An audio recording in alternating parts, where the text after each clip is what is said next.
Salutations and welcome everyone to the finale of Radiant Dawn. Here we are finally, it's been so long. I think we started this playthrough like a few months ago, but finally we are at the end. The end game is here. The final chapters are upon us. So yeah, hello, welcome everyone, welcome. Alright, so I did all the preparations off stream, except the conversations, but other than that, I did all preparations off screen, because we're gonna have to choose 10 characters out of everyone here. But I already did all that. So before we begin the chapters, we're gonna do the dialogue, the base conversations, which I haven't done it yet. So yeah, we'll do these ones. Starting with Renning. We're gonna get one final character before we start. We're almost there. Tomorrow we head to the tower. Do not worry, Your Majesty. We will be right beside you. Though long tested by the trials of the goddess Ashera, we shall overcome, and our mission will be laid to rest. Only characters, what a good design. Only 10 characters, yep. Greetings, ladies and gentlemen, salutations almighty! Welcome to the final. To the finale, I mean. Yes, what we do now, we do not only for the people of Crimea, but for all people of Tellius. Have you ever played the Utawareru Mono franchise? Never heard of it, actually. What it's like? Is it like an RPG? Yes, we shall succeed. You are a courageous queen indeed. No wait, no, that's not Bastion, that's someone else. You are a courageous queen indeed. Who said that? It's your uncle. Uncle Renning, are you alright now? Don't I look it? I stand before you in full health. Thanks to your efforts, of course. Wonderful. I'm so relieved, Uncle. Duke Renning. Lucia, you have my gratitude for looking after Elincia so diligently. Bastion, Joffrey, everyone, you have my sincere thanks. Please, Duke Renning, it is our joy to serve Her Majesty. Our loyalty extends beyond the Queen. Please do not forget that. Thank you. I appreciate your concern, especially yours, Bastion. I stand by you, my lord. You have ever been my most loyal and clever confidant. Was it possible for you to acquire the things I desired? Indeed, my lord. For you, to whom I owe my mastery of disciplines esoteric and arcane, no task is too difficult. Your sword, your armor, and your faithful steed stand ready, that the battlefield shall know your valor once more. You haven't changed a bit, Bastion. Always the clever one. Your praise is too much, my lord. Uncle, you intend to join the fight? Please, you mustn't push yourself too hard. How things have changed. Am I to take orders from my niece on what battles I am allowed to fight in? I'm not a princess to be coddled and kept safe behind the vanguard, Elincia. I am a knight of Crimea, and I will be one until I die. As long as I live, as long as I am able to walk, and as long as I draw breath, I shall fight. It is my duty. I understand. Swear to me then. Swear that you won't die, that you won't ever leave me alone. I swear to you that I will never leave you behind. I swear it upon my pride as a knight and upon my love for my country. Now, Your Majesty, please grant me the honor of protecting you in battle. He will die, right? Well, I'm not gonna bring him to the tower, so I guess he lives. It's a visual novel with turn-based strategy battles. It originally released as an Aero game, but after everyone said it's a great except Aero parts, they released it without anything NSFW. I'll take a look after stream then. Interesting. Oh, Uncle, you may have to compete for that role, I think. Duke Renning, I will not give up my place as the commander of the Royal Knights, even to you. Let's take it outside then. Perhaps I'll remind you why you have never won a match against me. As you wish, Duke Renning. I will also show you that I have spent 3 years preparing solely to defend the Queen from harm. I have made it my life. Uncle? And Joffrey, you too? Bastion, do something! Truly, I shall have to! After all, a match between such stalwart warriors needs to be judged. I believe I shall volunteer my services. Excuse me. Bastion! Oh, Your Majesty, let them be. Lucia, are you siding with them too? Doesn't all of this remind you of a scene in Melior from years ago? Tomorrow is full of uncertainty. We may live and we may die. Yet, here we are, enjoying a little scene of high drama from glory-filled past. I'm glad of it. He will die from heart attack because you didn't bring him to battle. Oh, don't worry, he'll see his fair share of fighting. Just not in our POV. That's true. It's like a weight has been lifted off my chest. Why don't we follow them? We should enjoy our final night together. Not that flag, that's the death flag. Of course, Your Majesty. Alright, oh, here's a really good one. This conversation with Stefan is a very important one. A very, very important one. What can I do for you, Goddess Yune? You're very strange. What are you? That's a strange question, especially coming from you. Didn't you create all of us? I didn't create anything, not Laguz nor Beork. But I know what they are, because I've watched them change and grow over time. You're not something I've seen before. I'm the same as the girl you dwell inside. Oh, I thought Micaiah was the only one. She could hear my voice and sing the Galder of Release. But I learned that others existed. There's that boy who's always with Ike, or that little girl who stays by the Queen of Crimea. There are several in my village as well. They are my comrades. We all live under the same fate, and carry the same curse in our blood. When you say these words, what do they mean? Why are you cursed? It means that we carry the blood of both Beork and Laguz. Beork call us branded, and Laguz call us parentless. Does that mean your parents are Beork and Laguz? Not always. It means that Laguz and Beork mixed blood somewhere along the line. Beork and Laguz rarely associate in that way. For them to conceive a child together is an even rarer event. What's strange is that the child bears no Laguz characteristics. It's just a normal Beork infant. However, the Laguz blood lies asleep, waiting in the child's veins. Oh. One day, the Laguz blood shows itself, marking the child's body with a brand. How old is that girl? I don't think she's as young as she looks. The other curse is that we age differently from Beork. It depends on what Laguz blood the child has, but it always slows how fast we age. So interesting, but the green hair carries more though. I think I have an idea who Stefan might descend from. He might be a descendant of Soan, the Lion King of old, probably. Fauna's cousin. Yeah, let's go with that. I like that headcanon. Micaiah says that's true. She's listening to every word you say. Please, continue. The Laguz blood gives the branded unnatural powers. Beork fear and distrust us because they can't understand those abilities. The Laguz are even worse. They treat us like we're phantoms, refusing to acknowledge us, as if we don't exist. I see. It's easy to hide among Beorks. You just cover the brand, avoid getting close to anyone, and never settle down, pretending you're normal. The Laguz are different. They can sense what we are. They have an instinct for it. Not all Laguz know for sure, but the sharp ones figure it out instantly. Others just feel uneasy around us. Some never figure it out, but they're surrounded by ones who do. Either way, the Laguz would never talk to us voluntarily. Why would you pay attention to someone who doesn't even exist? Why? That doesn't make any sense.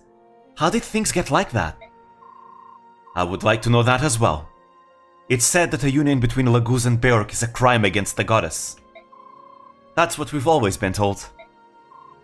That's silly. I've never heard anything of the sort.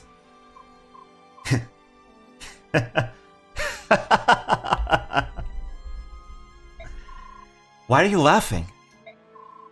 It's all been a lie. For hundreds of years, we've faced persecution, abuse, and isolation. And for what? A lie. What's not to laugh about, What's happened? This is all wrong. How did history get so distorted? Was it at a particular place and time? I don't understand. I've been asleep for too long. Yep, there's no curse. There's absolutely no curse. It's all a lie. There's no reason why Branded would be so discriminated. Nope, it's all a lie. Made by someone. Made up by someone. Not even the goddess knows what the hell is going on. The real question is, the Beork had love with the Laguz in their furry or human mode? Probably in their human mode, if I had to guess. Anyways, dragons. Almeda, you're safe. Kurthnaga. Almeda, what's wrong? You're so pale and you've grown so thin. Oh, Peleus, my little Peleus. Why? Tell me why. Almeda, you have to pull yourself together. Prince Kurth, are you there? Prince Kurth, are you there? I'm busy, Anna. Stay where you are. Oh. Anna, it's been a long time. I felt your presence nearby, but you never came to see me. Lady Almeda, I understand you don't want to see me. I'm sure you hate me for what I've done. My brother Rajayon, your betrothed, he died because of me. Don't... It's not important. That's all in the past. What? How can you pretend like nothing happened? You can't. I know you hate me. You have to hate me. Go ahead. Blame me for what happened. Insult me. Do anything, but you have to hate me. I don't hate you, Almeda. Rajayon made his decision. He gave his life to save you and his little nephew. Did you know that? He decided to sacrifice himself to protect you. I can't blame you for what Rajayon decided to do. That would mean insulting my beloved for his sacrifice, for his nobility. Prince Kurth, my grandfather is here to see you. The king knows nothing of his visit. Nasir is here? Prince Kurthnaga, I'm glad to see that you are safe. And Lady Almeda as well. It has been a long time. We haven't seen each other in over 90 years, I believe. Nasir, you returned to Goldoa? So much sniffing, he has a coke addiction. Yes. Nasir, I need to know something. Why has Goldoa sided with the goddess Ashera? What is father thinking? The Laguz and Beork have joined together to save the petrified. Why hasn't Goldoa joined the effort? As you wish. Lady Almeda, are you aware of the fact that everything that's happening is due to your decision to leave Goldoa? What? Explain, Nasir. King Deginsia forbade the dragon tribe to use our transformation for the purpose of war. Almeda, you left because you did not agree with this policy, did you not? That's right. Shortly after you left Goldoa, you met Ashnard in Dane and were united with them. However, your union begat a chain of tragedies. Did you know that the Red Dragon platoon which went in search of you was captured and turned into feral ones by King Ashnard? I had no idea. Ah, so those Red Dragons we fight in Path of Radiance in the endgame, they are the Red Dragon platoon that came to try and get Almeda back. I see. Ashnard needed Goldoa to get involved in his war. That's why he did everything in his power to provoke King Deginsia. Most of you have never fought in a war, but even more than other Laguz, the dragon tribe loses control once they taste battle. Oh. Near the end of the war, we found out that Prince Rajayon could not be saved. I thought the king would surely go on a rampage. At the time, we had no idea that Lady Almeda was still alive. The king thought he'd lost not only dragon soldiers, but also his children. If the war had ended any later, had Ike not killed Ashnard, Goldoa would have joined the war, and we would have started killing. We would have destroyed the Dane army, its co-conspirators, everyone. We would not have stopped until the continent was ashes. Then the spirit of chaos would have spread across Tellius, awakening the goddess and destroying the dragon tribe. That was the danger we faced in the Mad King's war. But Ashnard was defeated, and Rajayan regained his sanity thanks to the songs of the Heron clan. Imagine just Goldoa wrecking Tellias. Ah, you mean ending C of Drakengard 1. That's exactly what happened. A dragon apocalypse.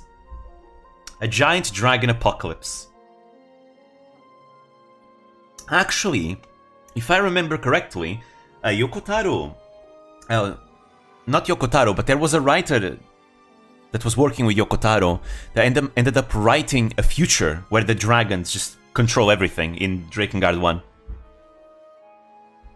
It's, I think, ending something 1.5, I don't know.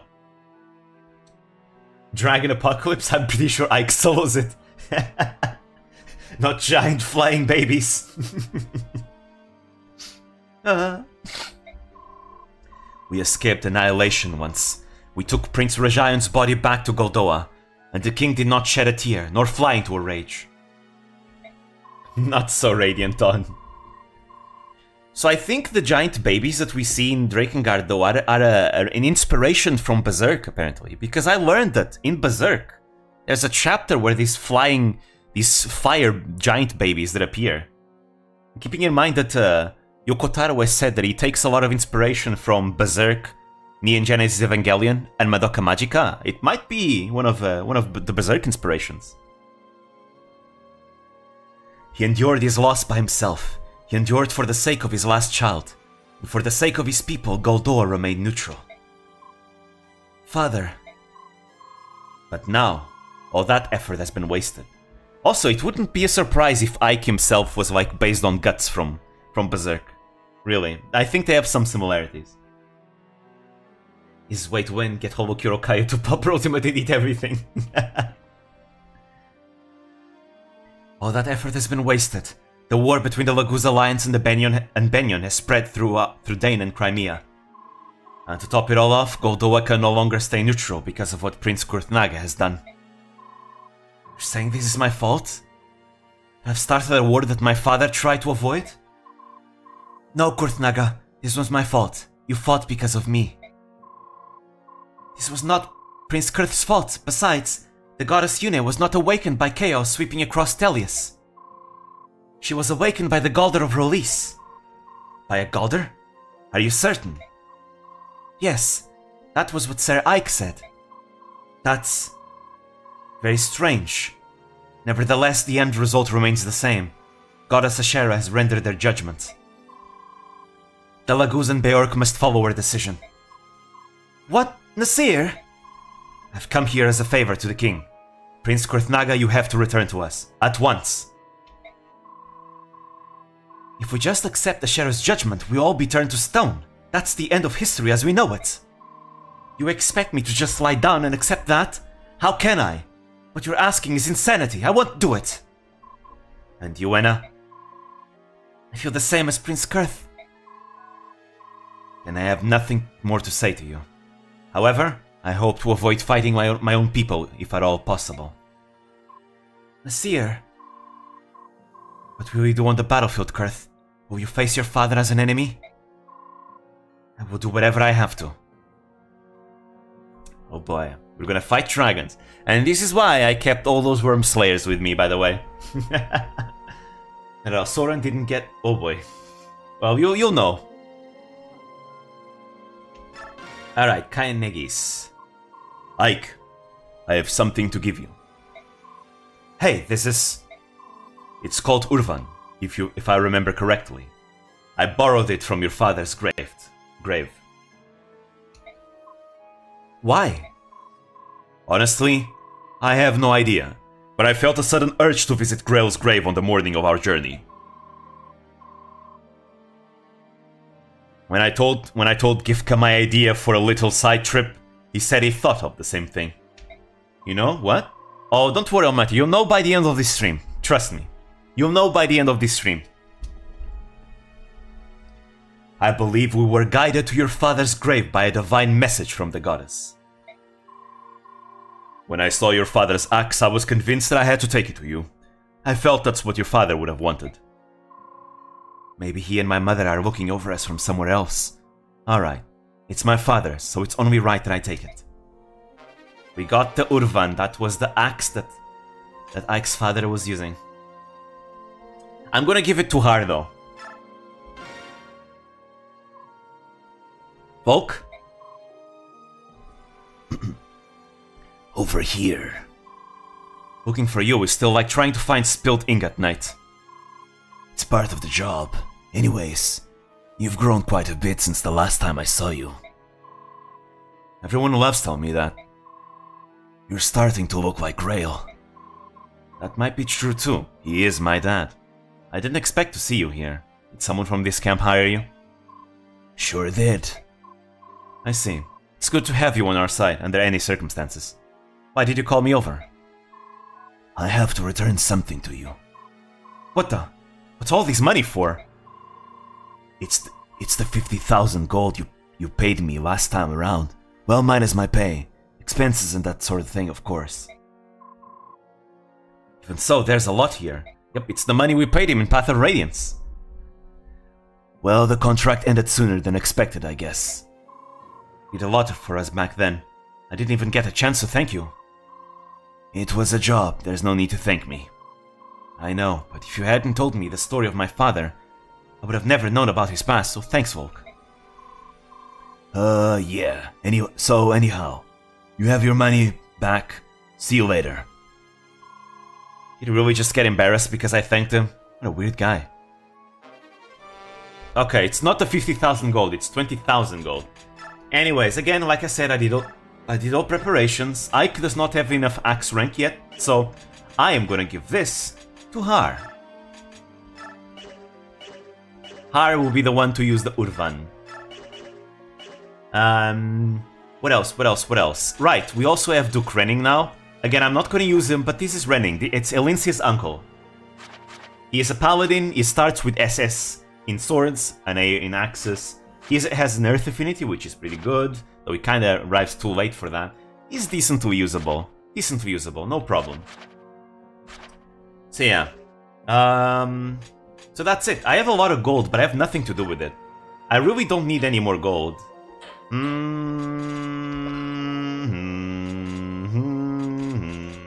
Yeah, I really don't have anything to do with the gold. I don't need that many Worm Slayers anymore. I already have 3, so that's fine, and I don't need any of these either. Peshkat. No, I don't need any of this. You know what? You can never go wrong with physics. I'll just buy some more physics. Why not? Yeah. Soth can carry these staves. There we go.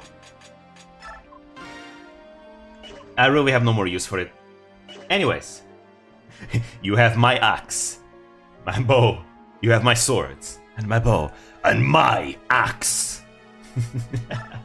Anyway, so. Let me tell you the characters we'll be bringing to the tower. So obviously there are characters that are mandatory to be brought. 7 characters are mandatory.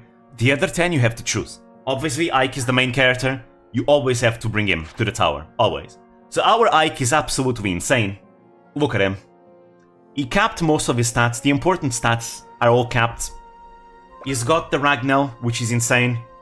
And he's got the Worm Slayer for later against the dragons. So again, insane. You're gonna do the whole tower in one run? Yes, that's the goal. We're gonna do it all in one run. We should be able to do it in like less than 5 hours.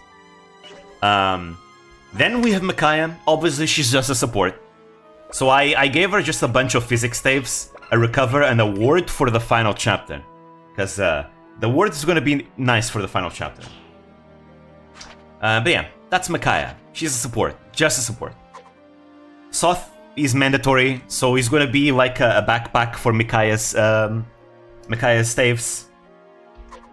Sanaki is mandatory, but you know, she can provide good utility with Arc Thunder against dragons later on. And later on, I can just have her use an infinite meteor, which is cool. I'm gonna do the same thing with Micaiah. Let's see, who else? Imagine killing a share without using Ike. Yeah. Then we have Jill, obviously. Jill has been amazing. She's amazing in Path of Radiance, she's amazing in this game. She capped pretty much almost all stats except defense and strength, but she's probably gonna do it. I forged her an axe, a deserter, which is pretty strong. So yeah, we're gonna be using Jill. I gave her resolve and parity. Then we also have Har. Har does not have as much speed as Jill has, but he still hits hard. Actually, I might actually switch the Irvin to Jill. Yeah, I'm gonna do that instead. Jill can get the Irvin, he can get the Surtur. But yeah, Har is amazing, he's like one of the best units in the entire game. If not the best, he's really strong. After that, I'm gonna be bringing Nyla. She's super strong, she hits hard, she kills things. So yeah, I'm bringing Nyla with us as well. After that, the Heron of choice that I'm gonna bring is Raphael. You have to bring one Heron.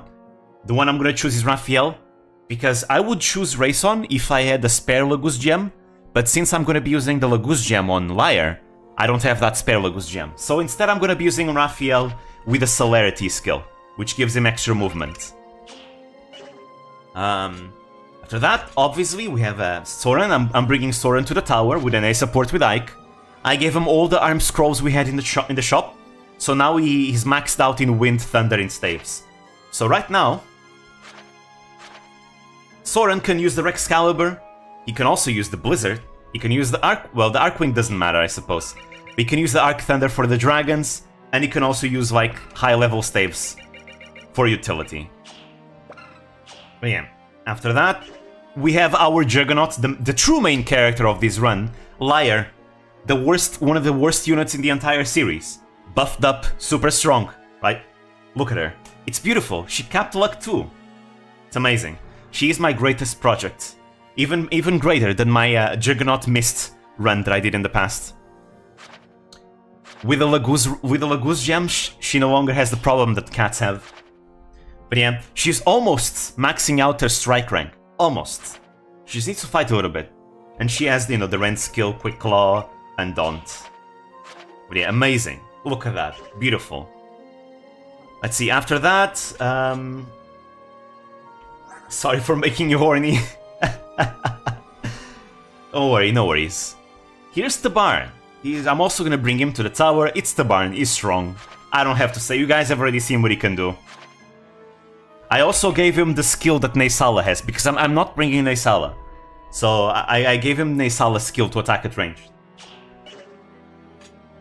Let's see, who else am I bringing? Nephany. I'm bringing Nephany to the tower. I wasn't gonna use her originally, but, you know, I ended up using her quite a lot, so I may as well, you know? Unfortunately, her strength hasn't grown that much. She's kinda strength screwed. But she's decent. She's a decent character. I'll give her the Wishblade once we get it. Ooh, she can't use the Wishblade just yet, actually. Huh. She needs to work on that lance rank. Then we have Mia. Mia is my favorite character to use in this game, in Radiant Dawn. She's a super fun character to train. She capped her strength. She only needs 4 more speed to cap speed. She doubles pretty much everything in this game.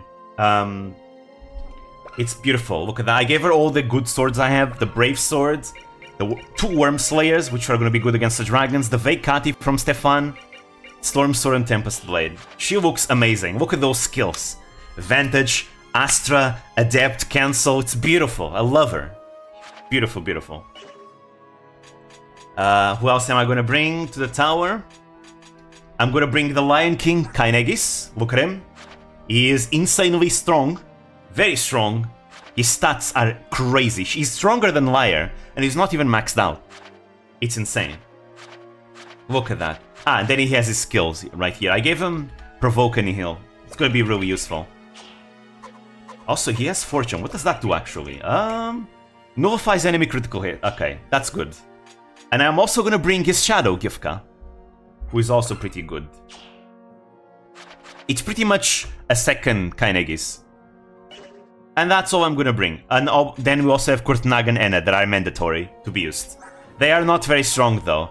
But they have good passive skills. They have Night Tide. Any allies around him are going to have extra defenses. It's not that good as Enna's, though.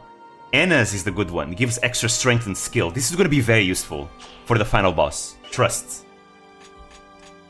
Hello, Dream. How are you doing this fine morning? I'm doing fine, thank you. So yeah, with that said, it's time to go. We're going into the Tower of Guidance. It's time to put this to an end.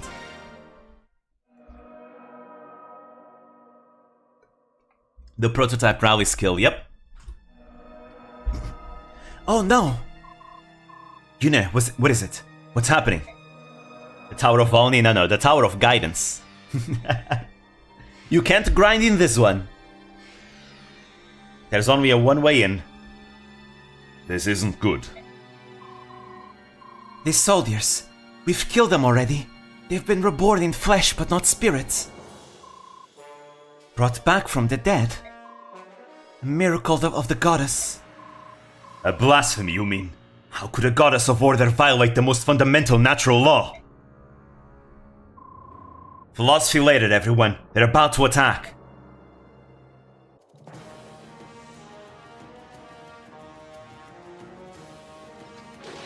Did they have spirit in the first place? I think so.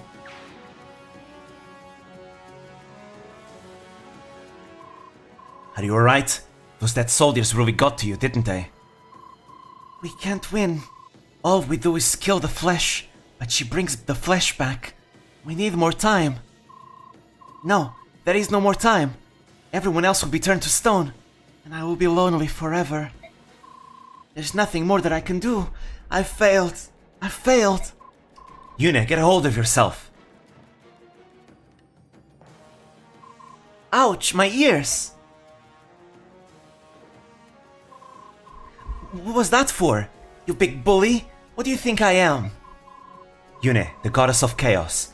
The warm-hearted being whose courage and love gives us the will to go on. Ike, thank you. As things stand, we can't bring everyone into the tower. We'll need support here to hold this position. But at the very least, how many are we going to need inside? You'll have much stronger forces inside the tower, not to mention Ashera herself. We'll send in our best 11. Oh, and we want the 2 dragons, and one from the Heron tribe. And, the Empress. Plus, it wouldn't hurt to have Soth. Understood. That's everyone, I'll gather them together. Hold the fort, Meg. What do you mean, she's dead? Meg died. Meg died fighting Laguz in chapter 3-10? I don't remember. She died in the river crossing, basically. Most of the Dawn Brigade is dead. Edward is dead. Leonardo is dead. Fiona is dead. Meg is dead. Laura is dead too. Zihark is dead too. Like, everyone died in part 3. It's insane. Like, part 3 was it was so bloody. It was insane. Once we get inside, you can leave most of the fighting to Micaiah. Last Zihark again, yeah. Basically what happened in 313, in chapter 313, there was this NPC, these yellow units, that decided to retreat, giving way to every single Laguz under the sun to just pass through. And they killed everyone. They killed Zihark and everyone else that was weak. That was how Zihark died. It was really sad, because I like Zihark. Anyways, here's an endgame promotion for Micaiah. Only beaten by how bad it is by Roy's promotion, which comes even later than Micaiah's promotion. It's really funny. But yeah. Late promotion. Like the outfit. That's the outfit of the Micaiah you can get for free in Fire Emblem Heroes as well. Roy does damage as well. Hey, Micaiah does damage too. At least she has good magic. She just gets killed by everything though. Fortunately, the endgame, most enemies don't attack Micaiah. So she's fine there. Something like this should work. But she's mostly a support unit anyways. We're ready. Alright. Here we go. Final preparations. Alright, here we have the mandatory units. Alright. Now to choose the final 10 units. So, Jill, Har, Nyla, Soren, Lyre, Tabaran, Nefani Mia, Kainagiz and Gifka. There we go. These are the units I'm going to be using. Let's see. I don't think there's anything else we can do here. Nothing else. Nothing in the bargains. That's the same as before. Alright. I can hold the sword, but backwards. Yeah, that's all. We have the preparations done already. Nothing here. Supports are all fine. This is nothing. Alright. Gonna save one last time.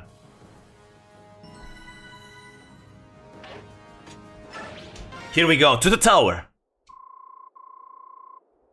That's 5 chapters we have to go through. If anyone dies, we have to carry on without them.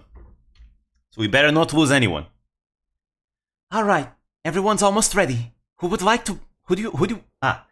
like to bring from the Heron tribe? Raphael. Raphael, would you join us? Of course, I am honored. Alright, Tower of Guidance, here we come. We go inside. It's so quiet. Is the goddess here? Yeah, I lost Liane. She died to siege tomes, actually. Uh-huh. She's at the top. Be careful, everyone. This tower is Ashera's home territory. She's certain to have her most powerful troops waiting for us up ahead. We must proceed with the utmost caution. Here they are. Hey, it's the CEO of racism. Well, well, Apostle Sanaki. What a surprise seeing you here. Frankly, I'm amazed that you of all people would dare to set foot inside the most holy Tower of Guidance. Lacane, we've been looking for you for a long time. You bound Dane to your awful pact, hounded noble King Peleus, and stole countless lives in your appalling war. You are beyond redemption. Beyond redemption? That does sound dreadful. Whatever will you do with me? Oh, and let me remind you, the Blood Pact is still in effect. You would do well to remember that. I think you know what will happen to the people of Dane if you should dare oppose me. Enough! We fear your threats no longer. No more we will bow to your every whim. Now that we've found you, we will exact justice upon you, then destroy the Blood Pact itself, ending its power over us. So you figured it out, did you? It matters not. This changes nothing, you hear me? Here is the scroll for which you have been searching so diligently, right here in my hands. Ah. And yet none of you will ever lay one grimy little finger upon it. I have been blessed by the goddess herself. Her protection will not allow you fleas to even approach me. Lacane, seize this travesty of virtue at once. What have we here? Oh yes, the apostle. Excuse me, child, but I had completely forgotten you were here.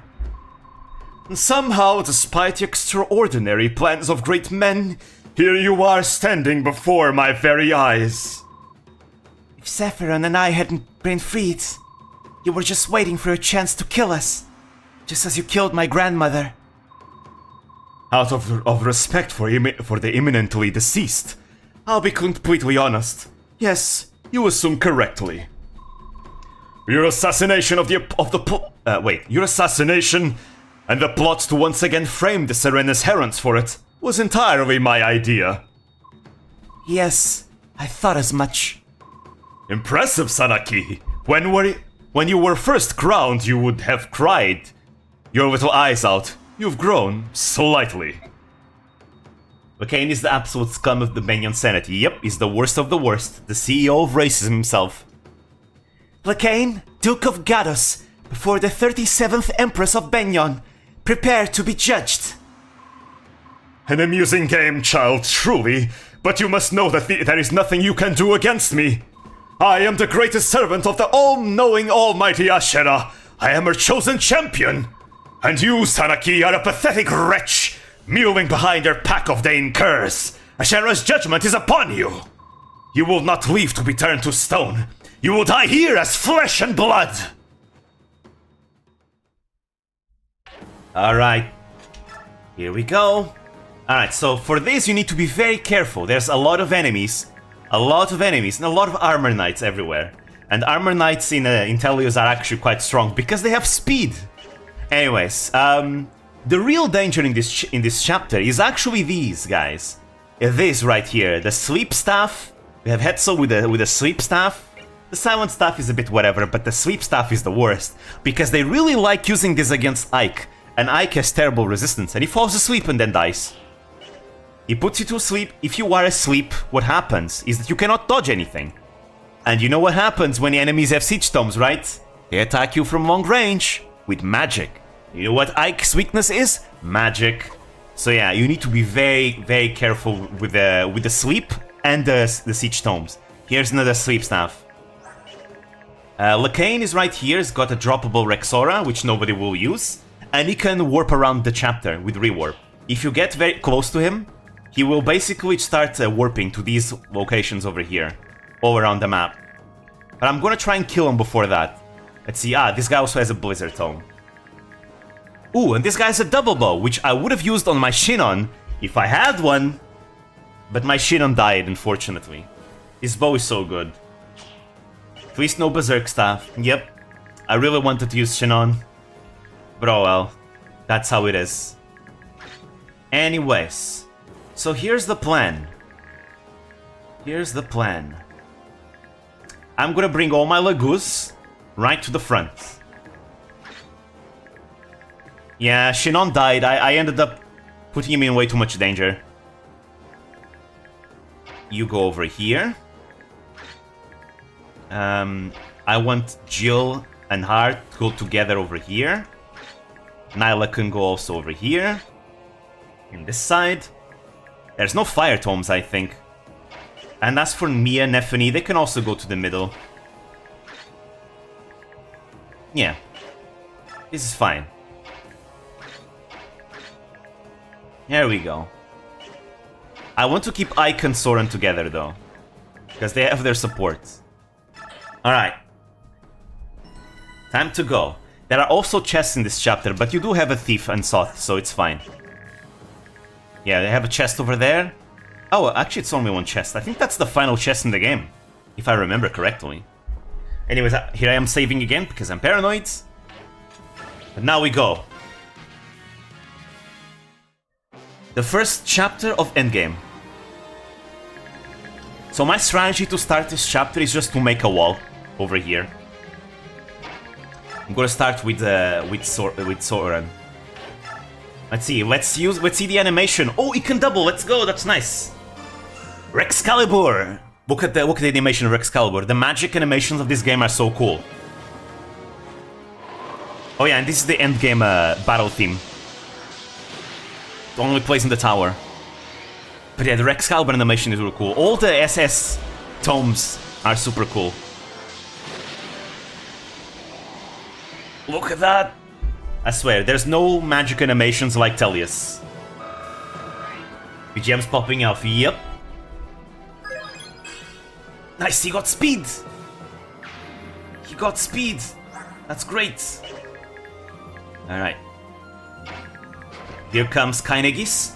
So here's Kainegis in action, everyone. He is insane. And he has his own battle theme, by the way.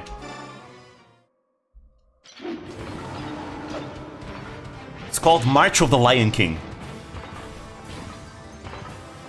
Nothing physical hurts him. Physical weapons are basically useless against him. He's way too strong. Literally doesn't care.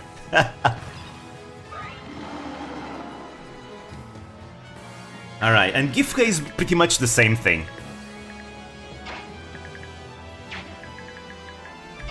Let's see. Yeah, he's also bigger than Skrimir. Skrimir is a smaller lion in comparison. All the Lagoos Royals have the unique themes, right? Yes, they all have their own unique themes. Naesala, Tavarn, Kainegis, and I think that's all. And Deginsia as well. But Deginsia is different. And Nyla does not have her own theme, unfortunately. Even though she technically is a Lagoos Royal. Anyways, and then... here we go, Lagoos Gem. the true king of Gallia, Liar. Actually, I'm gonna compare her to Kainegis. Let's see. So obviously she has less strength, less HP and less strength than Kainegis. Pretty much. She has less skill. She has more speed, but he hasn't capped his. He can probably go to 40 speed, probably. Damn, she has capped luck and it's still lower than his uncapped luck. I mean, the same, I think. Way less defense. He has 44 defense. She has 28. And she has more resistance. But yeah, Liar, completely capped out, is still weaker than Kainegis. I mean, you know, he is the king of Gallia. He's supposed to be strong. Supposedly, in Gallia, they choose their kings through combat, right? So it makes sense that Kainegis would be the strongest of the Beast tribe. It just makes way too much sense. Anyways, let's see. Who's next? I want to keep up my wall going. But I was gonna put someone else here. I think I forgot. Oh, I'll put Mia. Mia's good. Story gameplay integration. Radiant Dawn has some of the best story gameplay integration in the entire series. It's really, really good. Let's see. Alright, you can throw some spears. Until she gets the Wishblade, she's not gonna do that much damage. But it's fine, she's supporting Mia with some supports. But she really got strength screwed, unfortunately. Alright, and then she can use the Vague Kati. Here we go! Cancelled. Doubled. Amazing. So this is gonna be a nice showdown of all the units we brought here.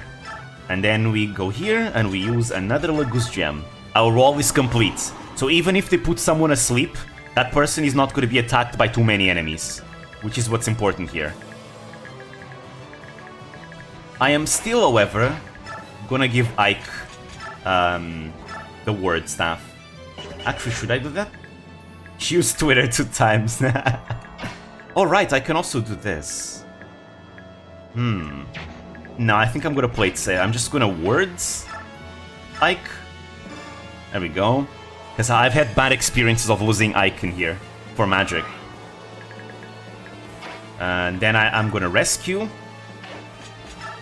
Because some enemies have ranged attacks. Let's see. Right, we also have the Rex Flame, everyone. This is the Rex Flame.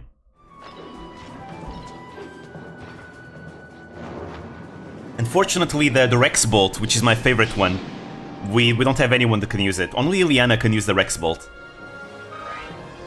Ileana is dead. I think she died. Yeah, she died. Ileana died. Let's see. Actually, there's no ranged enemies, right? Okay, no, there's no ranged enemies. Good, good, good. So who has more strength between the two? Tabaran does. Then you have 3 houses story gameplay integration with for some reason in time skip retreating always the monastery. I know, right? 3 houses gameplay story integration is really bad. It's really, really bad. I hope they can come back to this type of gameplay story integration. It's always nice, you know? Always really nice. Alright, here we go. I mean, there were some times that 3 houses did some cool things. In terms of integration, but they're more rare.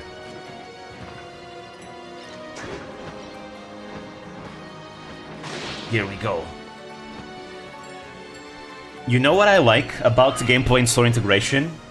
In Fire Emblem Engage, in the DLC of Fire Emblem Engage, every single enemy that you fight in the DLC is corrupted, right?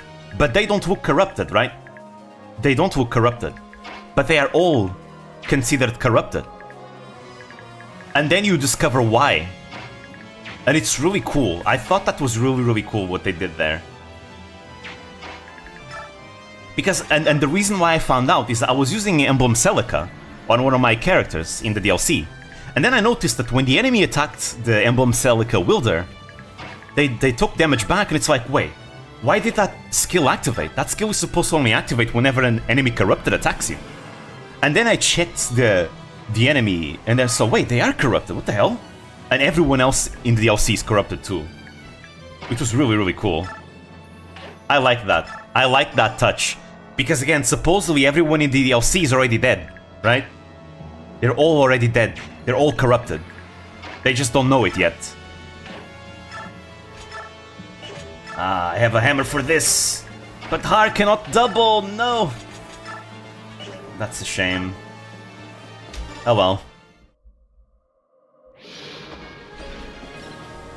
Alright, here we are.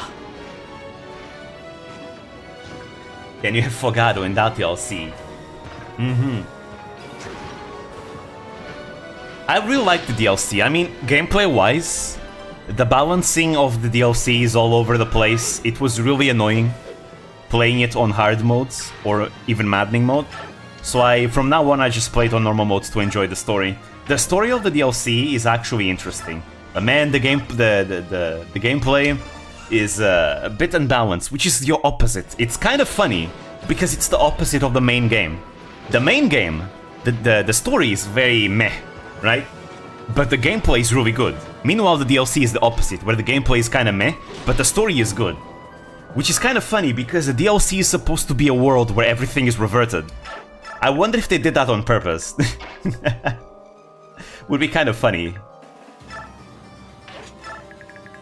Anyways, who else needs? Right, Soren. Soren. Wait, I can double with Blizzard? What? Oh, wow. Let's go, Soren. He doubles with Blizzard. Okay, any Tempest edges out there? There is a Storm Sword. Okay, then I did well in not going there. I wanna try and snipe the really annoying ones, if I can, but I can't. Blizzard, can I? I can't. Not enough damage. All right, that's fine. But I can still kill other enemies. Evil Queen Celine is best Celine. Yeah, I actually like Evil Celine a lot. There's something about her attitude that's very nice. And then she has that pose. I like the pose. Honestly, the evil poses in the battle forecast for like the evil versions of the main characters are much better than the default poses that the characters have. Your playable characters have. I found it really cool. They have more personality, I feel. Okay, look at... Well, damn, I can't kill the ones that I want to kill. Why? Alright, I'll just kill this guy with the Storm Sword. The real question is, are they truly evil? My Alfred doesn't seem evil to me. They're more fucked up, if I'd say. For example, Celine and Alfred are both kind of bloodthirsty. And for some reason, the Firene people in the DLC are known for being temperamental. But evil Alfred literally wanted to kill Neil and Nell and bring their heads on a pike to Brodia. No, Mia is asleep now, and I don't have restore staffs because I always forget about those. God damn it! That's annoying. I thought they were going to attack Ike, but it didn't. At least I killed the guy with the Storm Sword. So that's one less character that can, one less enemy that can attack her. She should be able to survive. Ooh, that hurts. Ooh, that hurts. Yeah, this chapter always gives me ooh. Okay, we're gonna restart this. All right, I'm gonna restart. Ugh. I'm not gonna do this without Raphael, otherwise it's gonna take too long to beat the final chapter. And I wanna finish this in one stream. I would have finished this one stream. Skill issue. Goddamn. I'm very used to using a Rayson, right? Because Rayson, you use Rayson with a Lagoose Gem, right? A Rayson with a Lagoose Gem has a lot of resistance. So I never need to fear him being sniped in this chapter. So it's kinda annoying that, yeah, I'm using Raphael, so I need to be careful with them. Ugh. Fine, you know what, Raphael? Where is it? Where is it? Raphael. I want you to take one of the Lagoose Gems that I brought. You can take the Olivey Grass. And, oh. I think the one that has Lagoose Gems is, Kurtnaga, yeah, exactly. Honestly, I just need it for this chapter, because this chapter has ranged enemies, that's it. After that, it will be fine. There we go. We're done. Alright. Let me just map only animations until I get back to that first turn. The first turn of this chapter is the trickiest one. Once you get through the first turn, it's easy. Alright, so what was I doing? Right, so I started with Soren, using Rexcalibur, and absolutely wrecking this guy. There we go. Even the map version of this skill is so cool. The Rexcalibur is the weapon that Soren has in the DLC of Engage, by the way. It's really cool. Though in Engage, the animation in Engage doesn't look even half as cool as the animation here in Radiant Dawn. No, it didn't get speed this time. God damn it. I guess that's my my punishment for resetting, I suppose. There we go. It's fine. With map animations, it should be much quicker. And he's down. Actually, didn't I have a pure water? Forgot to bring the pure water. Okay, what I'm gonna do this right now. There we go. He gets the words. I'm also gonna word Mia. That way she'll have more resistance as well.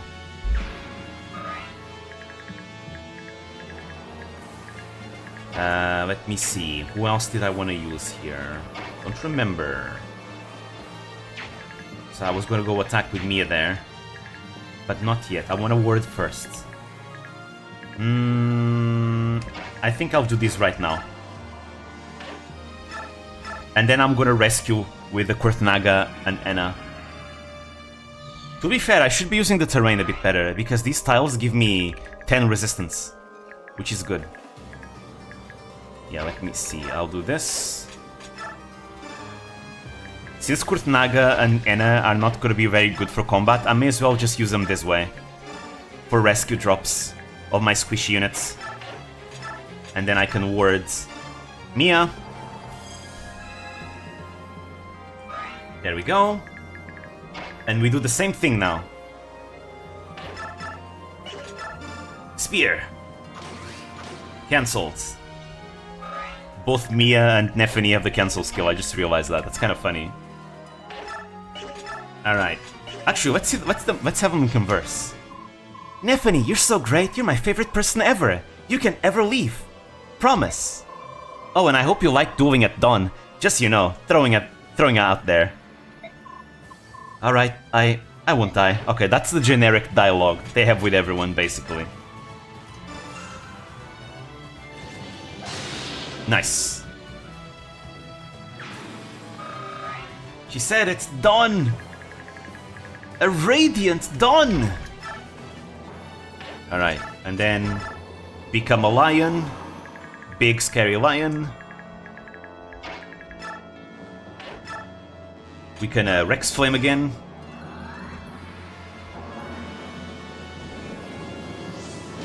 I feel like Rex Flame with this animation should be AoE.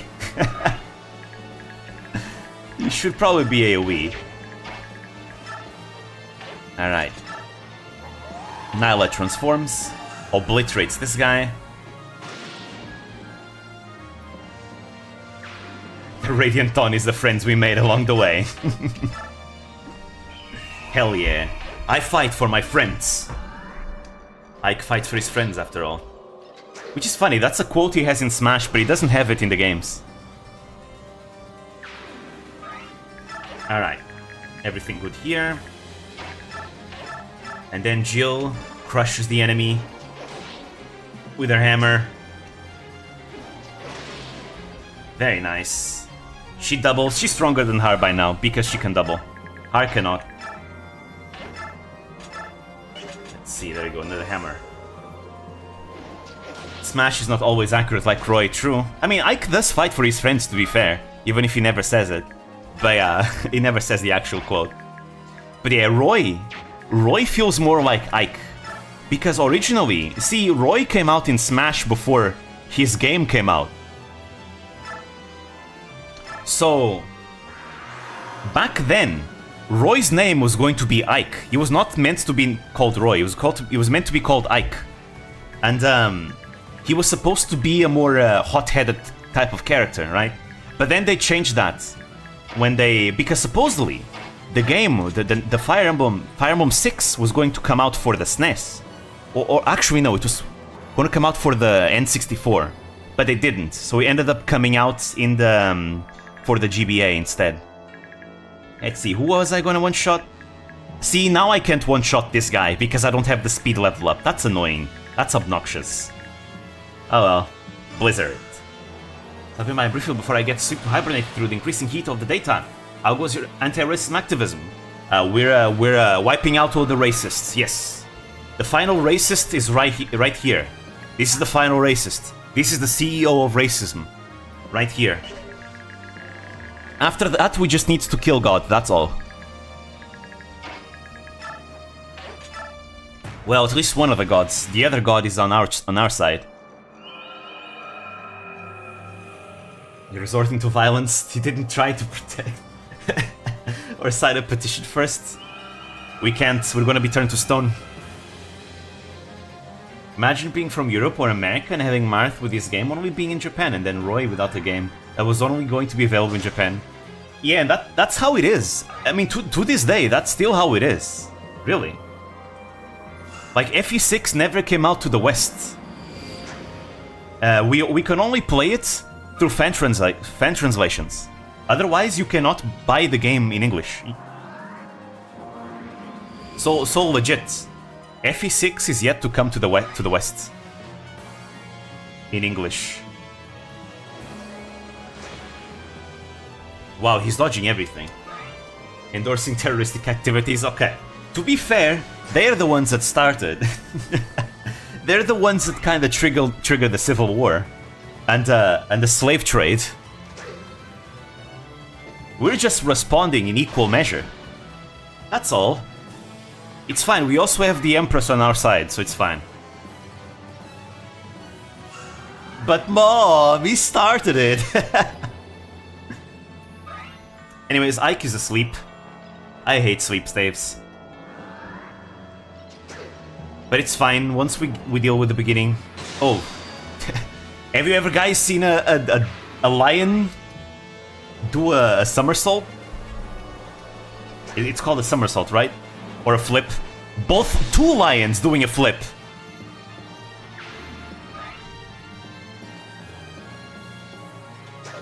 Certainly do love moves that tell you you're not allowed to play for a turn. Oh, these last 5 turns. And I was an idiot and I didn't bring restore staves to cure that. Actually, wait, Micaiah has sacrifice. Micaiah can heal status effects with sacrifice, I forgot about that. Yeah, I can use that. That's one of the utilities that Micaiah has to offer, even without the restore stat. I always forget about that. Even Flex Step can fix that. Alright. I'm gonna try and break through them as fast as I can. Oh, reinforcements. It's useless. It's okay, now I'm gonna turn on the animations again.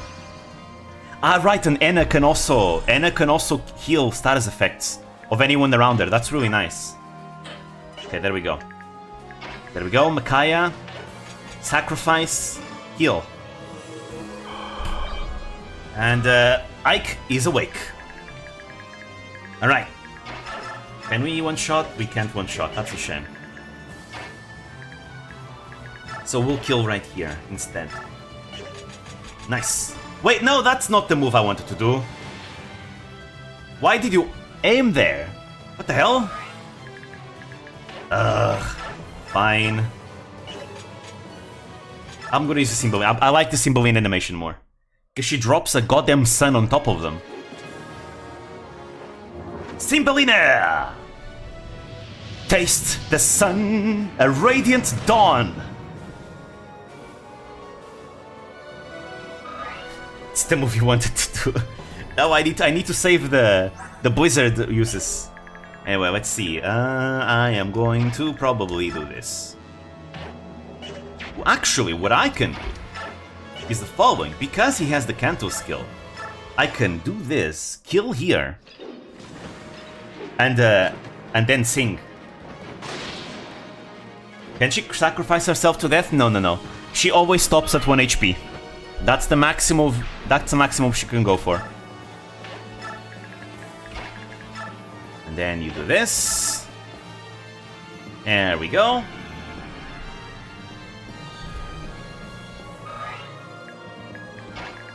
Nice. And look at that. It's a person with bolting. Would be a shame if I were to just fly over and kill you. See, this is why I love flying units. It's amazing. Oh, you just got shredded. Bye-bye and good night. And they have sacrifice and engage being OP as fuck. I like that. Micaiah, the emblem Micaiah in engage is actually one of the best engages in the game. Emblems in the game, I mean. Engaged in the game. Engage brain rot. I cannot double this one though. That's fine, at least I can kill them with the combined forces.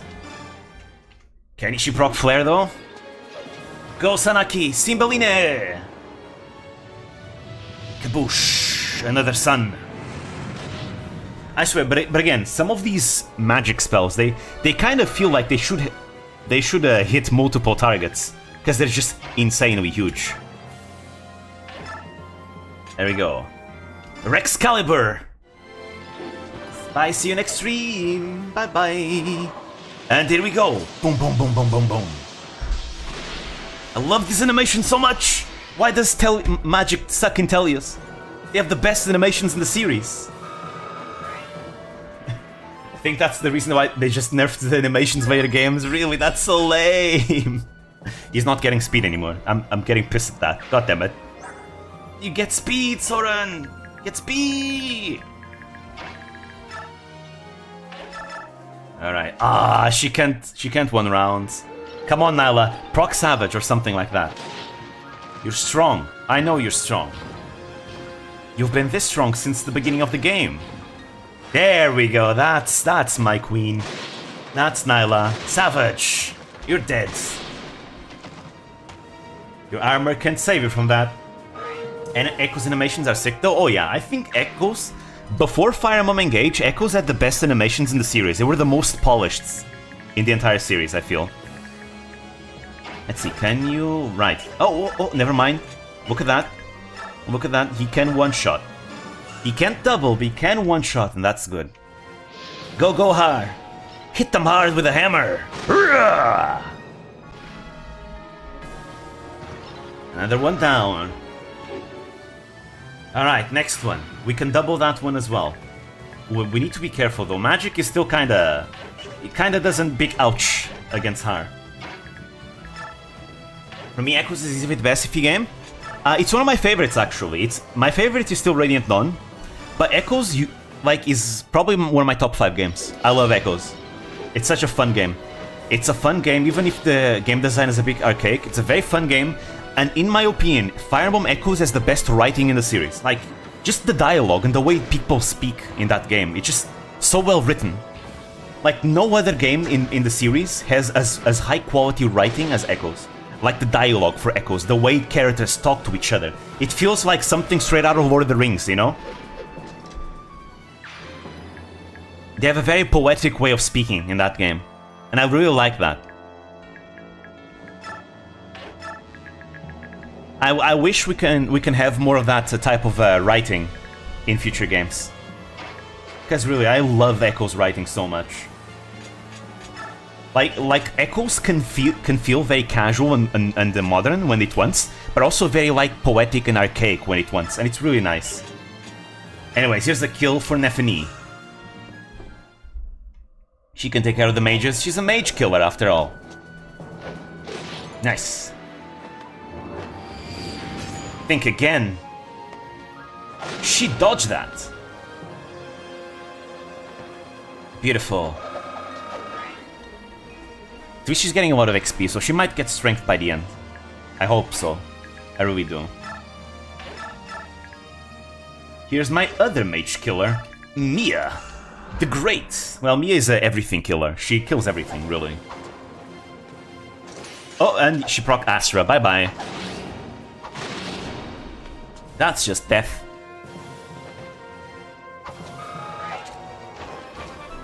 You're done. There's not much else you can get. She can still get speed, though. But I think she already doubles everything in the game, even with 36 speed. Alright, so what should I do? There's still more sleep stave. Oh, but I guess if I just overpower them right now, shouldn't be an issue. Right, because these enemies, they are on a wordwood. Oh wait, no, that's a wordwood. That's never mind. Oh, these enemies are too tanky for Liar to beat? Really? Huh. I guess she can kill them. Unless she procs Rend, though. If she procs Rend, they're done. Is Echoes equal Shadows of Valentia? Yes. Echoes means Shadows of Valentia, yes. Shadows of Valentia is the best, like, dialogue quality in the entire series, in my opinion. The writing is really well written. Oh, let's go, Liar! Woo!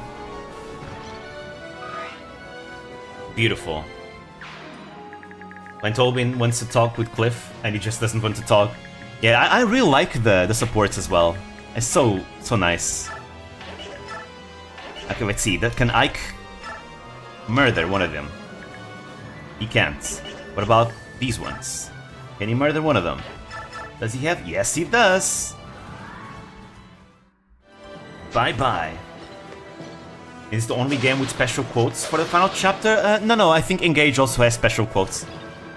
They Engage final quotes happen right before the chapter even begins, but every single character you bring will have like a special quote that they will say.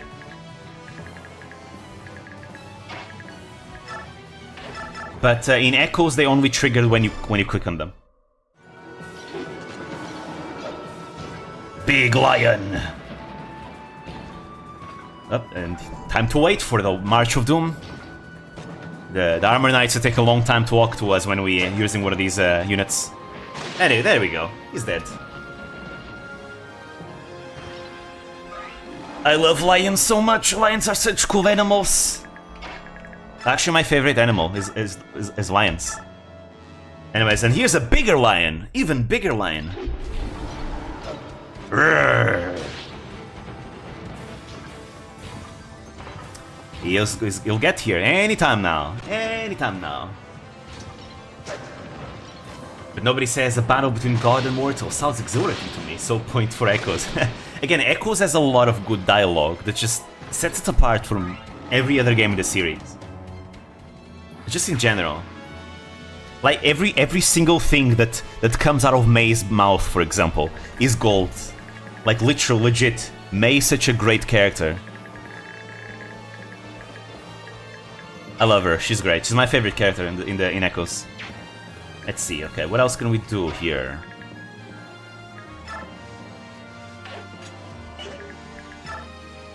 Guess you can just chill over here. Why not?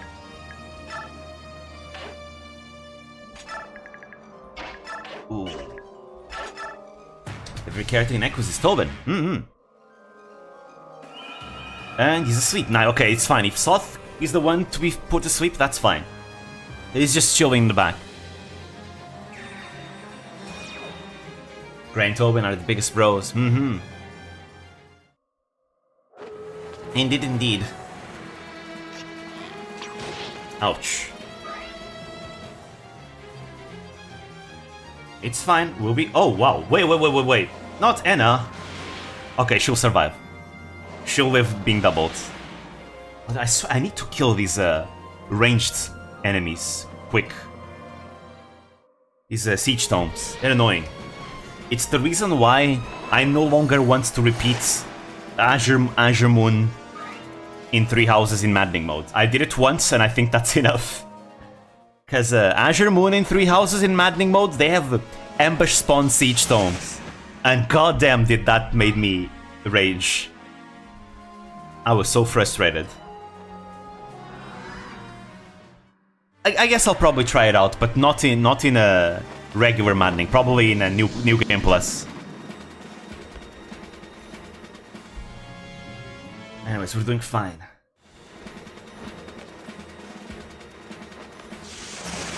None of you can hit me. Our characters are far too fast for you to hit them. But yeah, I wonder if the rumored Fire Emblem remake will be coming soon. At this point, I just want a remake. Binding Blade, Tellia's, FE4, I'll take anything. As long as it's not a remake of a game we already got. Like, Arcanea. Like, please let Marth sleep. We've already had enough Arcanea.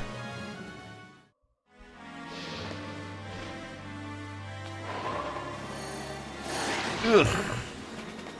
That hurts. Here we go. Okay, if she procs Rend, she kills them. Ouch. There we go. I assume it must be like a skill-based proc. Oh, you know what's the biggest tragedy of losing Zihark? I lost the depths. Wait, no, Thoron! Wait! Please dodge! Nice! She dodged. Okay, that scared me. I didn't see the Thoron mage. I probably should take a look at every single enemy before actually starting the fight. Oh. Yeah, Har would not have survived, because Har cannot dodge as well as Jill can. Also, I thought Thoron was droppable. Anyways. There we go. Wake up. Wake up, sleepyhead.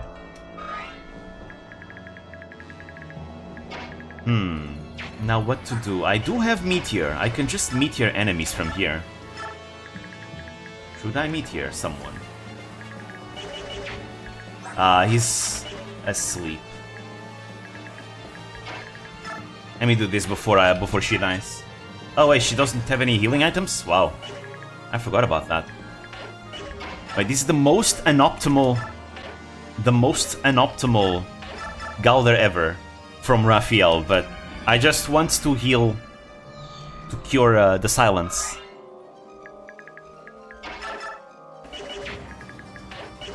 There we go. Sacrifice. There's only one Siege Tome. I'm gonna try and kill him here. Pretty sure if they do remakes, it will be between FE4 and FE8. Yeah, the creator of the director of the remake of Shadows of Valentia, he said he had intentions of like making a remake of FE6. At the same time, we've had a lot of hints for a potential FE4 remake. Either way, I'm hyped for any of them. I'd be more hyped for an FE4 remake than an FE6 remake, but an FE6 remake with better writing, like quality writing like Echoes, would be cool too. Just please make sure Roy can promote early, because I'm gonna be annoyed if they make Roy promote super late again.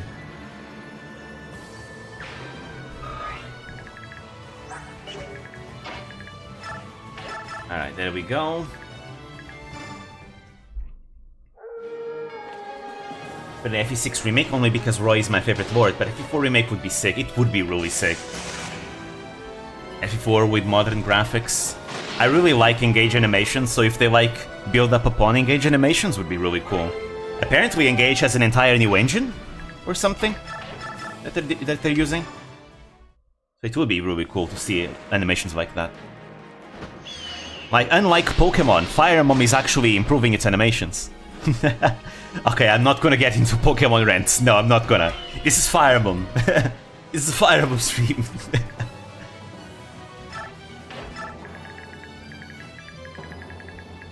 Alright, let's see. I really, really want to kill this guy.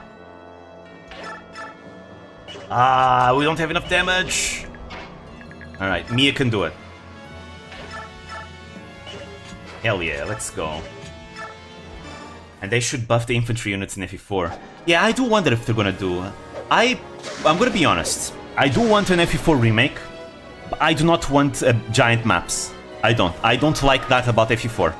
I like FE4 for its story. I do not like playing FE4. Playing FE4 is really painful to me. Because I really dislike the big-ass maps. They feel empty. They feel really empty. It's just you clicking on your units, ending turn, moving, ending turn, moving, ending turn. And that's all you do. It's really annoying. Like, I like when my maps are a bit shorter, but filled with action, right? Instead of you just mindlessly moving and ending turn. So I do hope they remake the chapters.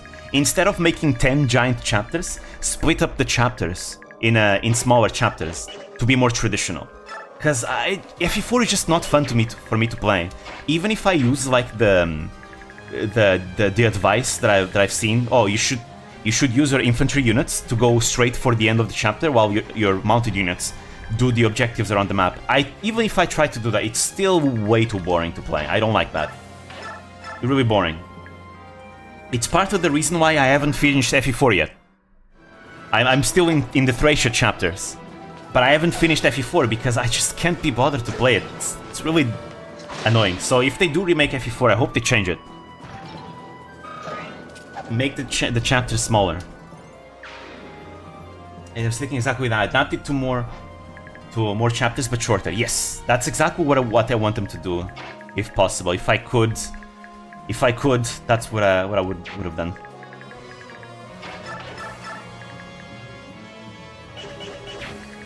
I want to one-shot that unit. There we go. The mages right now are more dangerous than the physical units because they hurt. Most of our units have really high physical defense, so we don't need to worry about physical attacks. It's the magic attacks that we have to worry about. Shine, sleep. I'm probably gonna kill the sleep mage. Yeah, I will. But I'm gonna get myself into the Wordwood first. So you like how the lore and gameplay fusions in the chapters while you're playing it though? Yeah, I do like that. That's one of the things I like about FE4. That actually makes FE4 engaging to me, is the fact that stuff is happening, at least like story-wise, as you're playing the game. It's the only thing keeping me awake for playing the game. Oh, another thing I like about FE4 is the music. I legit love the music in FE4. My favorite song in FE4 is the Granville theme. That plays whenever the Granville army starts their turn. It's awesome. Also, wow. Lyre is proccing Rend quite a lot. Maybe it's because she has 40 skill. Rend might be skill-based. That's why. How much until you get SS strikes? That's gonna take a while long. That's a shame. Okay, I need to kill the mages. They're too dangerous.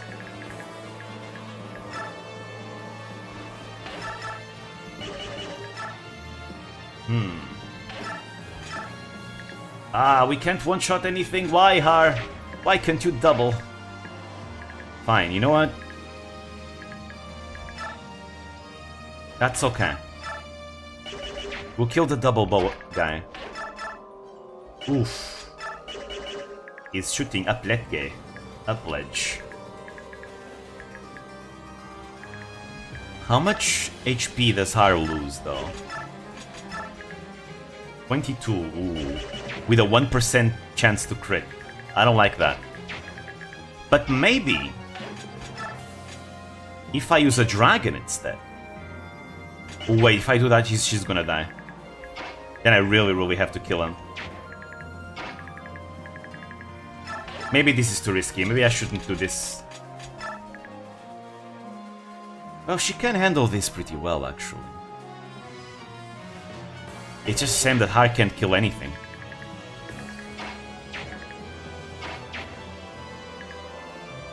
Yeah, I think I'm just going to finish off this guy.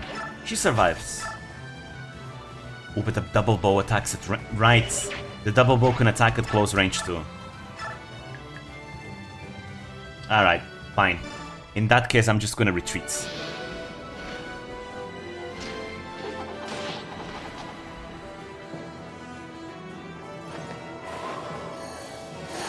Yeah, but yeah, Jill's weakness is still the HP stat that's really low. She really appreciates a Seraph Robe. She is the character in this game that appreciates the Seraph Robe the most. Out of every character in the game. Okay. That's fine, because she capped most of her stats anyways. There we go, I can go over here. No, that's too close to the magic.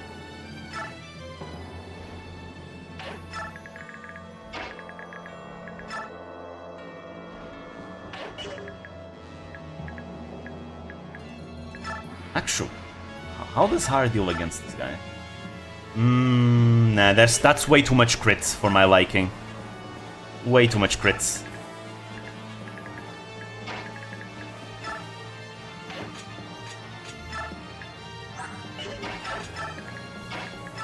Okay, you can stay around here, why not? If they decide to do again a Marth game remake, I hope not. I would prefer an FE3 remake being faithful to the original with the books and all that. Just an 8 year game? Oh, here we go. Ha ha ha! Bathe in my radiance! Hey, Path of Radiance was the previous game, not this one. I just hope they leave Arcanea alone. I think we had enough Arcanea. But an FE3 remake would be fine. I just hope they remove every single ambush spawn in that game. Because to me, ambush spawns are what ruins FE3 for me. I tried to play New Mystery of the Emblem, but like, I finished it. I managed to beat it in hard mode. But like, man, it was really annoying to play through the second half of the game with all the ambush spawns coming everywhere. Ambush spawns coming from the place that you are meant to go, and they are location based as well. And then they can two-shot your characters because, yeah. The terrain in Arcanea games are very weak. They have like, they give you 10 avoid, like forests give you 10 avoid, like that's nothing. I prefer it when like terrain actually matters and gives you like 30 avoid like in Engage or Echoes, right? And then we have the fact that for some reason in the goddamn early game of the game, enemies just are wearing silver axes in the early game. Why is the enemy equipment so goddamn nuclear? Like what the hell? I know I get it, hard mode, but like, it doesn't seem balanced. I can play through it, I've done so, I beat the game, but like, it just kinda ruins the balance of the game, I feel. So I do hope they fix the whole thing. I've never played the original FE3 though, so maybe it's different. I think that New Mystery of the Emblem is worse than the original. Because I kinda liked New Mystery at first, right? I thought, wow, why are people not talking about this game more? This game is a lot of fun, but you really start noticing the problems of the game around the second half of the game. The first half was nice, even if it was unbalanced with the whole silver equipment on every single enemy ever. But still, it was still enjoyable, but you really start seeing the issues later on. That endgame is just downright frustrating.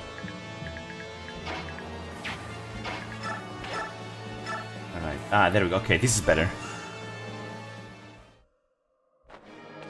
The only problem with the original FE3 is the controls. It's not just the like FE4. Okay.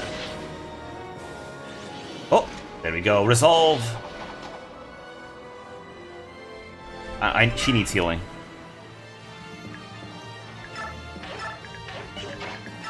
Okay, Har, you have to hit. But yeah, the fact that I didn't give a Speedwing to Har really... Well, actually I did give him a Speedwing, but he needs another one. That's why I'm just speed screwed on him. I got the double bow, which I cannot use on anyone. Alright, let's kill more mages with Nephany. Hopefully she can get some spear rank, some lance rank, like that. I have to be here. Fine. Can use the Silver Great. Ooh, that's so inaccurate. Right, the Silver Great Lance for some reason has 50 hit. Like, what the hell? Why? Why of all the weapons it needs to be like that? Alright. Oh, actually the support would have given her enough damage to kill without the Silver Great Lance. Nice! Finish him off! Very good, Nefany. Give me strength. Strength. Why do you refuse to level strength? You were leveling strength so much at the beginning of the game when I got you, and now she refuses. Alright. As for Mia, though, she's doing just fine. With a brave sword. Proc random bullshit, Mia. Okay, she couldn't proc random bullshit. Again! Mia, come on, you're better than that.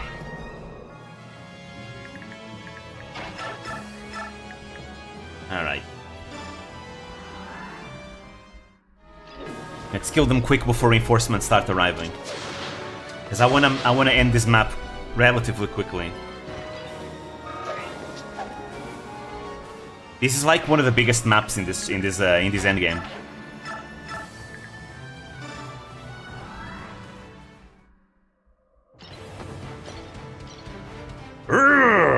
Roar! Nice. Very nice.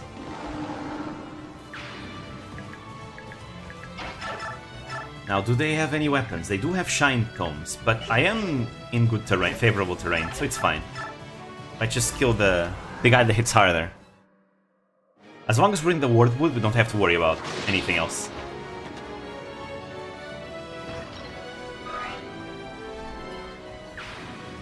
Okay. Let's start moving south. Because I want him to get that chest. Wait, no, I was good. God damn it. Okay, I can still shove. By the way, I love the shove mechanic. I wish more Fire Emblem games had this mechanic. The shove mechanic is so good.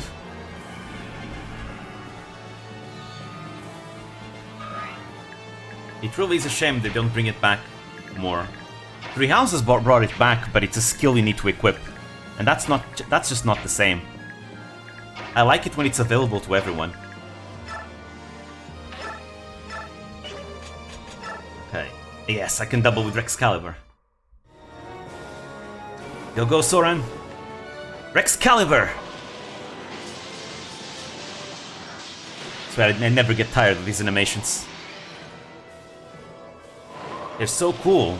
The animations of Rexcalibur, Rexbolt, and Rexflame remind me a lot of the late game magic animations from the Trail series. It tends to be very over the top too.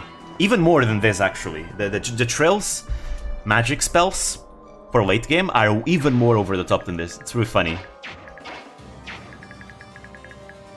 Right, I can't use magic anymore. Ugh. Why? Why would you do this? Alright, that's fine. I'll just have Anna end their turn next to Micaiah.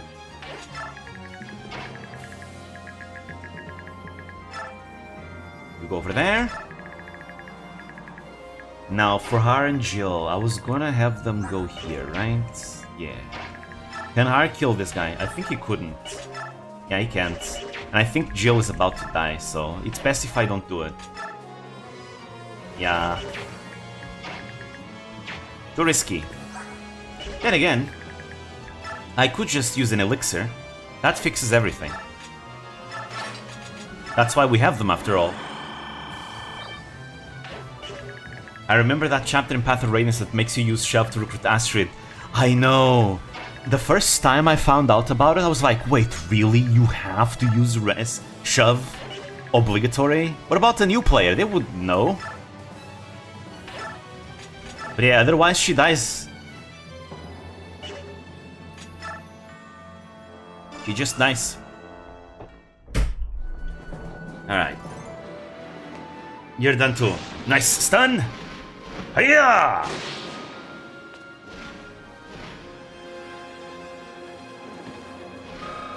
Very good. Make sure you give me speed, Har.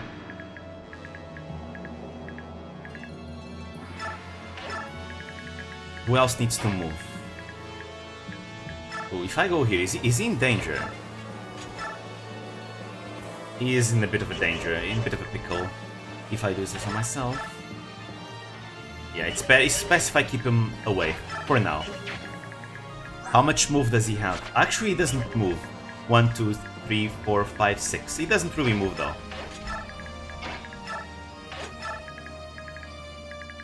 Alright, now to deal with these guys. I'm gonna kill him first. Because Hetzel is annoying. He does have dialogue with Raphael, as well as Ike, but we won't see it. Oh, wait, is this the real mecha? Wait, this is the real mecha? Oh shoot! Hey, hello, dude. How's it going?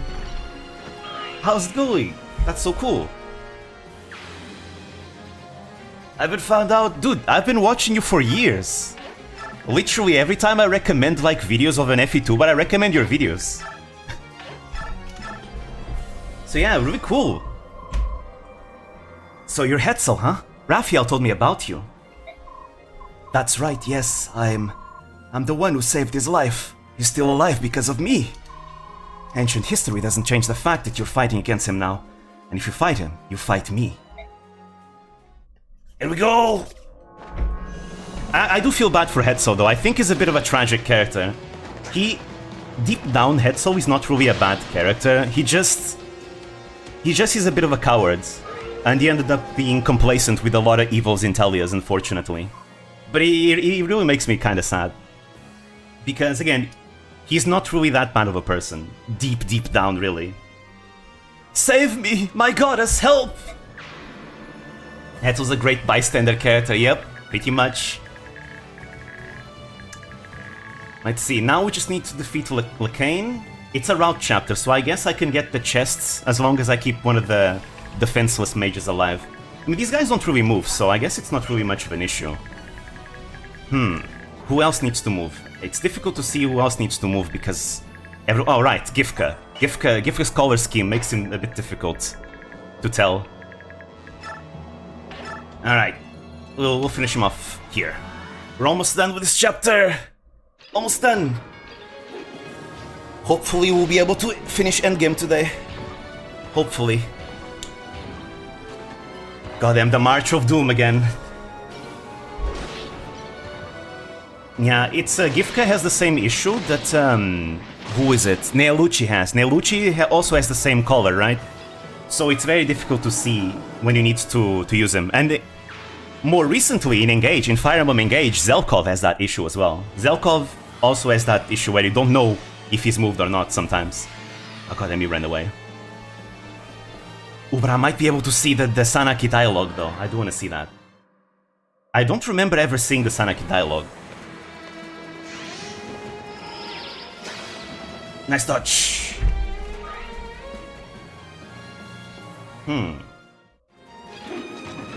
Alright. The rest of the chapter is now we just need to wipe out all the enemy characters, enemy units. Really, I think the hardest part of this chapter is literally just the beginning. Because in the beginning, there's a lot of siege tomes, a lot of sleep staves, and they can catch your low resistance units off guards. And that causes every enemy to clump up on that one unit and kill it. But after you survive the first turn, it's much easier to beat.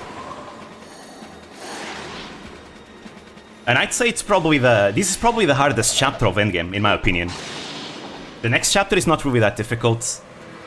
The fight against the dragons can be easily trivialized with Kurtnaga and Enna. I'm not gonna do that because that's gonna take a while, but it can be trivialized like that. And then the chapters following that are pretty easy too. The endgame is not that difficult.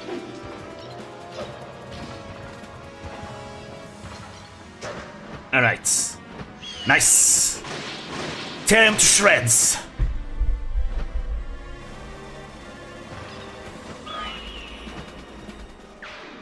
The Baron's so good.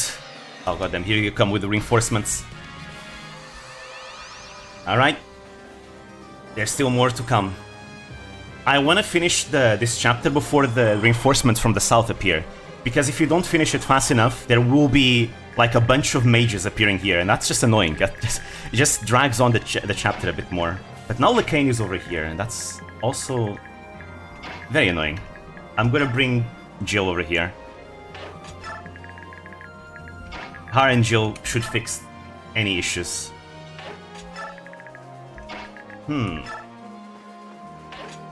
Let's see, sacrifice. Why did I sacrifice, actually? I could just use a staff.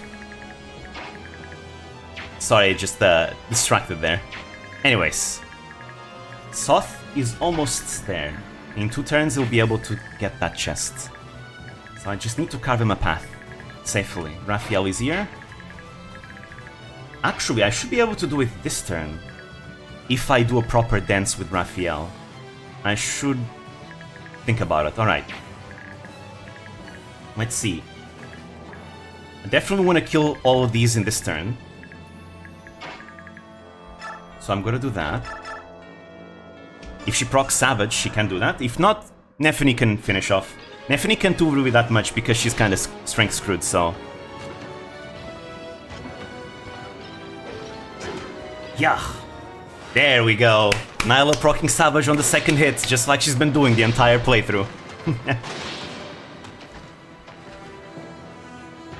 Alright.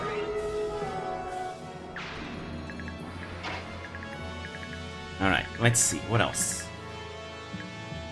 So, where can Raphael go? He can go up here. If I kill this enemy with someone nearby, like for example, Kainegis, he kills this one, and I'll put Raphael in the middle. So I need to put everyone else to the sides.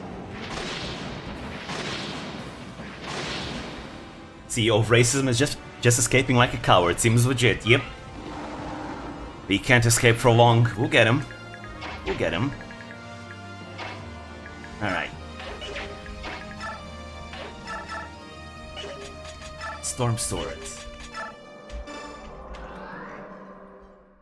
Mamma mia! Here we go!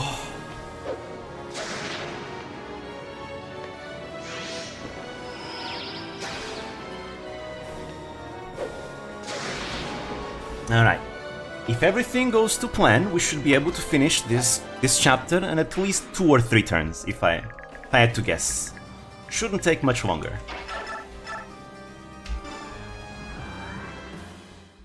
Because we still have 4 more chapters left ahead of us.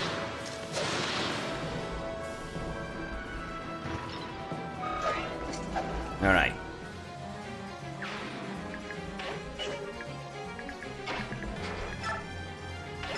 And now... There we go, still Great Lance. But really though, even though I've been using Lyre this entire playthrough, Lyre still does not have SS strikes. Because most of the time she just uses Olivy Grass. Now she can fight, but until now, it was a struggle. She still refuses to level strength. Why, Nephany? Why? You capped speed. She capped speed. Alright.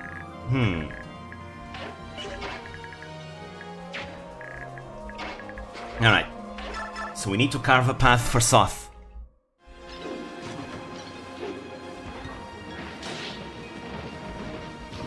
Ugh, goddammit.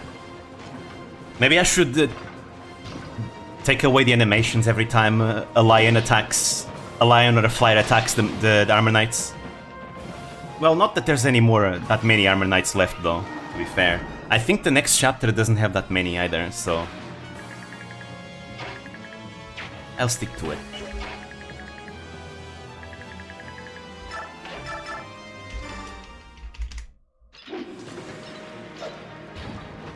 Fortunately, the next chapter is not a route map. Whoa.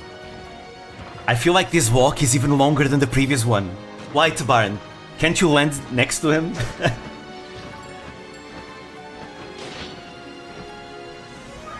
Just land next to him, Tabaran.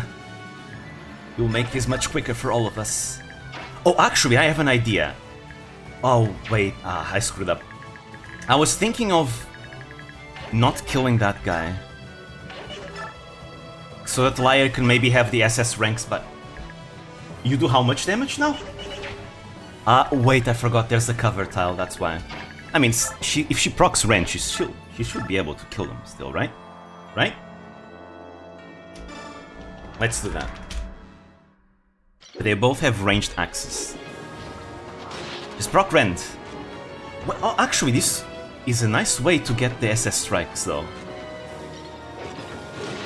Because I feel like if she gets SS strikes, she can finally one-round Armor Knights in the endgame.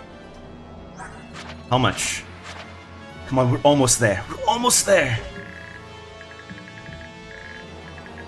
Anyways, show us some dialogue, Lacane.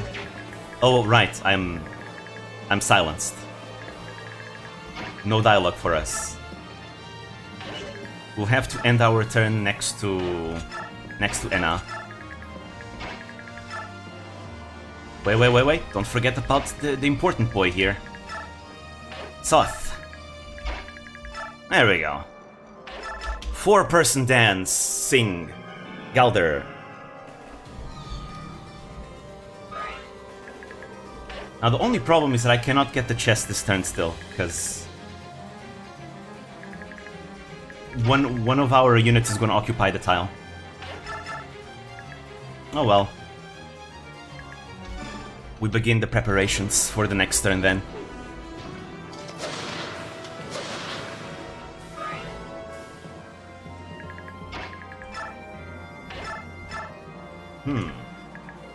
There we go. 4-person dance just to pee, yep. Speaking about 4-person dances, the amount of shenanigans you can do in Engage is really funny. Because you have Byleth, Emblem Byleth, which gives you the ability to dance for 4 people, right? You have Seedol, who's also a dancer, and then if you have the DLC, you can get Emblem Veronica, which also allows someone to have to refresh a turn. They cannot move, but they can refresh a turn, and that's still pretty useful, really. So, you can make a lot of cool things happen if you know what you're doing with your dances in Engage. I just like how well balanced the difficulty in Engage is, I feel. They throw in Engage, they throw you so many situations that in any other game you wouldn't be able to get away with it, I feel. But because of the tools that Engage provides you, you can comfortably get through them. You know, you have Corrin, Emblem Corrin with his with their crowd control, you have Byleth dances, you have like terrain, like some characters can like create flaming terrain which prevents enemies from passing through. Just in general, they did such a good job with Engage. It's such a fun game to play. Oh wait, let's go. Wait, okay, I don't want to waste the blizzard because I want to bless the blizzard later. Ah, really? Soren doesn't have dialogue with Lacane? Oh, that's... I guess that makes sense. They didn't really have much of a connection, but still though, it's Soren. Soren dialogue is always good. Skill. Wait, no, he doubled! What? Of course! I'm an idiot. I'm sorry guys, I'm an idiot. I'm an idiot. That's fine, I guess we'll bless the Excalibur. It's fine, it's fine.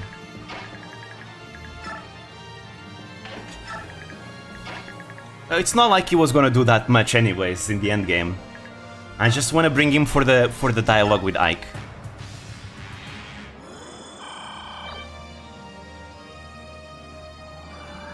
Oh, will they attack her? No, they attacked the Baron. Makes sense. He's the only one that can't retaliate. Still though, they have 0 hit on him.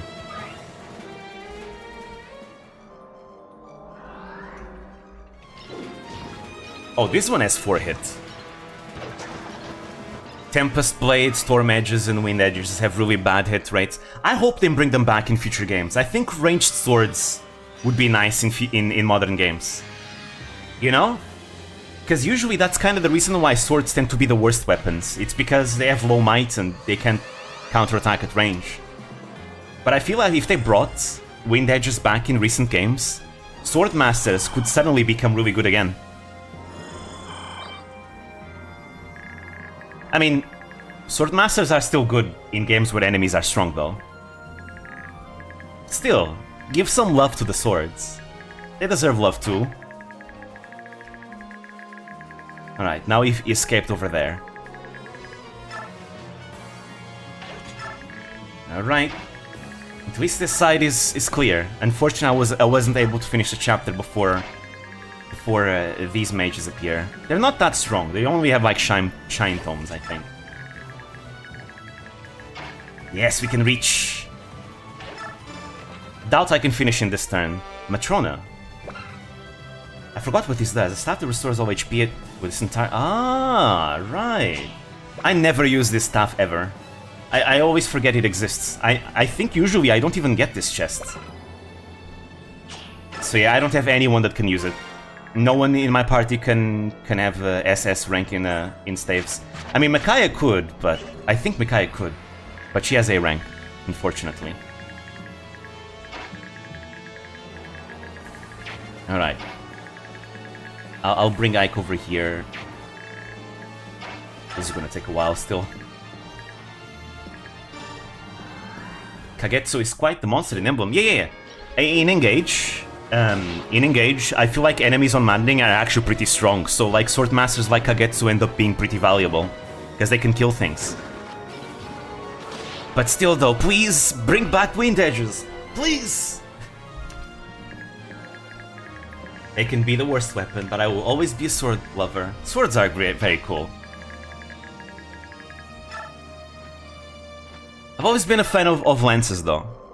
Even like in other types of games, I always like lances a lot. I think it's a cool weapon. Like, it's so simple, just a pointy stick, but it's very useful. Simple, but gets the job done. I always thought that lances look very gallant. So I am a lance fan. I say, meanwhile, there's only one lance user in this entire army. Let's see. Shine.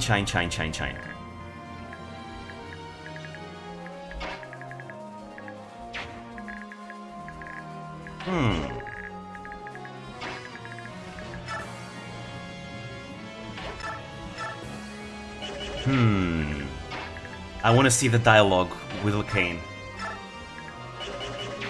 I need to be there though. It's kind of dangerous. All right, I'll finish this in the next chapter then. In the next turn, I mean. Now please don't crit. Nice. Stun. You're done.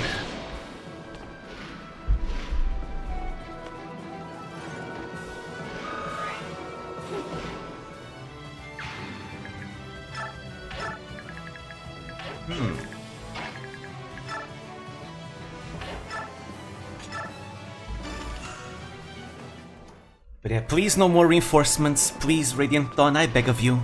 Please. This is enough. Hopefully. I think these are the last reinforcements, if I'm not mistaken. If you want to end this chapter in the next chapter, I won't be the one saying no. Yeah. Slip of the tongue. Alright. Can we hit Lacane from here? Yes, we can. Dialogue. Burn, traitor! Watch your tongue, girl! Oh, that's it? That's all? I mean, I guess that's because they had dialogue before the chapter began, but still, come on. Really, that's all? That's fine. This game already gives us plenty of dialogue, to be fair, so no need to be greedy with it. Alright, if Soren procs Flare, he can kill this one.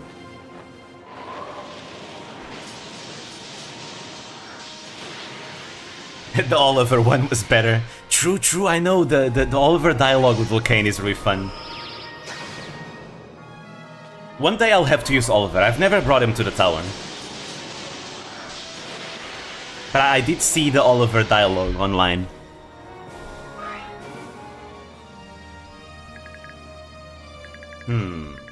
What if I transform Anna? Is she safe? Can she, like, kill one mage or two? Ah, wait, yeah, Anna has a lot of resistance, right. She'll be fine if she transforms. Yeah, there we go. If she transforms, she can take care of these mages as well. That's the power of 34 resistance. Rah! Alright.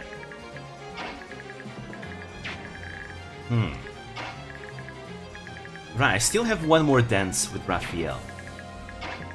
Now, who can I dance for? Over there. I don't think I can make anything special happen, though, with the dance. Suppose I would dance for Gifka and Nefany. Gifka is closer, so he might be able to kill a mage. One of the priests, I mean. Yeah, he can. Can Nefany do it too? Ah, one short. Wait, maybe if I shove though. No, she doesn't have the constitution to shove. That's a shame. That's fine. I'll feel happy with one. One mage is good enough.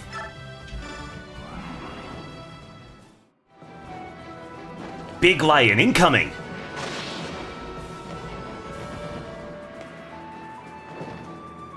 You're out.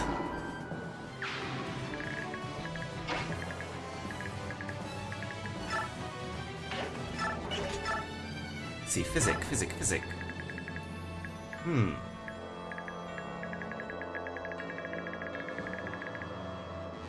I guess to be safe, well, I guess it doesn't really matter why physic, right? No one is in real danger. I suppose I can physic Liar, why not? I mean, she's also fine. I mean, I doubt those enemies can even hit her. But just in case they can... I mean, she's also in a cover tile, so she's definitely fine. But can't be too careful.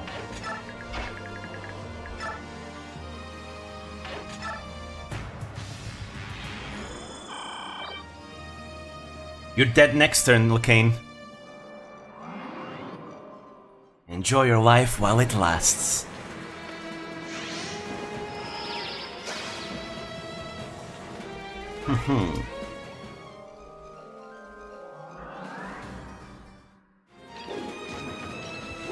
Yeah, they can barely hit her. Oh wow, he actually hit her. Okay, that's funny. He actually hit her.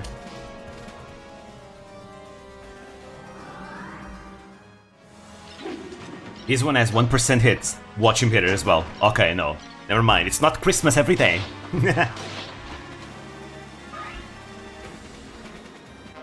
There we go! Finally! SS strikes! Now this is the perfect Liar, everyone.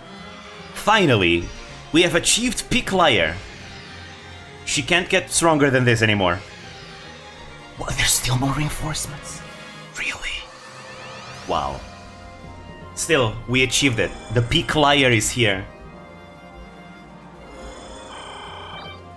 What did I miss? We are in the Tower of Guidance, and our cat is now as strong as she can ever become.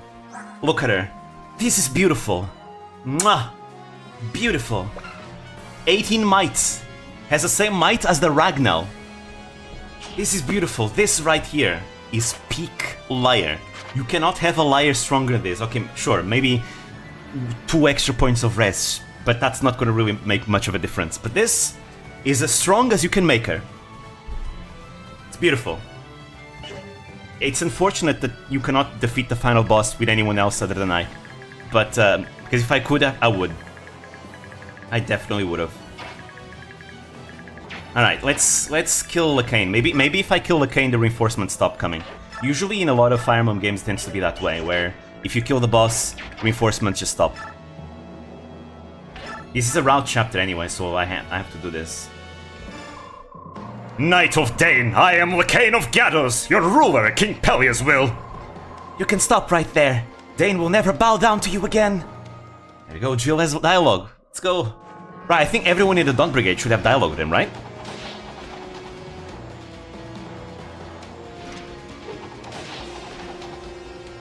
Here we go.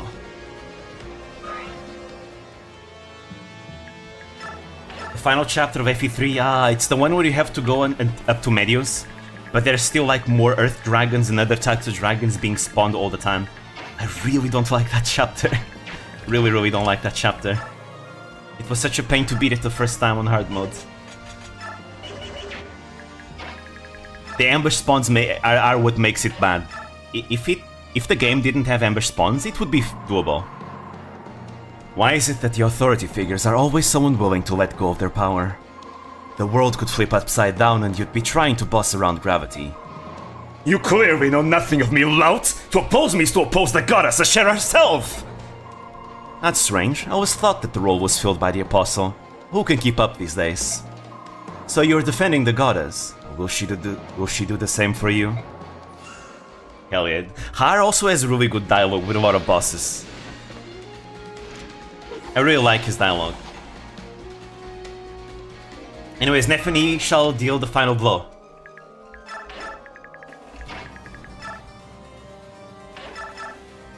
There we go. We have killed the CEO of racism. A full level up, nice. Please get strength, Nephany. Come on, you've went like 10 level ups without. Why, Nephany? Why do you refuse to level strength? This can't be. I was chosen. No, and now you're dead. You were chosen, and now you're dead. We have defeated racism, oh yeah! Now we need to kill the followers of racism.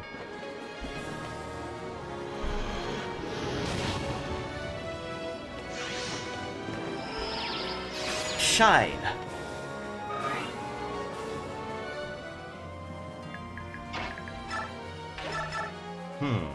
Soren can't kill here. What about Sanaki? Rex Flame? Oh, she gets doubled. Right, the Rex Flame is really heavy.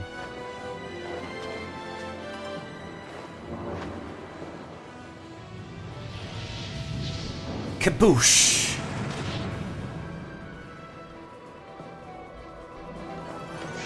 This will be another kill for Soren. Hopefully he'll level up and hopefully get some speed. At least he's gonna be really useful against the dragons though. All those arm scrolls I gave Soren to make sure his weapon ranks would be high are gonna come through in the dragons later on.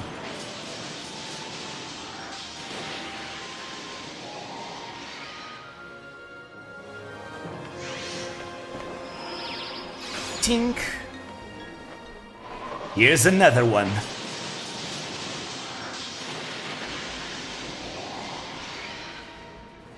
Alright, there we go. No level up. Alright, who's left? I guess I can now finish these guys off once and for all. But I don't have anyone in... Well, actually no, that can be arranged. That can very much be arranged if I dance with Raphael. Right? If I dance right here. Well, actually I can dance here. Here's fine too. Yeah, I think it's more optimal to dance here because I can put someone here, and someone here. They will kill the 3 ones over here. And someone with ranged attacks can kill one of these while Lyre kills the other. Yeah, I'll do that. So we'll put Ike over here. Ike will kill one of the other generals.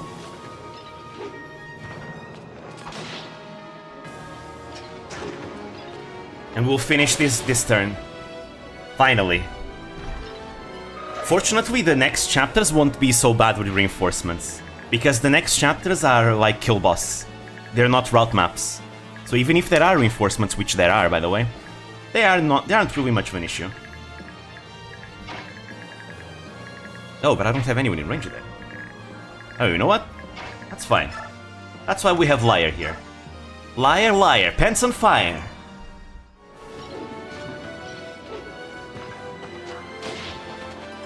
She still can't one round, that's unfortunate. Even with like maximum strength, maximum weapon rank, she still can't one rounds the generals, that's a shame.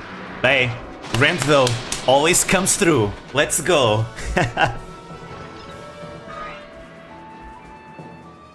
Maybe I should one day try and give her Adept. I didn't give her Adept, I gave her Quick Claw. By the way, this Quick Claw skill was completely useless. It never procced in the entire run. I'm probably going to remove it and give her something else, because I have other things I can give her. But next time I'll give her Adept instead. Because she has high speed and high skill, and that means she can probably proc Adept quite a lot. It's a shame that one of the Adepts that I had, they were on Zihark, and Zihark died, so... Unfortunately, Zihark's Adept is gone. Because when it comes to Soren's Adept, I always give it to Mia, because I think Mia just makes very good use of it.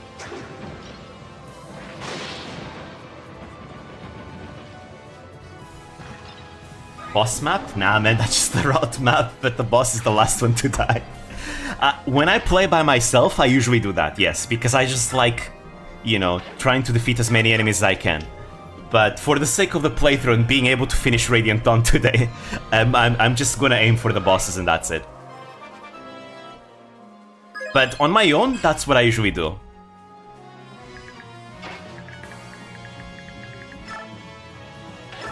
Alright. Here's some Ike. We like Ike.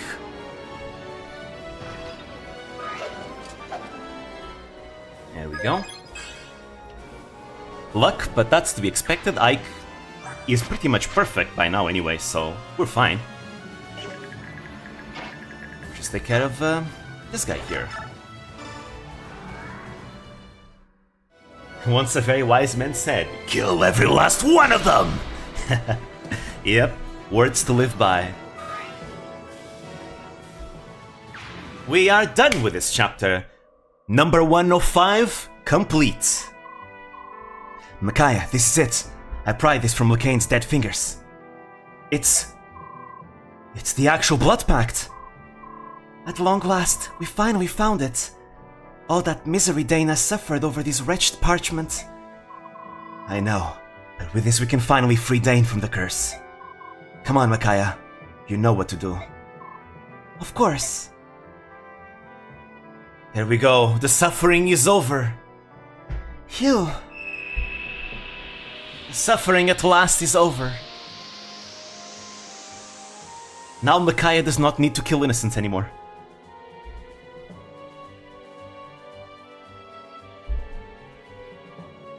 There we go. That's it. What a relief. No one has to die now. Also, I'm pretty sure this song doesn't play anywhere else in the game. Thank goodness. Oh, Peleus. Also, I think I know why I didn't get the Peleus and the option to keep him alive, everyone. So, turns out that I, by accident, probably started this hard mode playthrough without using the clear data that I already had. So that's why, even though I did everything like I needed to do, every single condition, unfortunately, I guess I was a dum-dum and I forgot to actually start it with the clear data. That was the issue. Which is a shame. Which is a shame. That's fine. That's why I have the... right now, I have the videos on YouTube ready, so that once those scenes were supposed to play, I will be screen sharing. I will show you guys the videos, so that we can see them together. I mean, I've already seen them, but I want you guys to see them too, for those that haven't seen it yet. Hey! Micaiah, there's another pact here. Lucane was carrying 2 of them. What's going on? Oh, I'll hang on to this. Empress Sanaki? I promised to return this to its proper owner, Raven King Nesala. Because of this, he was forced to serve under Lucane. He had to turn against his allies. Is it a requirement to have the data clear? Yeah, you have to start from a clear data file. Which is what I didn't do this time around. That's why I wasn't able to save Peleus and keep him alive and all that. And that's why we're not gonna get the final character in the game, but I'm gonna show you guys anyways, so... everything that we would have seen, I'm gonna show you guys today. So Kilvas too? Yes, Lucane's treachery ran deep. At least it's finally over. I'm happy for everyone. As am I. I'm sorry to have to remind you, but if we don't save everyone who's been petrified, then this is all pretty pointless. Well spoken. We can't stop until everyone is free. Come, the goddess awaits. But we should still be able to see the memories, right? Lacane, to think that the warped dreams of one treacherous madman could corrupt an entire nation. Apostle, are you well? So you still insist on calling me Apostle? I think we're past that, Ike. So what should I call you? Miss Sanaki? How rude! You have no right to address me with such familiarity. Please call me Empress. Yeah, we're past calling it Apostle, but Miss Sanaki is too casual, too familiar. Empress it is. Goddess, Empress. I like Sanaki. Sanaki is such a great character, by the way. Like, from the moment we meet her in Panther Radiance to now, I think she's one of the best Radiant Dawn best Telius characters. She's a very, very good character. You know, she has her serious moment, she has her quirky moment, she has her, you know, proper Empress respectful moments. I feel like she's just a great character. You know, and she's very well written too, I feel. She's great. I'd say she's one of my top 5 favorite characters in the game. In terms of writing. You don't have to say it like that. Listen up a bit. Oh, give me a break. You creatures are made of some tough meat. I don't think that girl even needs to hear the divine word, do you? Yune, you're a bit of a mystery yourself. Almost sounds like you're happy to see that the people don't necessarily need you. The one constant truth of people, Ike, is that nobody can stop them from changing. People sometimes do things that even the highest divinities couldn't imagine. That makes me sad, but that also makes me very happy. That's why I love people so much. There are some changes that goddesses can't even predict or control. Maybe Ashera resented that. I don't know, but I do know that Ashera loved people. I'm sure of it.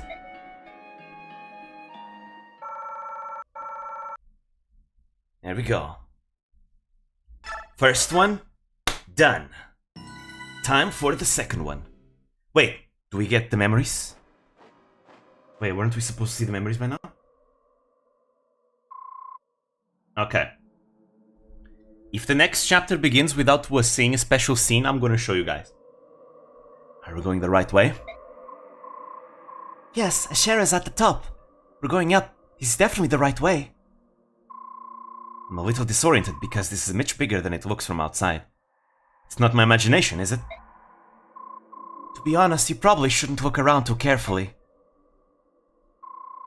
True miracles can overwhelm and terrify mortal minds. If you dwell on what you see here, you might stop climbing. Really? Yes, really. Well, for most people anyway. You're all the exceptions. You are all focused on your one goal, and you can't die until you achieve it. That's what you think, right? Yes. Desire propels people forward.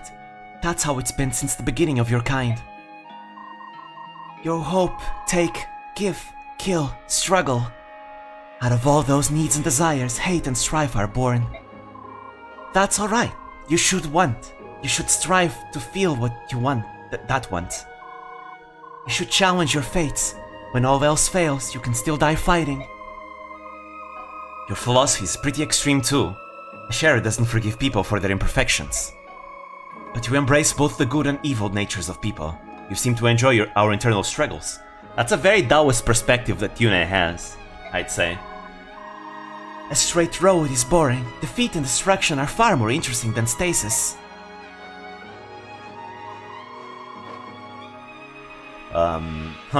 Is there a goddess who takes a middle-of-the-road approach? Well, long ago. Wait, stop everyone, we need to talk. The next one who stands in our way is someone deeply tied with you. Let's go. Ike knows who it is. Ike already knows who it is. You know? It's time. It's time to finish it. The Black Knight awaits. You've come. Welcome, son of Gawain. Welcome all, courageous warriors.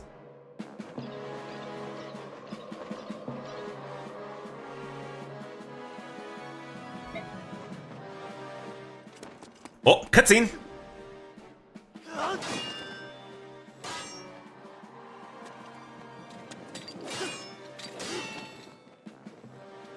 final showdown is upon us.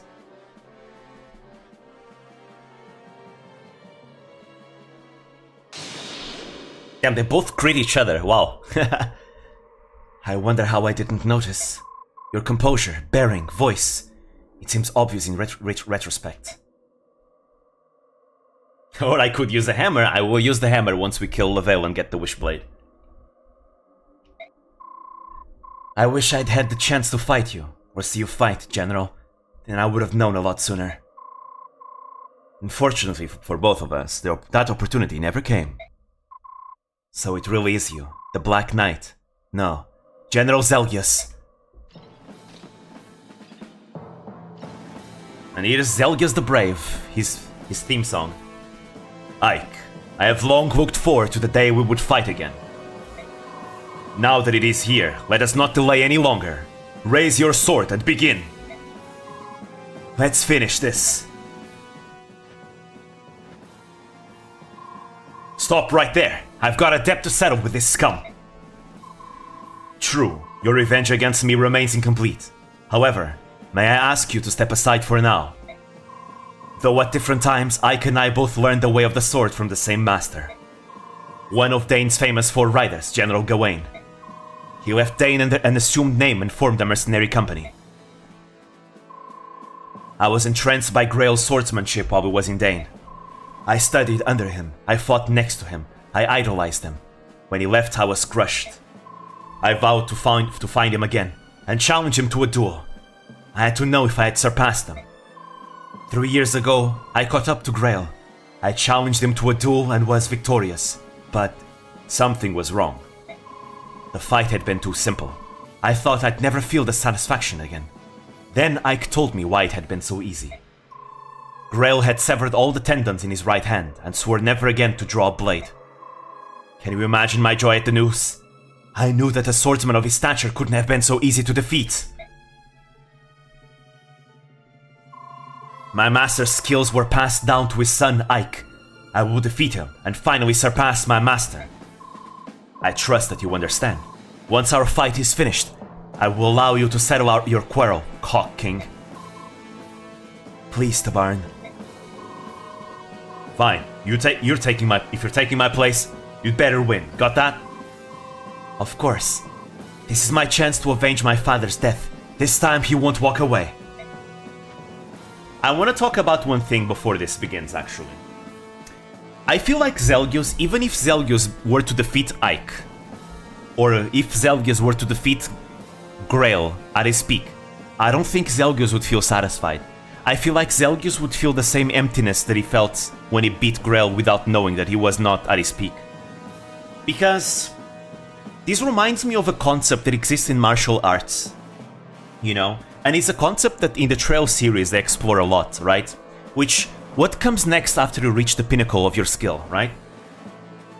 And in Trails they explore that concept a lot, you know, of reaching the peak, what comes next, right? And in the games they usually tell that once you reach the peak, that's the beginning of your journey, right? Because skill and power only exist for a purpose, right? Are only a means to a purpose. So after you reach the pinnacle of your skill, it comes to you to begin the journey to basically find out how to best utilize such skill. And in a lot of Trails characters, that way is to protect that which they hold dear, right? And I feel like, well, I'll pick up this topic once again once we end the game, because I think there's going to be a scene where I can pick up the topic again in Ike's case. But yeah, I want you guys to sit up with that idea for a bit. Let us begin.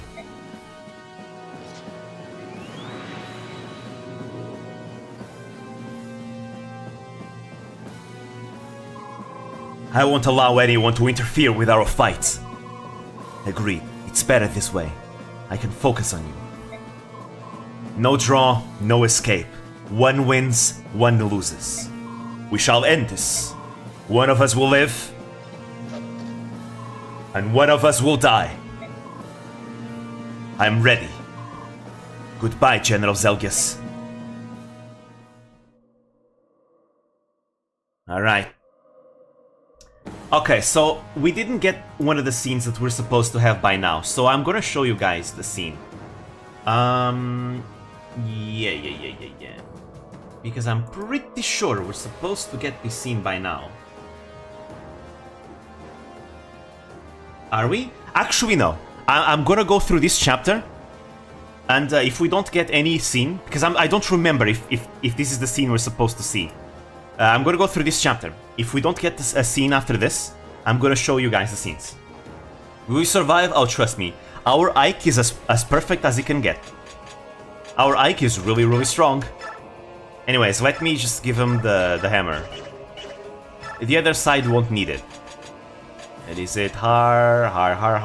Actually, since Jill is using the Urvan... Oh wow, but she barely has a hammer anymore. I was using that hammer a lot in the previous chapter. Alright, let's do it like this then. Well, to be fair, it's not like we need more than 3 uses of the hammer, right? Man, it's not like there's that many enemy armors in this chapter. Let's see, anything else I need to know and prepare? I don't think so. I think we have everything that we need. Yeah. Alright, we're ready. Let me just award the XP. I'm also gonna remove from Liar the quick loss skill. It's useless. It never procced once in the entire playthrough, and I've been using it on her the whole time. So I'm probably gonna give her something else.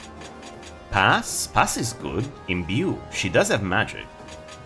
Dragon Voice for next chapter. Well, you know what, fine. I'm gonna use it in this chapter because there's still 1-2 range enemies. Maybe it will proc once. Maybe. Who knows? With that said, I also would like to give a level up to... Where's Soren? Soren! Get a level up. He should get speed, right? Right? I know his speed growth is 30%, but... You're right, never mind. Never mind. I guess he has higher growths than that. That's fine. It's not big deal anyways. Anyways, any supports that we have to do? I still have a C support. We have a C support. A support. I suppose I will pair up Sanaki with no one. What about Raphael? With no one. Okay. Never mind. There's nothing to do. Alright. So this is the chapter. On one side, Ike is forced to fight the Black Knight by himself. Nothing you can do will help him. Not even healing staves will work. He is by himself. Now, fortunately, our Ike is insane. He has capped speed. This is the best Ike I've ever had in my Radiant Dawn playthroughs. Capped defense, capped speed, capped skill, capped strength. We win. We're way stronger than the Black Knight. Right? Let's compare stats. The Black Knight has 70 HP, Ike has 65. It's maxed out already. Ike has 37 strength, it's capped. And the Black Knight has 38 strength. Now, he does have magic, which is important because of the Imbue skill. It means that he gets 18 HP every turn. It's equal to his magic. Oh, right, before I forget. Okay, no, I already have Nihil on him. That's good, that's good. Right. He has 40 skill, we have 40 skill. We have 37 speed, he has 30 speed. That means we double. That's already enough for us to win this chapter. We double. We do double the damage. We have more luck. 5 more luck. We have 37 defense. He has 40 defense. But again, we double though. And resistance is irrelevant here. On the other side, you could just finish this with a hammer, because, as we know, the goddess blessing that he had in the previous game is gone. He no longer has that blessing, so he can be beaten by hammer, because he's an armor knight, right? So that's why I gave him the hammer. The hammer trivializes this fight, by the way. I'm gonna use the Ragno until I get this, because the other boss is Lavale. Lavale is on this side, and he's got the Wishblade, which I want to give it to Nefani. So... I'm not gonna end this chapter until I kill him. Now, at the same time though, Nefani, unfortunately... Oh no, she has SS Lance Rake. That's good, okay, never mind. So I'm gonna try and speed through this chapter. There's not as many armor knights in this chapter, but at the same time the enemies are also kind of more deadly, right? Because they're more offensive, I'd say. But it shouldn't be much of an issue. You just need to be careful with any enemies that slip past to your squish units, and that's it. It's not a difficult chapter. It's really easy, really. Alright, I always like to bring my lions to the front. Yeah. Lions to the front. I think I'm gonna get Mia and Effany to go to this side.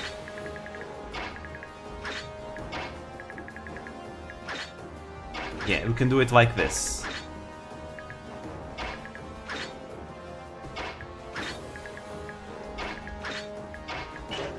There we go.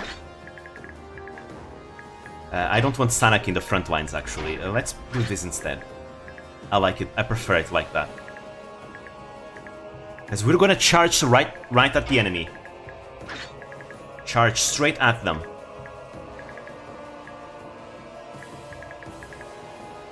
Okay, I think that's it. Unfortunately, that means that Soren no longer has his support with Ike, so he's a bit more frail in this chapter.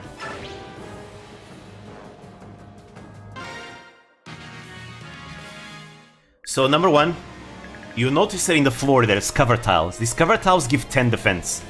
So it's actually better to stay here and let the Black Knight come to you, right? Because as long as you do that, you have plus 10 defense on top of that. So you have 47 defense. So just stay put. Everyone else, charge. Alright, where do we begin? Guess we can begin with Mia. Mamma mia! There you go, with a Veikati.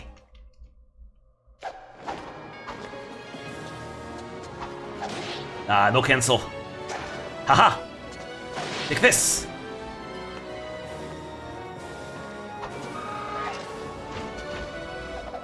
But yeah, and then Effany can follow through.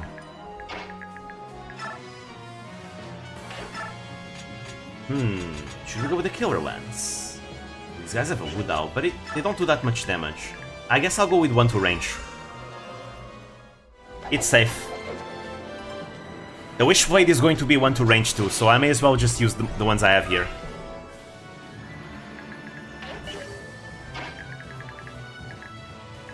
We charge straight through. We don't need to fear anything. No fear. Go liar. You are the main character here.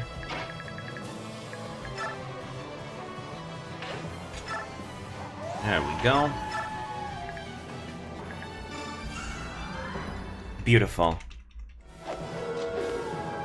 I prefer to bring the fight to them rather than them coming to me here. Because it's much easier to protect your units here. As long as you have, like, strong combat units, you're fine. They can't really beat you.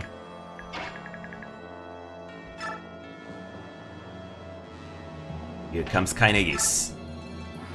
Transformation time. I'm gonna defeat the ones with 1 to range, because they're the ones my Laguz units can't really beat that easily. I should probably put Liar in the middle of the formation, though, because then Daunt can affect everyone. Yeah, my mastery skills have a habit of proccing always on the second strike.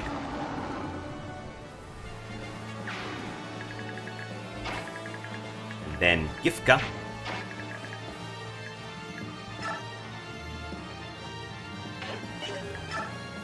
I'm gonna put him in the cover tile.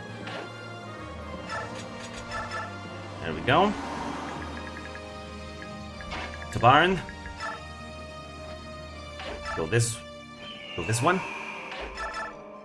I just need to make sure nobody slips past to fight my squish units. Nice. I'll let Har and Jill take care of the east flank.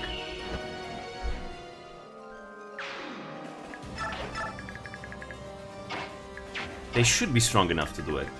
They are strong. Jill especially has gotten really strong. Look at this. Insane how strong she is. Bam.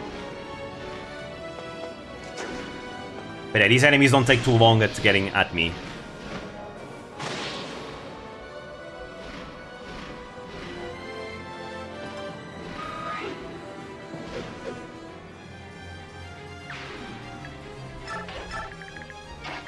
There we go. Ah, he can't double these ones. Well, it makes sense. If he can't double Armor Knights, then he sure as hell is not gonna double the Warriors. Because they have far more speed than the Armor Knights do. Actually, how much do they... Oh. Jill, far be it from me to get in your way, but hey, if you need me, I'm right here. Hello, I hope you're enjoying yourself as much as my little beastie and I are. Really? Jill has, like... generic dialogue there? Huh. I've never seen their A support.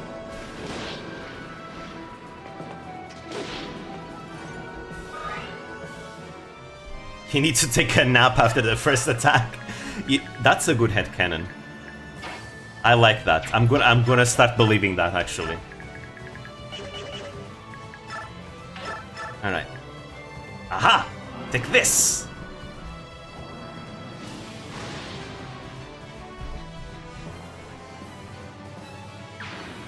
But I do want to see how much speed the warriors do have. Hey, she got speed. You know who also should get speed? Soren. 28 speed. Oh, actually, that's not that much. They only have 2 speed more than a lot of these generals. 24, okay.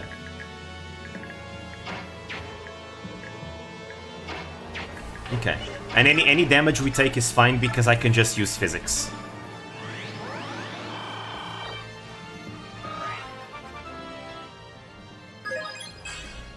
There we go.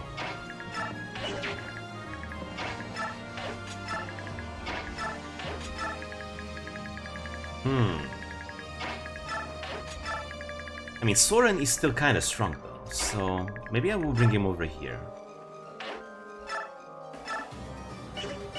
No, best to stay with a weapon. And honestly, Raphael, I'm just gonna keep him back. It's too dangerous to move him anywhere else. I like to play it safe and just let my strong units fight. Oh, wow. Oof. Yeah, gotta kill the archers. Forgot that I'm not invincible.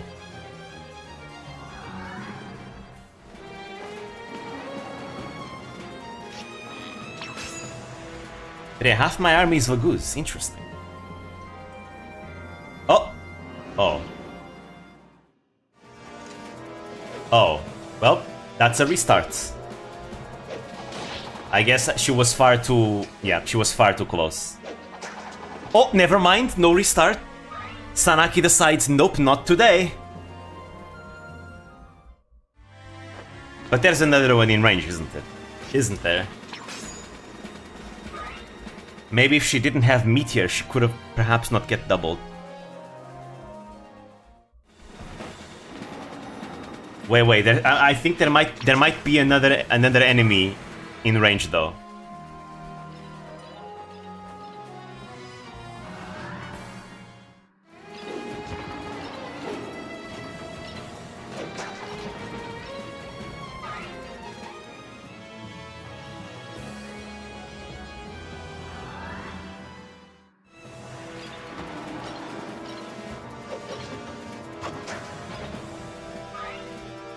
Alright. Yeah, this is the moment of truth. Okay, yes, she survives! The Empress lives! All hail Empress Sanaki! 37th Empress of Benyon!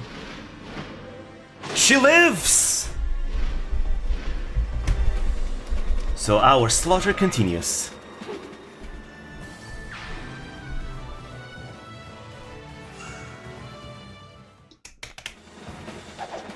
Whew. Uh-oh. Wait. Uh-oh, what? Everyone's just critting everywhere.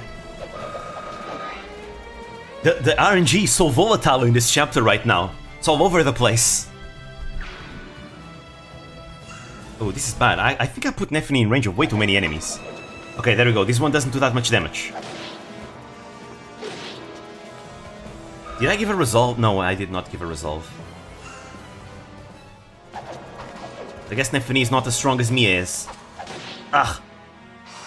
Wrath! Crits! Rah!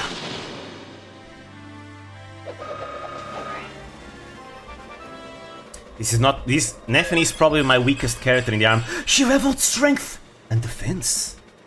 Nice. Okay, okay. Don't die now. Don't die now. Otherwise, level ups will be useless. You can't excel if you're dead.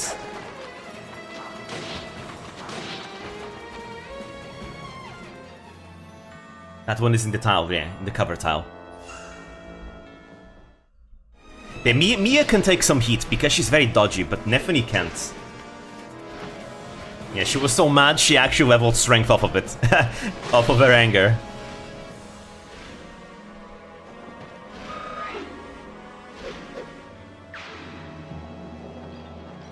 Alright. Oh wow, look at that!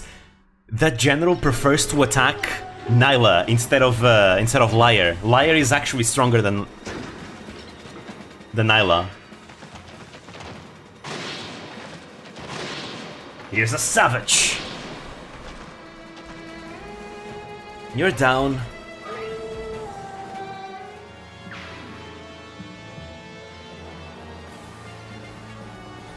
All right.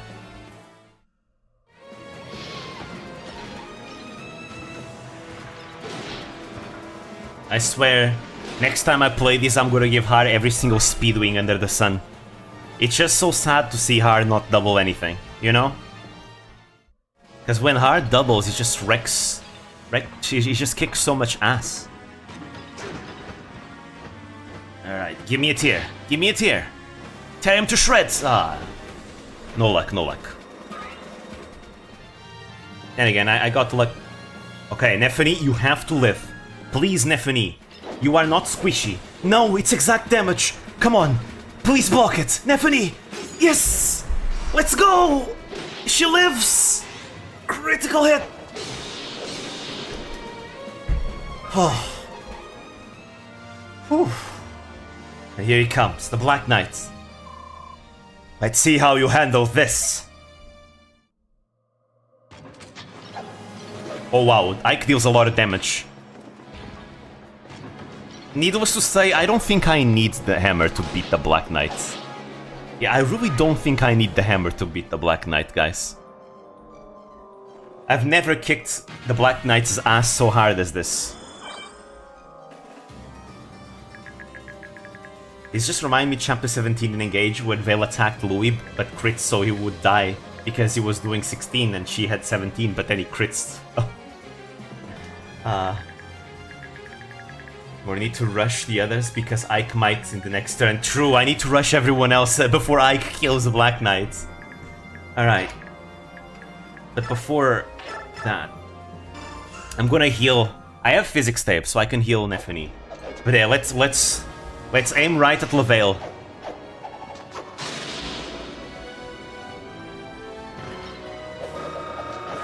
Alright, there we go. Oh!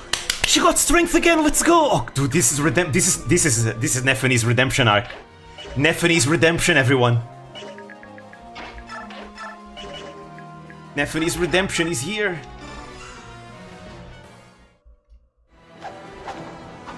Okay, Mia will wipe out this guy.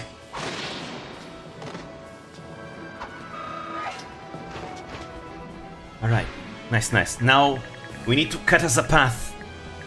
Here. Actually, but before I do that, though... Ah, he can't double! Do you still have Meteor? Okay, she has one Meteor used, that's all I need. All I need is one Meteor. Because I can get infinite Meteors in the next chapter.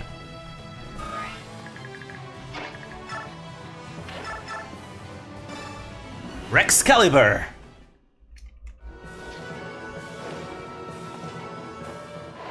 Love this animation! Take this!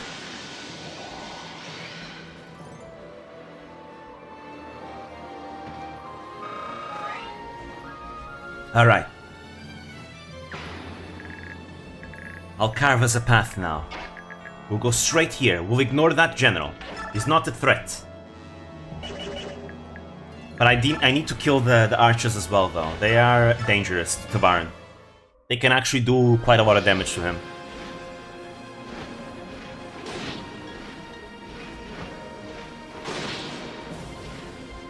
And I'm gonna see if Kainegis can kill Lavale.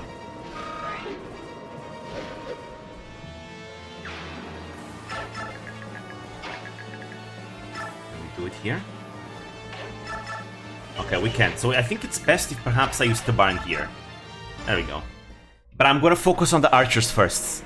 The Black Knight should survive at least one more turn. At least. So... 1 or 2 turns at least, so... That's enough time. That's all the time I need.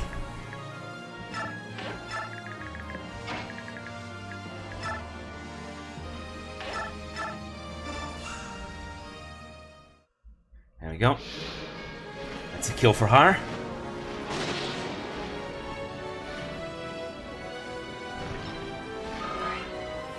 Nice. Oh, I didn't get speed. That's a shame.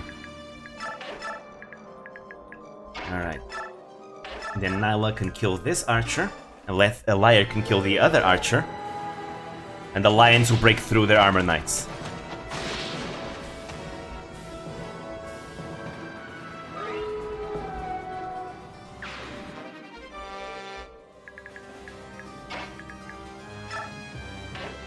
Wait, I think I can do it this turn. Yeah, there we go. Gifka kills this one. We'll dig deep.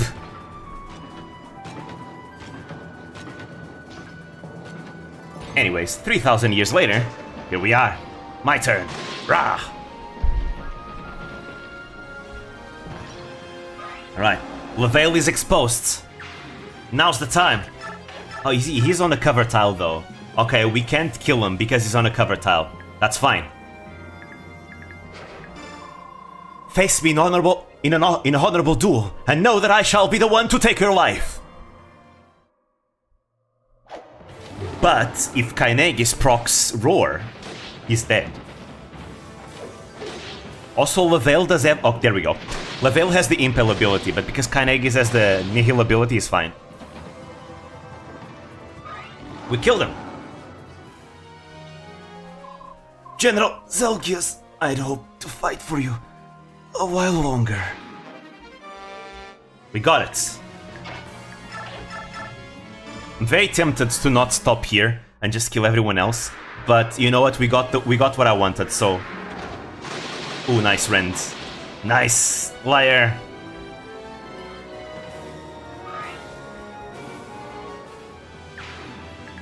Let's see, are there any other, like, droppable item? Okay, there's a Panacea, which is kinda nice. The final chapter does have a lot of annoying things to it, so... I mean, you know what? I'm not gonna end it yet. I want that Panacea. The Panaceas are useful.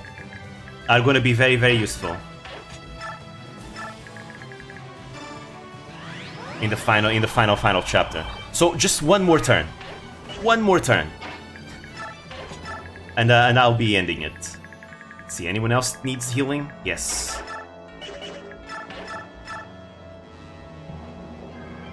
Well, actually, Soren also has a physics staff.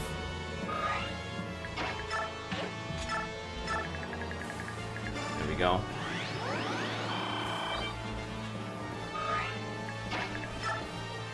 Let's see, nobody can reach, right? He has 6 move, right? 6 move, 6 move, 6 move. 1, 2, 3, 4, 5, 6. 6. He has a short axe, but this is Anna, and she's on a cover tile. She will live. She will live. She's fine. She survived worse. Well, actually, will she? Perhaps I should probably do the math. She has 23 defense in this cover tile. 23 defense, 41 attack. Yeah, she lives.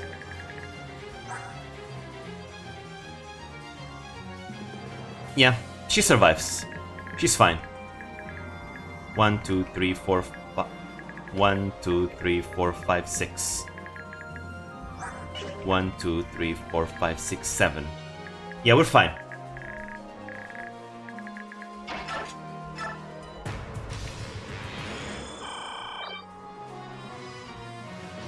Yeah, he comes, he attacks Anna. Anna will be very low, but she will survive. There's no crit or anything.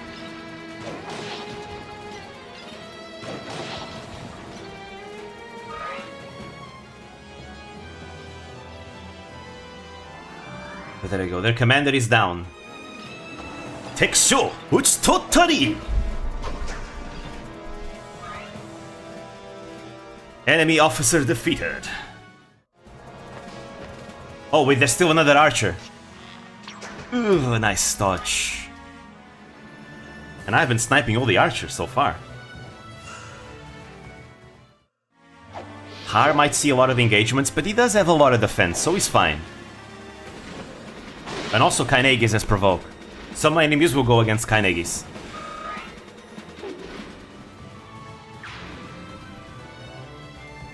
Yes, come and attack Liar. She's the main character. Nice, another ends.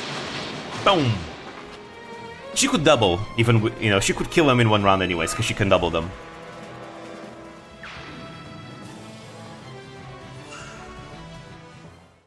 Okay. If he procs stun, he kills. Sweet dreams.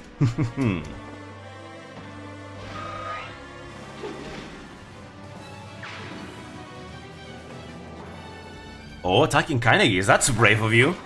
Why would it... right, he has the provoke skill. That's why. Wow, Kainegis cannot double that one. I guess his sword masters really are fast. Still, Kainegis is also really fast.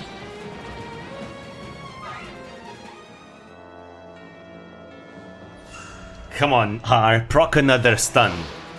Give them another stun. Yeah! Let's go! Roar! That's what I like to see. It's not about to be shown up on the battlefield by Jill. Another one. Come on, Har. You know you want it. Another one. 3 times the charm. Go, go, go! Ah, okay. I guess 3 is a crowd. Oh, he gets doubled. That's not good.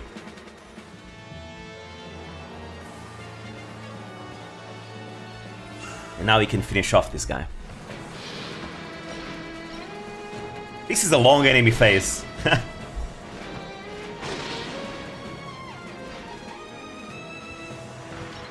But just like that, almost all enemies are dead. Yeah! We got speed, let's go! I mean, I don't think he can double anything still. But, hey, can't complain about speed though.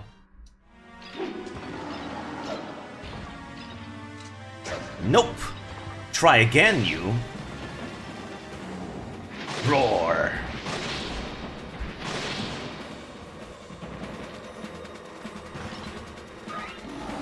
Beautiful. God bless you, that speed. Meanwhile, in the other side, ooh, Ike could crit, actually.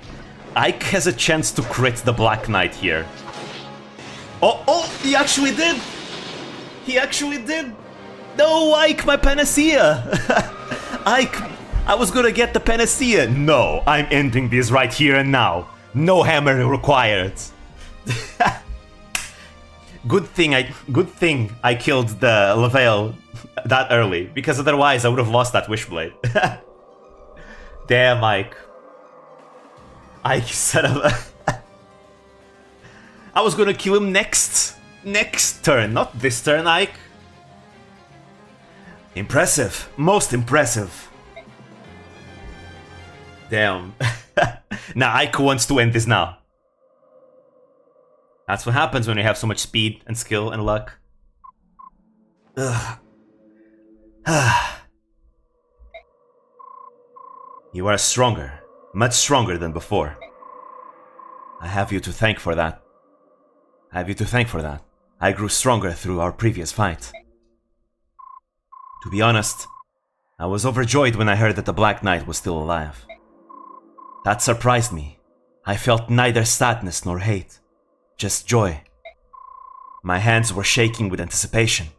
I couldn't wait to fight my most formidable enemy again. Your swordsmanship was fearsome, fiercer and more powerful than any I've ever seen. After our duel 3 years ago, I trained hard, trying to remember all of your skills and techniques. General Gawain was invincible at the time he trained me. To surpass him was my ultimate goal as a swordsman. Was I as skillful as you remember my father in his prime years? Did you see his shadow in my sword? I certainly did, Ike. Thanks to you, I was able to fight my master at the height of his glory days. Today we fought, and you weren't even close. Dale. Black Knight Zelgius, you were my father's killer, and my last teacher. I spent most of my life shrouded in darkness, but my life had meaning. Now I'm certain of it.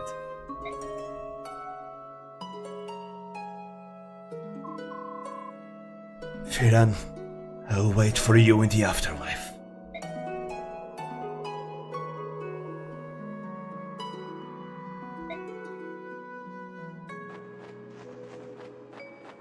That is a very slow pace of running. Let's move on. We don't have much time left.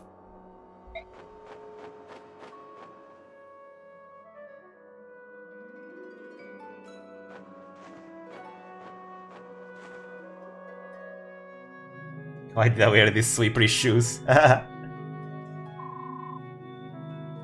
swords are calling to each other.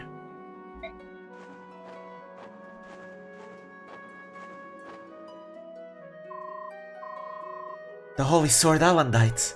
It's the counterpart to your sword, Ragnar. I think it wants you to take it up. Dual wield time? I wish, dude. Dual wielding Ike would be so cool. I mean, Altina in Fire Emblem Heroes dual wields the Ragnar and the Alondite, because she was the original wielders of the weapons. But unfortunately, there's no dual wielding class in Fire Emblem. In Fire Emblem Fates Birthright, there are sword master animations that do use two swords actually. They're specific swords though. But yeah, we do not have dual wielding. I mean, it makes sense historically. Dual wielding wasn't really a thing that much. I mean, that much, because there were cases where it was used, you know? Like samurais using a wakizashi as a secondary weapon. Or, you know, you have like pairing swords in like Europe that were used together with other swords. But those are specific types of swords. Anyways, regardless. Yeah. This sword goes towards Mia. Mia is gonna be the new wielder of the Alondite.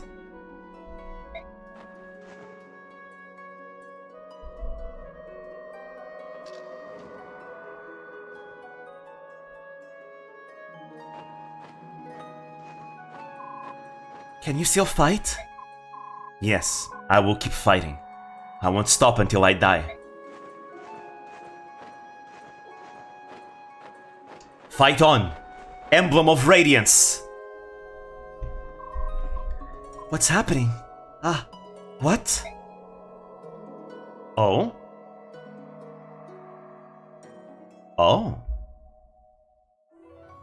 You bear the mark. So that's your secret, is it? The blood of the Laguz runs through your veins. Yes. There was someone on my father's side who was with the Laguz. Zelgius is one of my brethren too. My lord, the brand. Do you know of a way to remove it? This cursed thing, I'm an outcast from my family. I joined the military to escape the shame and hatred in their eyes. I live in fear of discovery. When I think that I might see that same shame and hatred in another's eyes, I come close to despair. I have lived my life alone, unable to trust or become close to anyone. Such loneliness and isolation, you poor child. It pains me to tell you that I know of no way to remove your brand. I understand. It was a foolish question. I apologize. But yeah, he's branded too. Lord Sage, I realized some years ago that I was aging more slowly than others do. And you wish to conceal that fact, don't you? Is that why you rarely remove your armor, even when indoors? Yes, but this ruse will not last indefinitely. In a few years, I will be forced to leave this army service. And once again, you will be alone. I am accustomed to being alone. My only hesitation is that I will miss studying the sword under my commander, General Gawain. When the time comes for you to leave, will you come to me, perhaps? My lord? We share a similar condition. I see something familiar within you. I can understand your pain and isolation. But why me? I have a task that I must accomplish. With you at my side, I would feel more confident of my success. If I join you, will I be redeemed? I cannot say. At the very least, however, you will no longer be alone. And neither will I. That is enough, then. You have made my decision simple. When I leave here, I will find you. I am a soldier in the Daean army. I serve under the command of General Gawain. My name is Zelgius. May I ask your name, my Lord Sage? My name? Of course. We shall know soon enough. But yeah, that's how he came to be in service of the Banyan army. He came to whoever it was and served in Banyan. Whose memory was that? It's just one of many. They're swirling everywhere. The tower resonates with their strength. But who is it? Who do they belong to? There's such sadness. Zelgius met someone, one lonely soul calling out to another. But he's no longer with us. Zelgius is gone. And now the soul that remains is once more alone. Okay. Here we go. So one of the scenes got skipped probably because of the condition. So I will show you guys that one. But first, I'm just gonna keep it up here first before that. Once we have like the menu, I'll show you guys the two cutscenes that we were supposed to watch already. Goes to McDonald's. How dull. I don't sense any enemies nearby. I know. Would you all like me to tell you a story as we climb? What kind of story? One from long ago. Long before the grandparents of anyone here were born. The very beginning of this world, there was only water, until one day a girl appeared. The girl was very clever and she forged the first land. Then she made trees and flowers, and then she created beings. The story of the grand creation? Heard it. Wake me when it's over. The girl was you, right, Yune? Or are you talking about Ashera? Both, really, and neither, actually. At first, the girl was excited by her new world, and she thought of little else. Then she started feeling lonely. Everyone, every being she'd created, was different from her. Not a single person that could truly understand her. Let me decrease the volume. All alone, she grew sadder and sadder, crying for thousands of years. Then some creatures began to grow and change, becoming more clever and sophisticated. They tried to comfort the girl and eventually grew closer to her. That was the birth of the Zunanma. They were your ancestors, Beork, Lagus, everyone. In Banyan, we're taught that the Zunanma were human, Beorkin's ancestors. It makes me wonder what else in my country has been warped beyond recognition. It's possible that the truth was simply misunderstood, like the way everyone calls me a dark god. But let me continue. The Zunanma worshipped the girl as their own goddess. They said her hair was as striking a color as the dawn's first light, so they gave her a name. The goddess of dawn. She was I skipped that without looking. The goddess of dawn. The Zunanma continued to evolve and change, giving rise to a variety of races and tribes across the land. Naturally, each of the races thought their own was superior to the others, and conflict arose between them. That was the beginning of racism. The goddess tried to make peace among her people, but nothing could stop the warring Zunanma. Trying to separate the factions, the goddess gave them different names, Laguz and Beork. But these only intensified their conflict. I mean, yep. When you try to segregate people, that only makes people even more divided, and it creates even more divisions amongst them. And because suddenly they are not together, they are not sharing the day-to-day lives together, and that means that they start not knowing and not understanding what the others are like. And in the place, what will come is like misconceptions and fear and all that. And that only makes the racism work. And then the Great Flood occurred. The goddess was only trying to bring an end to the fighting, but her power was so great that all the continents were drowned in the flood, all except Talius. Are you sure about this story? It's very different from the histories that we've each been taught. True, in Hatari we learned that the flood was a punishment, but this sounds like she didn't even do it intentionally. That's why we've always been so adamant that the Dark God must not be released from the medallion. Laguz rulers have been taught this for generations, though it was particularly stressed in times of war.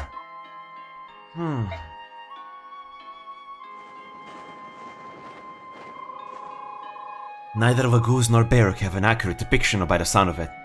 I wonder where the story got twisted. There is another standing in our way. I have a feeling he might be able to tell us.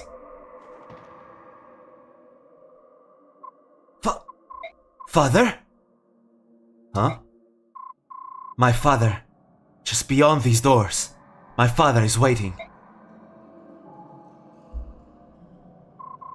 The Ginsia, King of Goldoa. He's supposed to be one of the three who defeated the Dark God, Yune. He has been blessed by Hashera. Not only that, but it's a powerful, resilient blessing from long ago.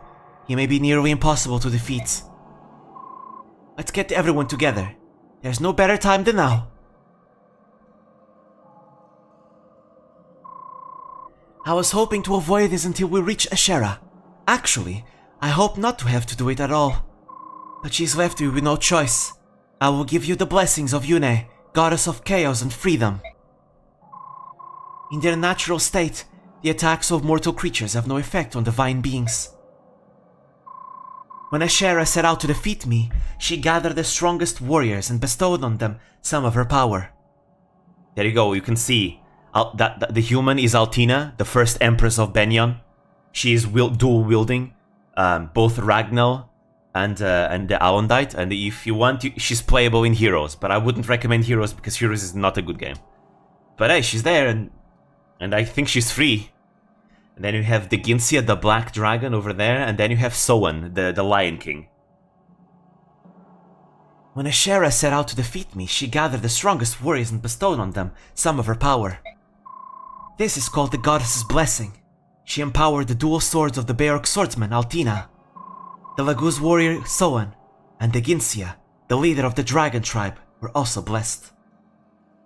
The gameplay is very lacking, it really is. I've tried 3 times to play that game.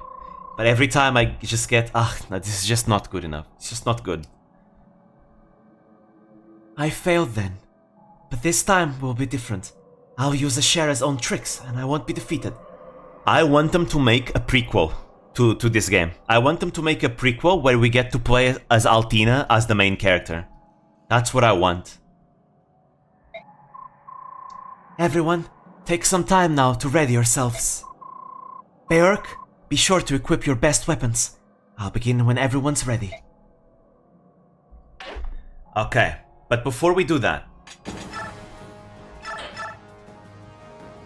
I have cutscenes to show you guys. There are things that I must show you guys.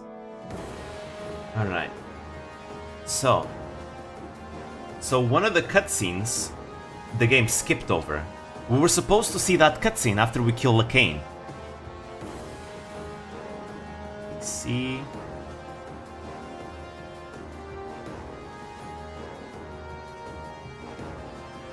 Alright. These are the cutscenes. I'm gonna change my... I need to take away that this. And now I'm gonna show you guys in another scene what I'm talking about. Alright. Wait, no, that's Gura. That's not what I'm trying to show. It's not Gura. Gura is not part of Radiant Dawn, everyone. I just had this close enough. I just had that on. Let me change that. There we go. It's not Gura. That was a Gura a Gura thing. I was watching a Gura clip before stream. That's why. Anyways, here's the cutscenes. Wow, this resolution is not the right resolution. Anyways, here we go. Here we go. Alright. Alright, you're not supposed to say the name. So, you were companion to the very first Empress Altina. I am honored that you have chosen to speak with me. You would trust in the word of a stranger? Yes, I can see inside you. I know you cannot speak lies. Is it possible? Do you share some aspect of my power? I do, as did my mother. Generation after generation, each apostle has been blessed to hear the voice of the goddess.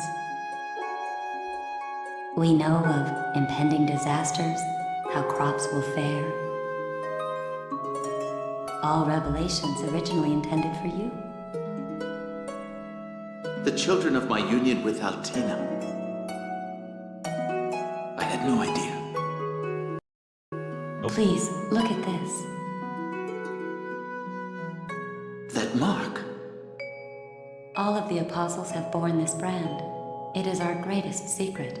The senators must never know. Because of this brand, I thought that I had been born of some great sin. It plagued me always. Guilt tore at me every day as I hid my mark from my people, deceiving them constantly about my true nature.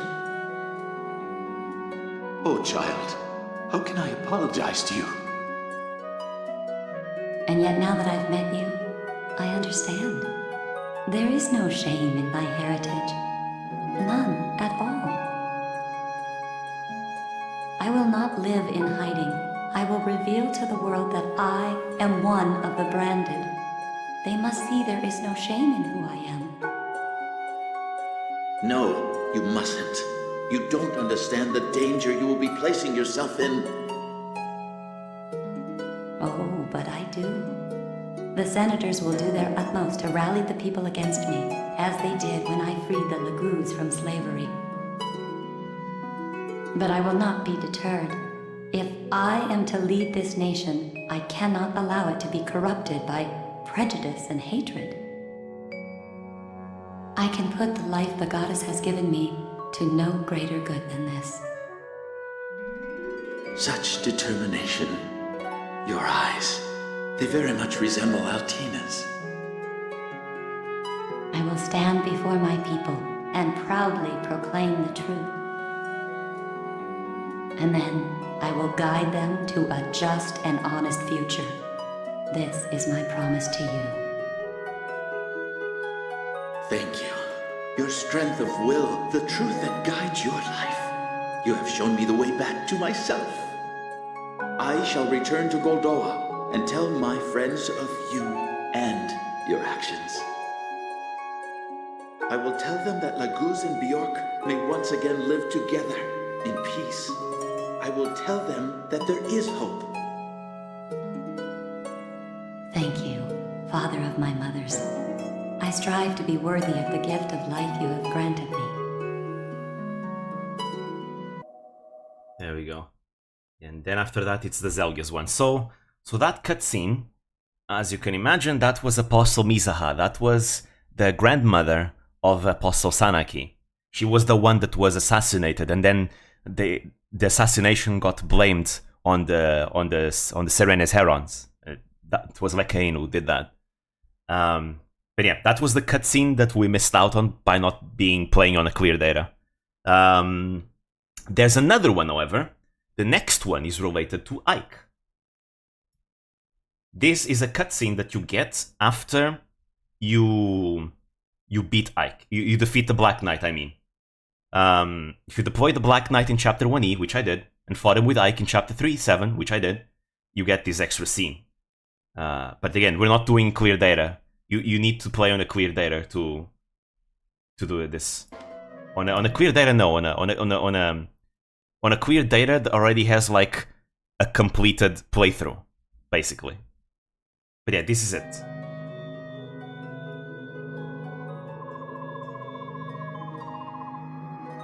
Wait. We know this part. We saw this part. I might have to pause after. Maybe we'll see. Maybe not, because the text is actually going pretty slow. Let me see. Wait. Ah, there we go. No, there we go. We see it now. We would see this cutscene when he gets the sword. What happened here? We have arrived too late. General Gawain. General. Oh, thank the goddess, he's still alive. But, oh no. Oh, what has he done? Elena. Did he kill her? We know what happened because of Path of Radiance. He got the medallion. The medallion. He touched it, and the chaos bound within sent him into a rage beyond reason.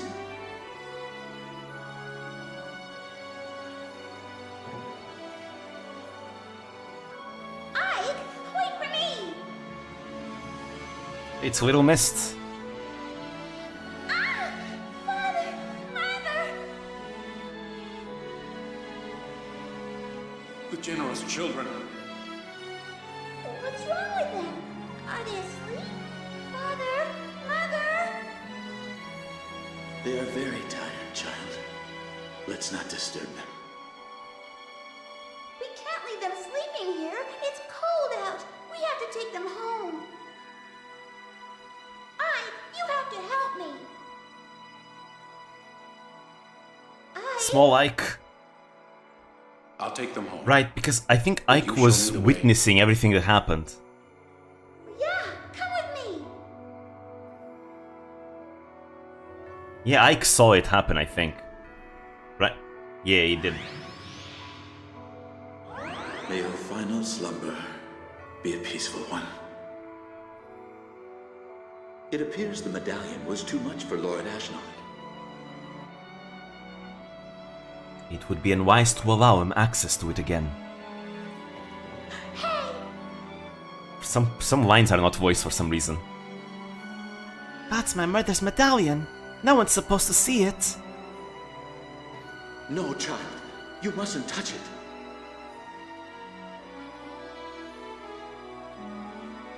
We can't let it get lost. I'll keep it. But Mist is fine. You are unchanged. You said you'd take my mother home, too. Yes, of course.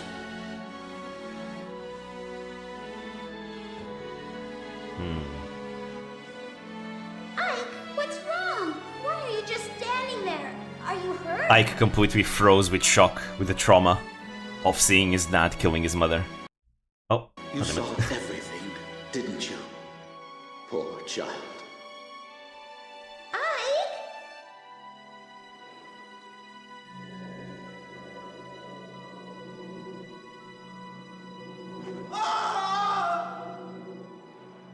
Ike, what's wrong?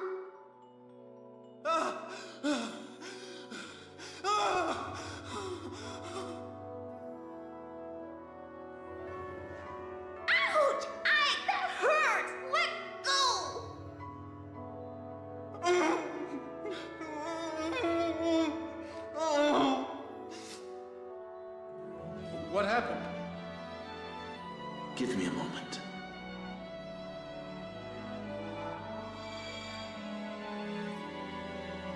Sweet children, sleep now. Rest.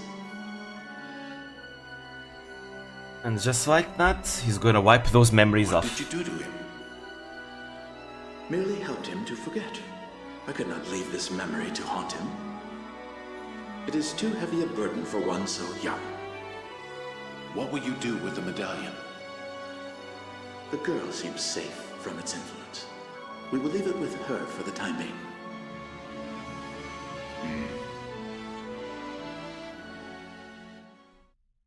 There we go. That was it. Let's see, is there anything else? Yeah, exactly. Want to make sure I don't look something that I shouldn't. Yeah, there we go. Yeah, Ike. Yeah, that stuff. I was there, in that place. My mother, she tried to stop my father, and he killed her. I saw it all. Is that what happened? I was contained inside at that time. I had no idea. Zelgius. There we go. I think that is the same. No, it's not. Yeah, now it's the same. There we go. We can go back to what we were doing. Yeah, there we go. Alright, those were the cutscenes that we missed out. There's still more cutscenes, but they will be unlocked supposedly after the next chapter and then the next chapter after that. But yeah, that's a harsh sight for one to see. Very much so. Anyways, we got some dialogue here as well. Are you alright, Micaiah? Yes, I'm fine. How about you, Seth? Are you alright? You're not hurt? I'm not a child, Micaiah. When are you going to start treating me like an adult? Show me your hand. What? Look at your hands. They're so big. They were so small when we met. Micaiah? Sorry, am I interrupting something? Commander? It's alright, Ike. How can I help you? I was scrounging around in my stuff and found some extra medicine. Figured I'd ask around to see if anyone needed it. I need to go get ready. Hey, there's no rush. We still have... He didn't catch a word of that, did he? I'm sorry about that. How long have you been with him? A long time. I met him when I was hiding out in the back alleys of Navassa, over 10 years ago. He was so skinny, but his gaze was so piercing. I wondered how such a young boy could look like that. We're talking hand sizes, you know what they say about big hands. Oh no. One day, I noticed he was standing close to me, just watching. He continued like that for a few days. One day I held out my hand. He was suspicious of me, but he came over anyway. He looked like a scared animal. Then his little hand slipped into mine and was shaking. His fingers were so thin and frail, I couldn't let go after that. After that, we traveled together all over the continent. No matter where we went, we were always together. The first time I met him, he'd hidden on a ship we were taking. He mentioned he was looking for someone who was like family to him. It was you he was searching for, wasn't it? I tried to leave him behind. When we went to Crimea, I split off from him and took a ship to Benyon. But when I reached Benyon, war had broken out between Crimea and Dane. I knew I had to return to Dane to look for him. I couldn't find him, so I went to Crimea, but I still couldn't find him. We found each other again after the war in Dane, in the back alleys of Navassa where we first met. We took routes opposite to each other. When I told him why I disappeared, he got so angry. I'd never seen him get so emotional before. I can't say that I blame him. I'd be pretty furious if I heard someone that I loved was wandering around two countries at war. Besides, I'm sure he'd hidden his feelings about being abandoned until he saw you again. I thought I was reaching the limit from how long I could stay with him. He grew each and every day, but I remained the same. I didn't want him to be harmed by the curse that I lived with. Can you imagine how hard that would have been on him? You mean the blood of the Laguz? So you knew. Did you find out from the boy who's always beside you? Soren, yeah. I guess you both know how to recognize people with a similar nature. Yes, he and I are both branded. Don't use that word. You and Soren are both people. Just like me and everyone else. People. You're just like Yune. You call both Laguz and Beorx people. Why should I care about the color of your hair, eyes, or skin? Or your ears, wings, or tail? No matter how long you live or what powers you possess, we're the same. At the end of the day, we're all people. Yep. You tell him, Ike! Go do it! You tell him, Ike! Let's fucking go! Say no to racism! Let's go! We're all people, we're all human. Who cares about the trivial differences? Soth talks that way too. His time with you changed him. Thank you, Ike. I've made up my mind. About what? I didn't realize we were doing anything but talking. I thought I might travel to a far-off place after all this was over, but I won't. I'll go back to Dane. No matter what happens, I'll have Soth by my side. I have nothing to fear as long as he's with me. It seems the feelings between you two run both ways. But that's probably the wisest choice for Dane. And Soth too, anyways. Oh, may I have some medicine? Oh, yeah, I almost forgot. Survive, Micaiah. We need you, and the goddess you host, to save the people of Tellius. Yes, I know. But that's not for you, Micaiah. You don't need that. Zelgius is the Black Knight? I don't know what to say. It's unbelievable. What was he like in Benyon? He was the right-hand man of my most trusted aide, Duke Sephiron of Persis.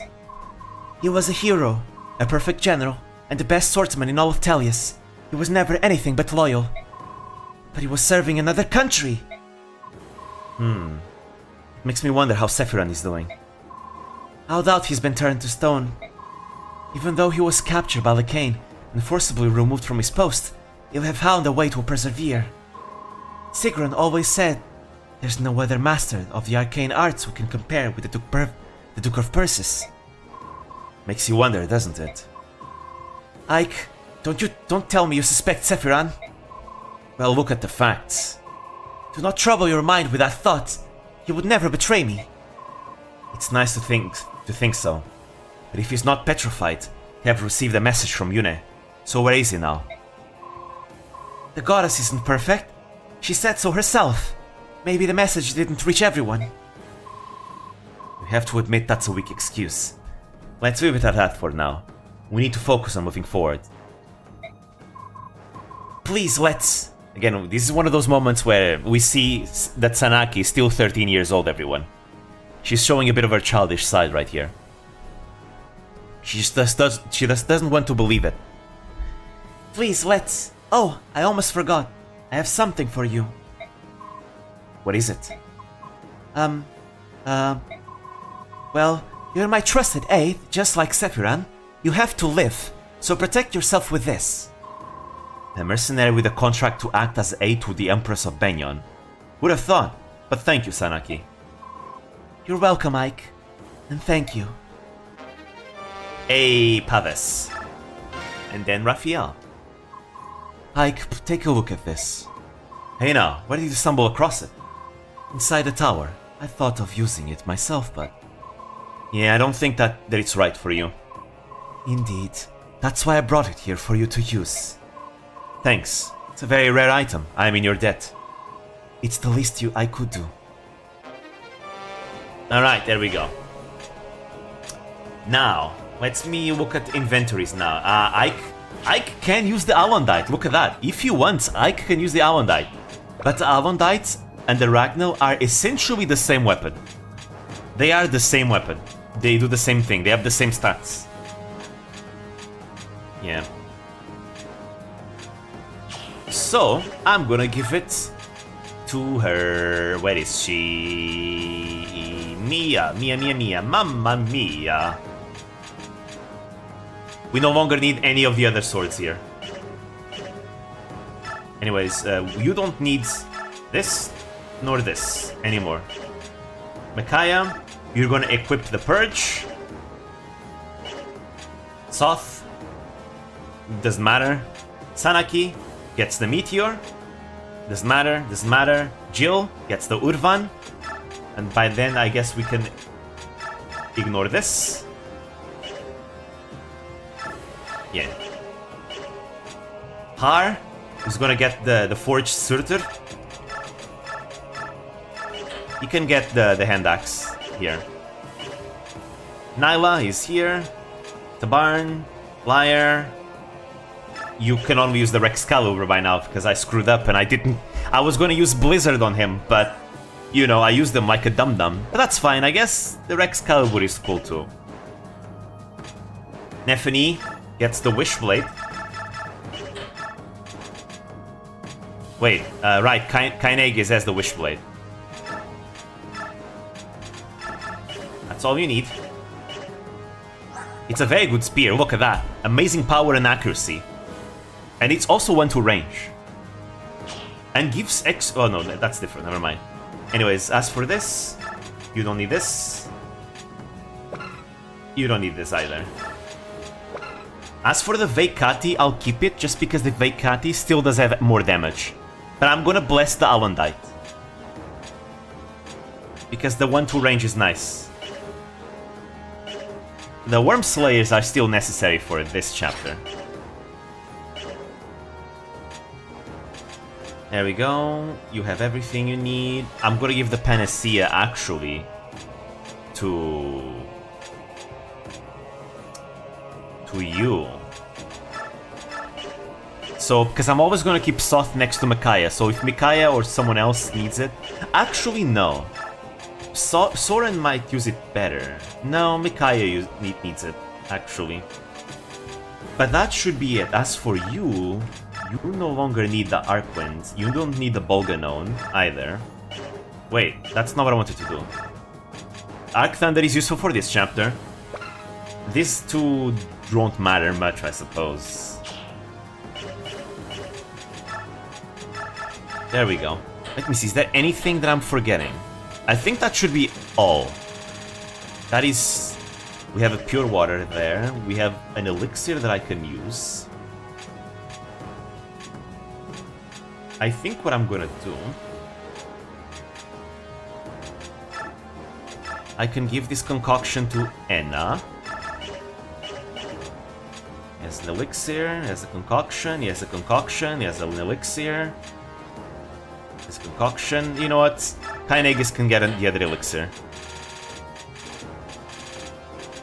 There we go.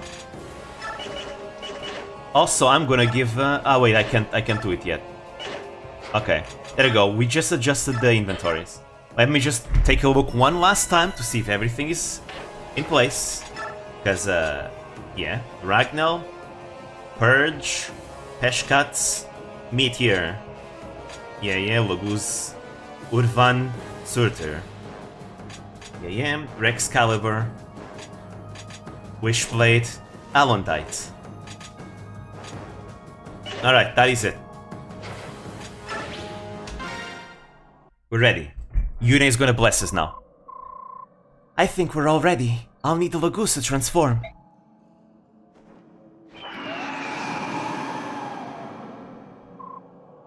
Let's begin.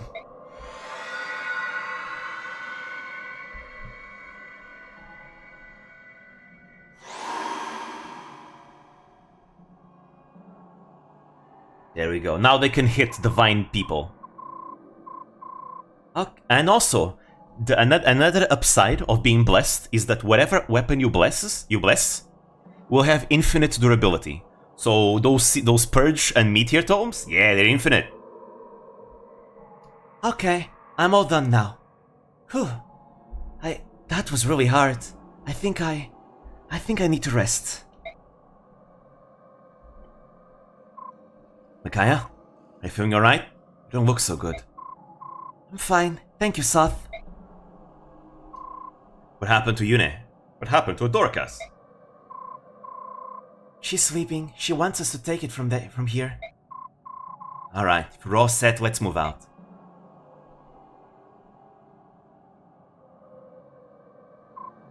Father! Here he is, the Ginsia.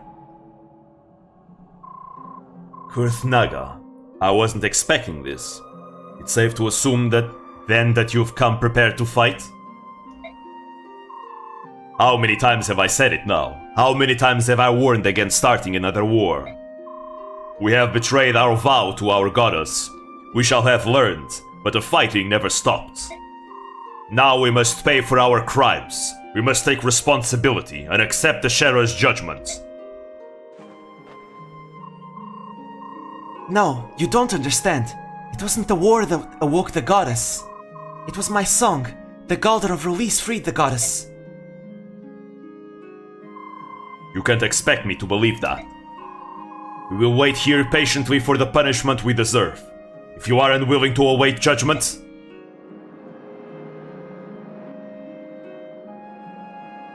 Uh-oh, he's going Super Saiyan.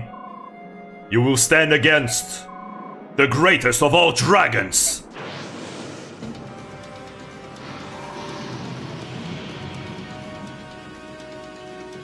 He is great.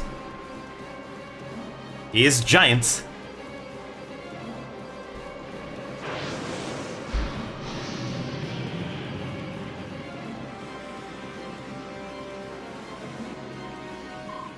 Father, no! Why must we fight? There must be a way to talk this through. It's no use, Kurth. We have no choice but to fight. We must reach the goddess, and not even the King of Dragons can stand in our way. Alright, and there's dragons everywhere! Oh yeah! Anyways, let me just, before doing that... Let me see. I am going to give Kainegis Worm Slayer. Actually, no, I won't. The Dragon Foe? No. He's immune to that. The Ginsi is immune to that. The other dragons, though, aren't, so... Oh, I know. I'm gonna give him Pavis. So who's gonna get Dragon Foe? Should I give it to Lyre? I kinda wanna give it to Lyre. I really do wanna give it to Lyre. Lyre the Dragon Slayer. Quick Claw is useless. Though... Actually, though... Would have been good on someone with 1-2 range. Like Mia. Or Nefani. Because the dragons all have 1-2 range, by the way. In this game. Oh well, but I really want to see Lyre kick some dragon ass, so... I'll give her a Dragon Foe.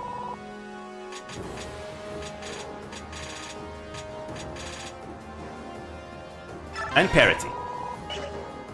Parity is going to be useful in this chapter. Let's see, anything else I want to give her? Give anyone else?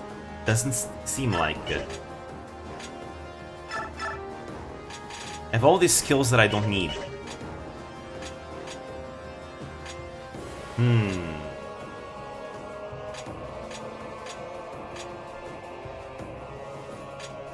No. Alright, I guess I'll give that to Enna or something. She can get the guards. Does he have magic? He does have high magic. I'll give him the imbue. By the way, in this chapter, Kurth Naga and Enna can attack enemies without anyone attacking them. The dragons refuse to hurt Enna and Kurth. Even if you attack them, they will not attack them back. That's why you can trivialize this chapter so hard. Because of that. Tinefani, Soran, always lost in your books. Still believe in speed. No, no speed. Alright, let's see what else we got here. Who else can I level up? Ah, so close.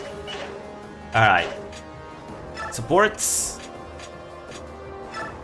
Kurtnaga should be able to support with Anna, right? I'm gonna do that. Sanaki can support with someone.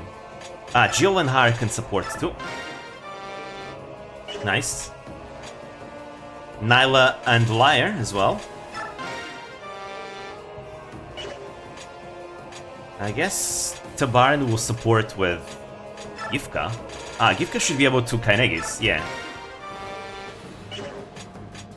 And Tabaran will support with Sanaki, why not?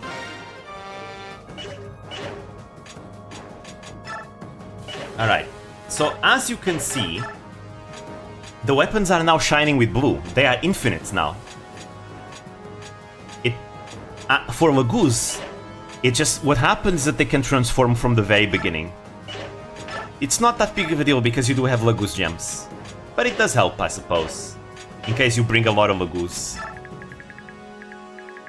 So yeah, there's dragons everywhere. The red dragons, they deal physical damage. The white dragons do magical damage. Also, their resistances are flipped as well. Again, the white dragons have really high resistance. The red dragons have really high physical defense. Which is kind of interesting, because Anna is a red dragon, but she has higher resistance than defense. And she has more magic than strength. Anyways, then we have the boss. It's Deginsia. Look at his stats. He is really strong, to say the least. 100 HP, 50 strength, 26 magic, which... Does he have imbue? Okay, he does not have... Wait.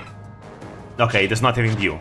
He regenerates based on luck, which he does have 30 luck. 36 skill, 30 speed, so you can double him with faster characters. 50 defense and 46 rest. This guy is a beast. An absolute beast. And yeah, SS strikes. He's got the mental skill, which is why you need the blessings. Nullifies all damage inflicted by weapons not blessed by Yune, restoring HP equal to the unit's luck each turn. Yeah. Then he also gives extra defenses to allies, which is not going to really be a big deal here. He always says transform, and he also has ire. You know, that's the... This is why you need Nihil. If you don't have Nihil or something like that, you might just... Yeah, deal triple the damage, which is insane. Which, keeping in mind, the S75 attack, you don't want to deal with that. Also, there's Gareth here, and Nasir. Nasir, we all know, it's the grandfather of Anna. He's Anna's grandfather. If you don't fight him, he won't come after you. He does have a lot of magic. So just ignore him. But be careful, if you are in his range, he's gonna fight you. Yeah, and then we have Gareth. This guy appeared in Fire Emblem Path of Radiance when our ship was stuck, and the dragons helped taking the ship from being stuck. Gareth was there together with Kurtnaga. In case you don't remember, he has really high strength and high defense. Though combat stats won't matter much. Again, don't attack him, and he won't attack you. Everyone else, though, careful. Alright. This chapter is dangerous for everyone. Even your strongest units will be in danger in this chapter. Because the enemies are that strong. These are dragons, after all. Like, the generic dragon is really tough. They are very slow, though. Dragons will get doubled by everything. Alright. I guess Nyla and Lyre can go up here. I want you over here.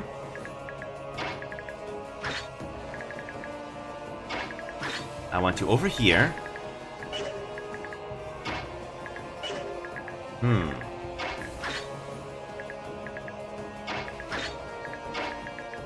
There we go. There we go. Okay, we're done. This is the battle preps. saving again because I'm paranoid. Alright, here we go.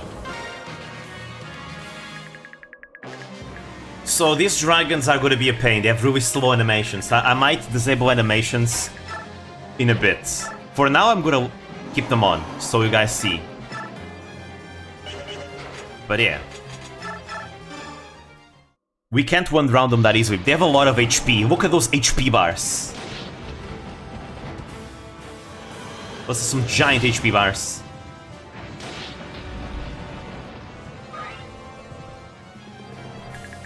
Alright. Shift. King Kynegis, I am here for you as ever. Commend me, it shall be done. Alright. I guess I could have attacked, but I forgot about that, huh? Anyways. So Soran, I gave him Arm Scroll so he could use the Arc Thunder. No problems. It's Thunder magic, so he's gonna be able to one-round these dragons.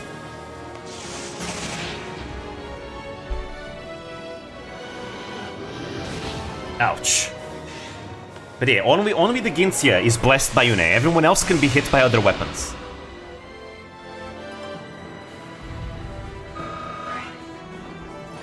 Nice.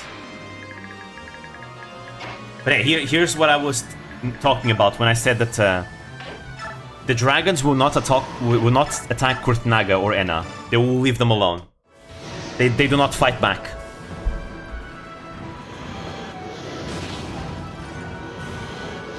This chapter is really good to train Kurtnaga as a result. He can get pretty strong. You don't need it, it's completely unnecessary, but you could if you wanted to. Same thing to Enna, the same applies to her.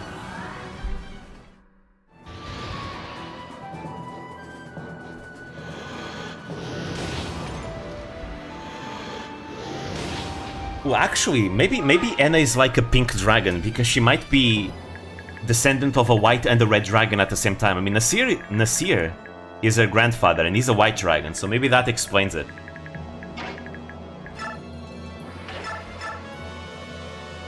Alright. Gotta use the Wishblade. Feel bad making them fight each other. we gotta do it though, the fate of the worlds. Rest in this.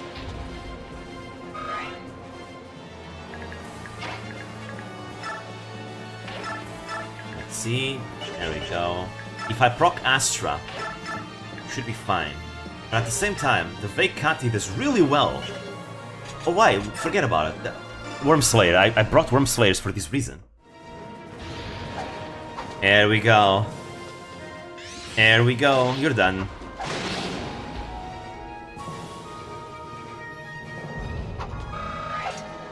I always save the Wormslayers just for this chapter.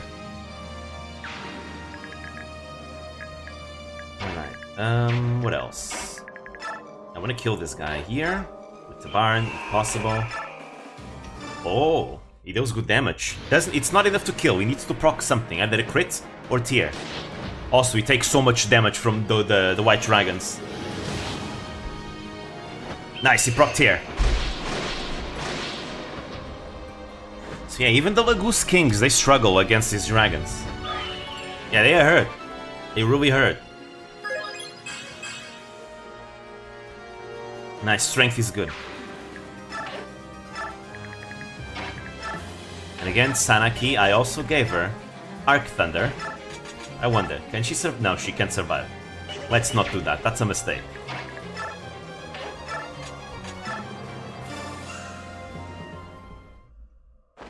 Arc Thunder! Yeah, Thunder magic is strong against dragons. Lightning. Alright, let's see. I guess I can bring Ike over here. He also has a Wormslayer. Wow, but damn, the red dragons are so tanky, they can even survive Ike with a Wormslayer. That's insane. That is actually insane.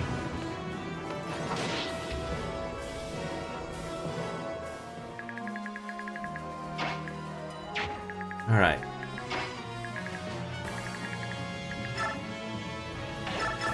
think I'm gonna finish him off here. Oh, critical hits. Unnecessary, but sure, I'll take it. Another one down.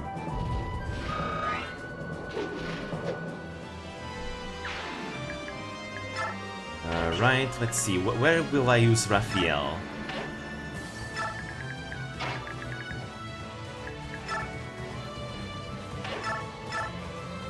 Ah, just enough damage. Like this. I look sick with a helmet, he does. Looks so cool. Reminds me of the generic Wyvern Riders from Fire Emblem Fates. Like, the generic art of the Wyvern Riders from Fire Emblem Fates looks very similar, it's very cool. Like, the generics in Fire Emblem Fates all look super badass.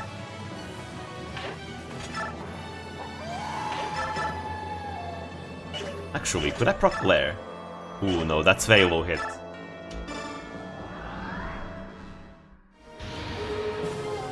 Ow! There we go, Savage! You're done.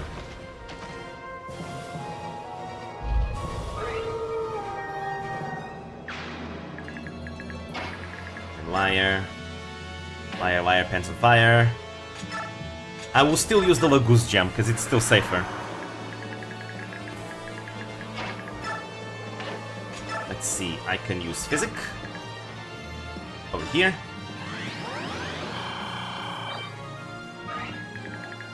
Go here, and I dance.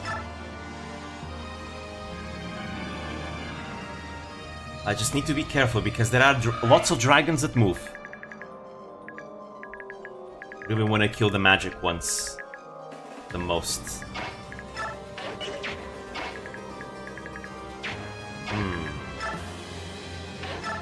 Guess I will Physic.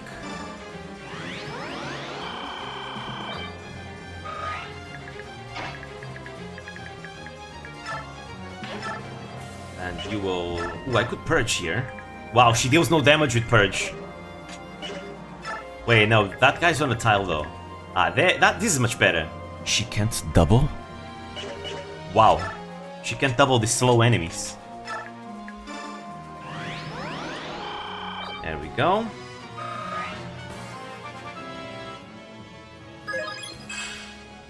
Nice. Maybe with the speed, she might be able to double now. I mean, actually, how heavy is the Purge? 16. Ah, okay, that makes sense. The Purge Tome is heavy.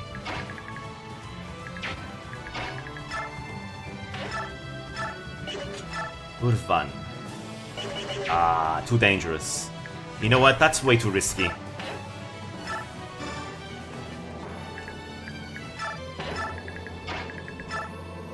I'm just gonna play it safe.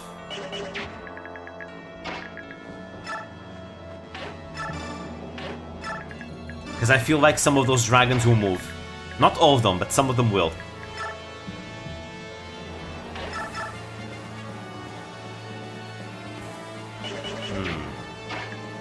One, two, three, four, five, six, 7. Does she have 7 move? She has 9 move, okay. 1, 2, 3, 4, 5, 6, 7, 8, 9.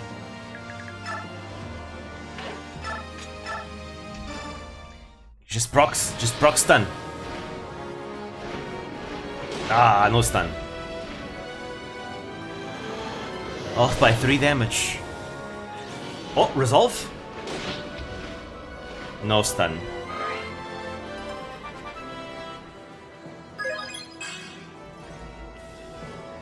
Alright.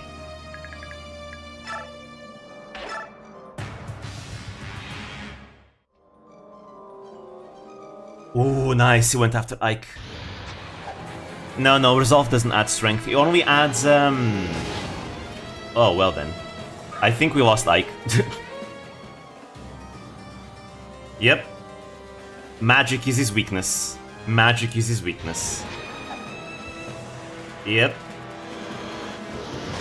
Alright, I'm gonna disable animations now. Yes, my luck finally ran out. Ah, magic. Maybe I should ward them. alright. Alright. No problem, this is fine. No, that's not what I want. Map animations only. Alright, don't go there with Ike. Bad idea. Better to keep him in the Wordwoods, where he can resist these guys just fine.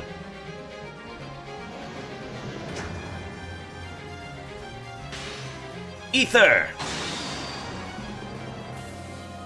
Damn, even the map animations are so slow. Alright. Arc Thunder. Oh, Flare!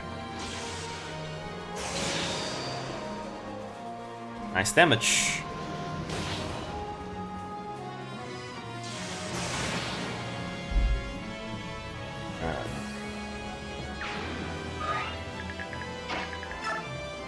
We'll do this now. Kainakis is really strong. He can take a beating. Oh, Roar! Nice! That's even better than before. Shift. If he procs Roar, we kill as well. Haha! You missed! Yeah, this chapter might be... It's probably the last big chapter in the game. After this, everything else is gonna be really easy. Really quick. Like, the last two chapters are pretty quick in comparison to this one. But now I feel kind of tempted to just take away all animations. Even this is slow.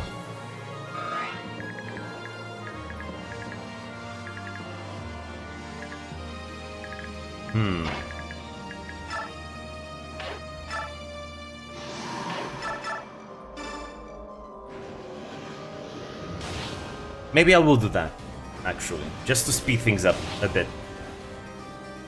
And then I'll turn it on back when we're almost done with the chapter. Alright, there we go. Is that the eyes? We're gonna be here forever. Arc Thunder?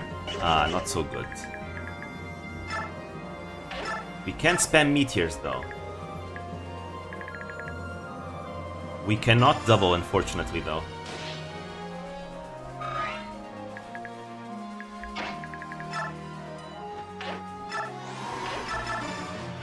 Yeah, this definitely speeds up the process much more.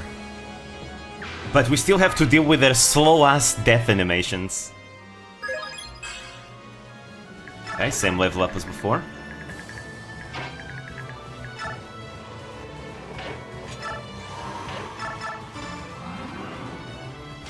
Nice, Blood Tide. I need to use those Blood Tide skills. Yes, they will really help me.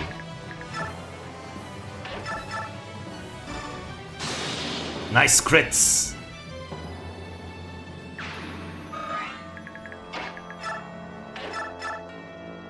Oof. Nasty. And destroyed. Yeah, I'm getting all the RNG now that we have animations off. How much resistance do you have, Liar? 30 resistance. Ike has 16.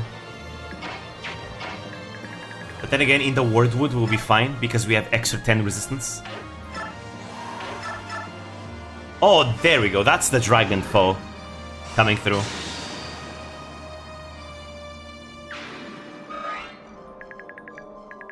Okay.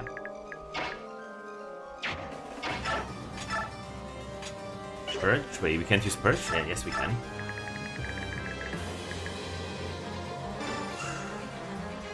Purge!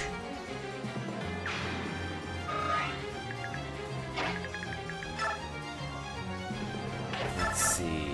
Ooh, that's nice damage. That is nice damage.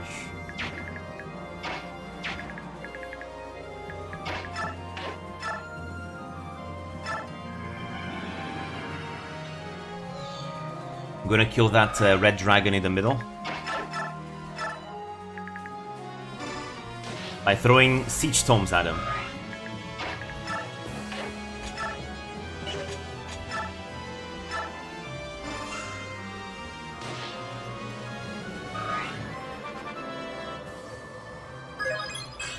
No speed this time. She's never gonna double the dragons now.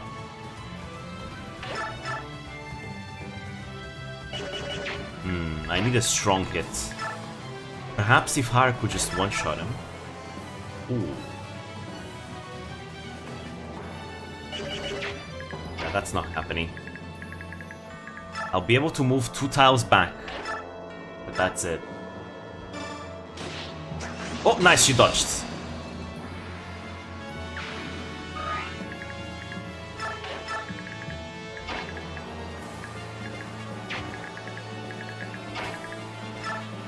Now I need to save Soren, just in case.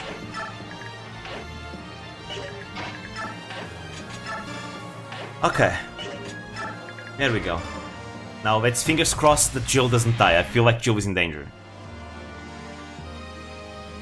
Because she cannot get benefits from the Wardwoods. Oh, never mind, she does get benefit from the Wardwood. Okay, that's nice. The Wardwood gives her the resistance even though she flies. Then she'll be fine.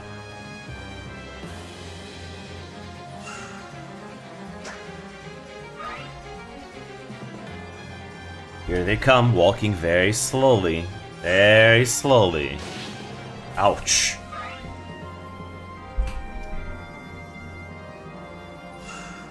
Trying to get here, huh? That's not gonna help you.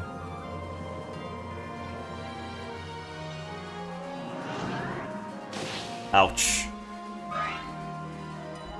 Dragons are a tad dangerous, they are. They really are. They're not playing around. One mistake and you could get 2 shots. Or 1 shot for some units.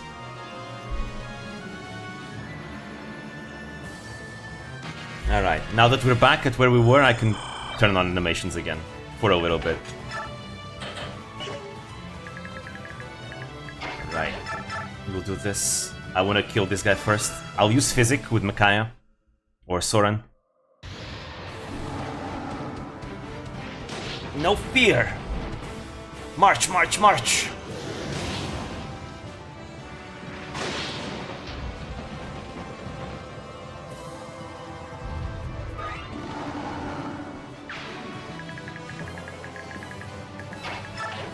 Let's see. Look who the end. Look at Liar. Liar the Dragon Slayer. 68 damage, almost 1 shots. I need to bring Nyla together with her, because that's a support partner. Haha! Cat is stronger than Dragon!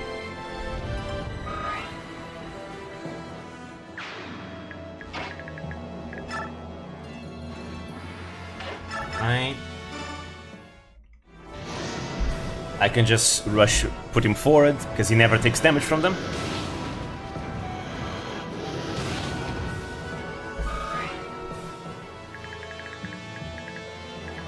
What next? We have... Ooh. How does Tabaran fare against the red dragons? Fares a bit better, but it's still kind of scary. 1, 2, 3. But he should be able to run away just fine. They also have very little hit rate against them. I'll do it. Besides, even if it deals damage to me, I can always Physic.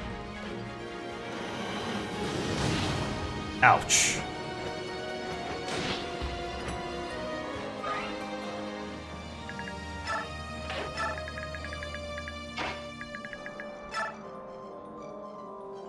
And then it slowly walks.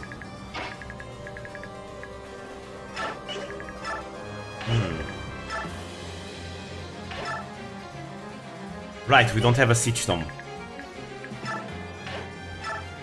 We'll just Physic. Liar needs the Physic much more though.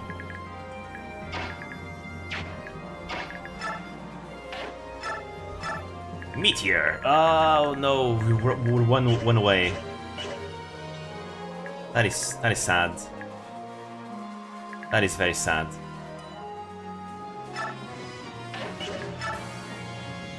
How much damage she deals? Can she double? She can double, but she doesn't kill though. Then I'll just stick around here. What about this dragon?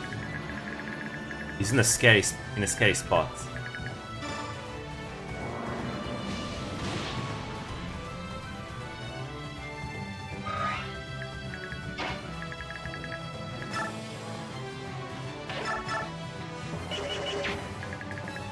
No, I don't want Mia over there. Oh well then.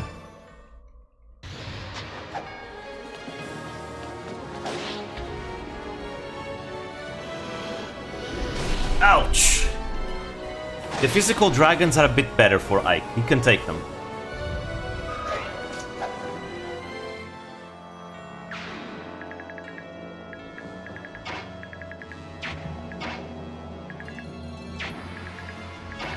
I think I'm just gonna play it safe and physic more.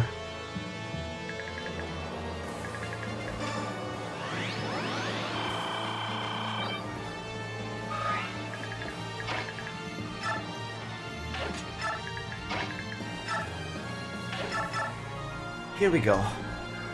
4-person Gowder.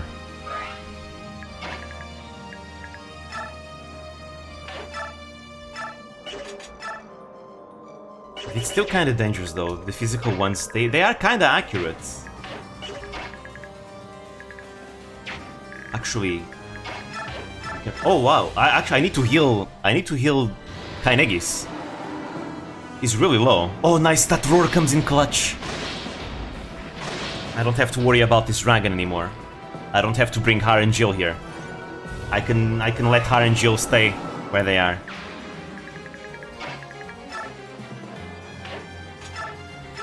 Actually, not so close. That's very dangerous.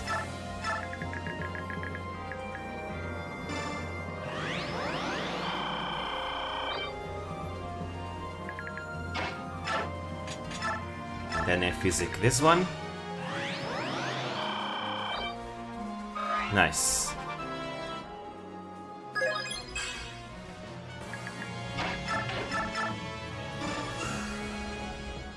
Go, Jill! Yeah, she takes 28 damage here, compared to the 18 that she was taking on the other tile. So yeah, it's nice to know. I didn't know that the tiles could actually affect air units. The Wardwoods and all that. Nicely done, Jill. Nice, I think she capped strength now.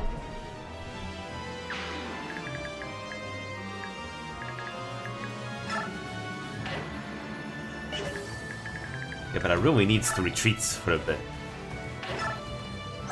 Yeah, she capped strength, speed, magic, luck, and resistance.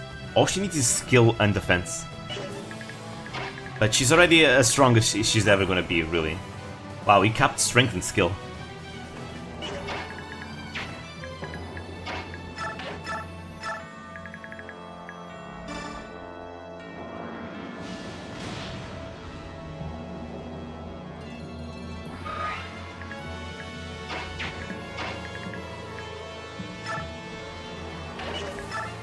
I'm gonna prepare her to help out a bit. Whew. Sorry if I'm a bit too silent. I'm just focusing a lot because I feel like at any moment I could lose a unit in this chapter. This chapter does not play around. Alright, I'll bring Nefany here. I don't want them to be too far away from each other.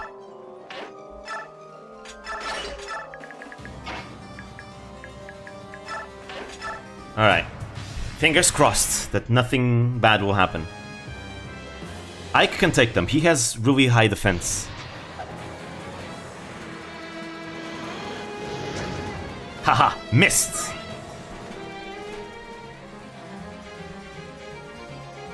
So the goal, our battle plan for this chapter, we're gonna surround the Ginsia. The Ginsia, I mean, actually, there is a way. If I use Kainegis, because he has Nihil, he'll be completely fine, but I'm gonna try and kill him as fast as I can, but I need to make sure I kill the flanks first. the enemies on the flanks will move to the center if you go there. They will all move as soon as they see a target. And again, they are strong. I don't want to be clumped up by too many. And the Ginsi himself hits really goddamn hard. And he has AoE attacks as well, that can attack everyone around in the area. Oh, I thought he was gonna go after Soth. Dude, my heart skipped a beat there. He didn't go after Soth. But that's the plan.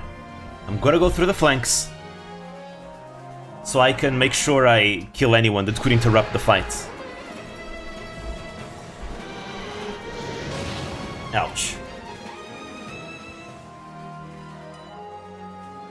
So if you had a crossbow, and you're using a crossbow together with someone with this Dragonfoe skill, you could just one-shot the dragons without taking damage back. You just one-shot them.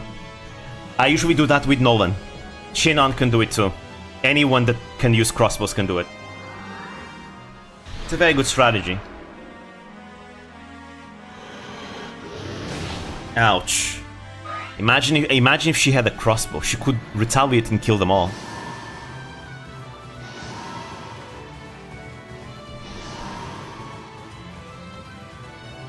Characters, anyone with 1-2 range does much better with the Dragonfoe skill. Unfortunately, this is what I've decided to go for. All one liar.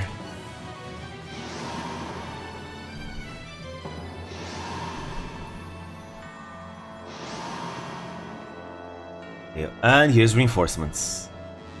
Yeah, they will keep coming. But again, this is not a route chapter. It's a defeat boss chapter. So I can ignore them. They'll come to me. I don't need to go to them.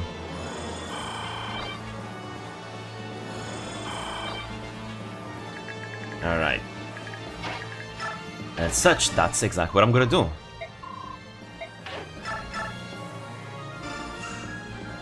First we have to kill this one that slipped past us. He's in the goddamn tile. Fortunately, Taineges hits really hard. There we go, that's a crit. Enforcement is such a chore. It's not that bad in this one. Again, just because it's not a route chapter. It's a kill boss chapter, so it's more doable.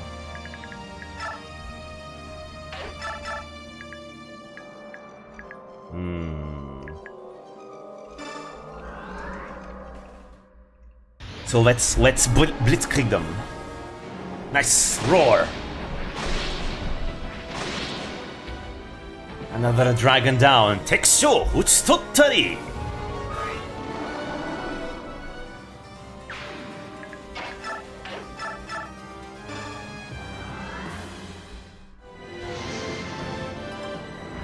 All right.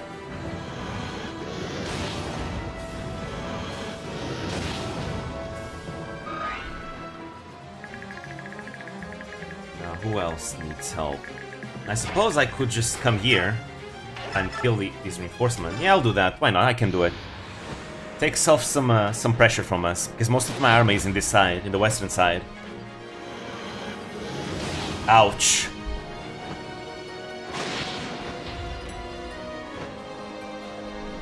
There you go. Taken care of.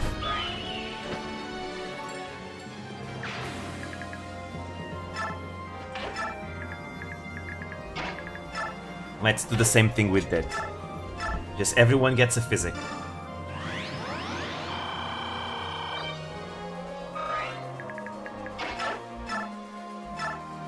Oh, actually I have a recovery here. Nice. It's so satisfying to heal full health like that. The sound effect really makes it better. Ah, there we go. That's a kill for Sanaki. There we go.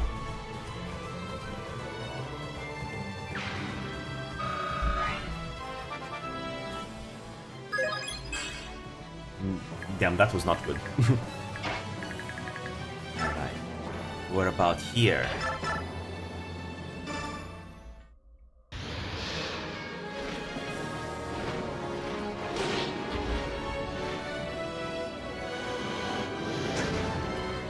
Huh.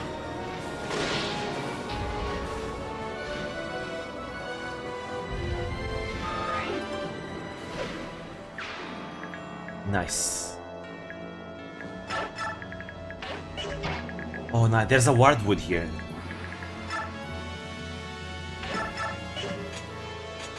Let me introduce you to my worm slayer.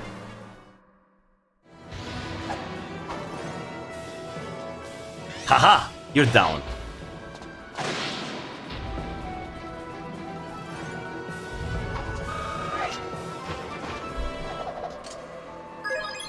If only I had another sword user, I could use another worm slayer. It's a shame that Zihark died. I've brought Zihark many times in the tower together with Mia. And then I usually like to pair him up with Nolan because of the double earth affinity.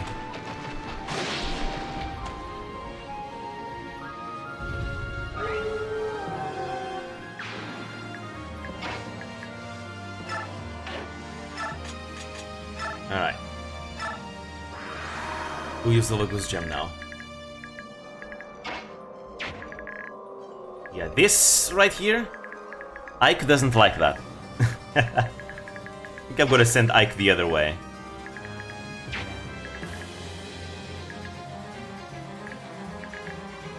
And there's nothing else we can do. Ooh, actually, I have an idea. There's no point in bringing anyone over there, so... Ah, wait, no, they give strength, they don't give magic. Never mind.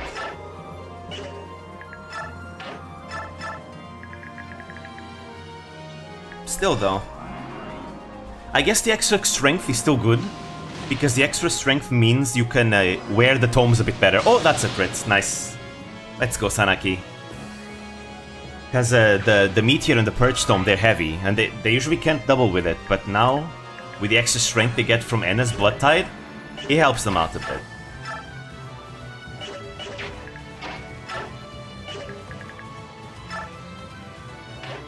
Alright. We'll recover here.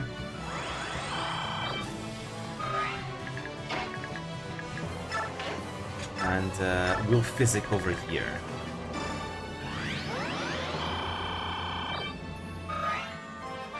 Nice. Oh, S rank?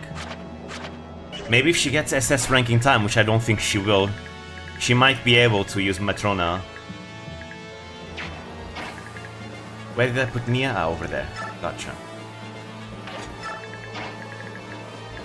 Obviously, Soth stays with Micaiah. That side seems to be kinda under control, so... I'll put him here. In the even in the Wordwood, though, this is kinda scary.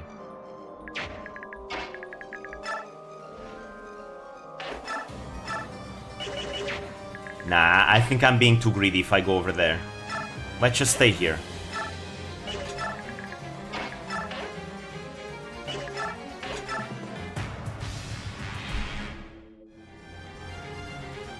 Because I've had past experiences where I sent Ike to that western side, and he gets absolutely destroyed by all the dragons over there. Oh, nice! Crits! Those white dragons are his bane. Oh, he's maxed out.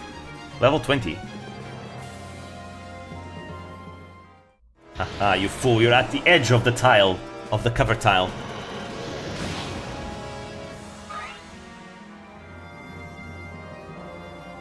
Okay, here's more reinforcements. They will slow us down, but that's all they can do, slow us down.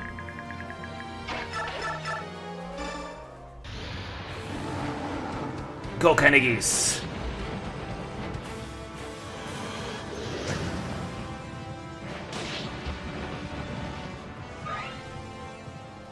Alright.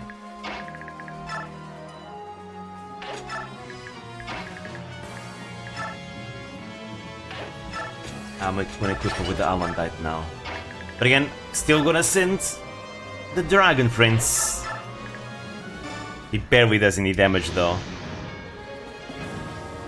If you equip him with a Paragon skill, you can almost pretty much max him out in this chapter. Because he does get a lot of XP.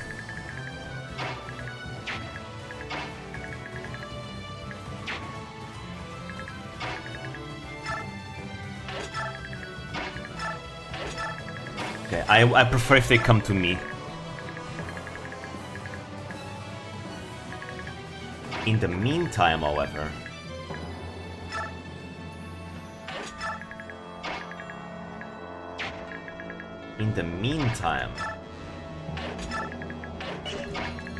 Flying Squadron over here.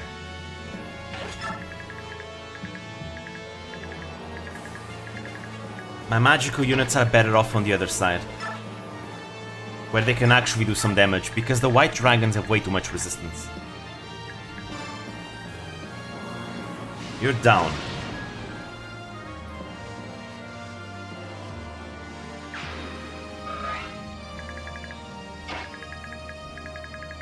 Let's see. Anyone needs healing? Doesn't seem like it. So I can use a purge this turn. They're all in Wardwoods though. That's annoying. By the way, those red dragons don't move. They're there to hold. To force you to come to them.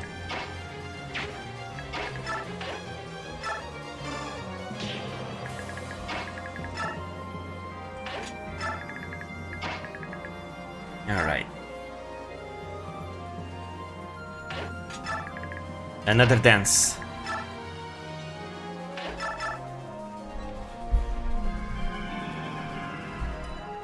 But because of that Wordwood, you're really gonna have to go with physical strikes here. So it's much easier to go against the Ginsia through the sides than brute forcing it. Actually, I will put Anna here, so that Sanaki can be close to her.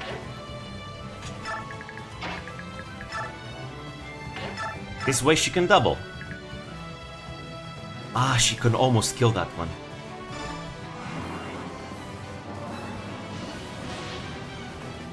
Magic Tide would have been useful, but only white dragons have Magic Tide.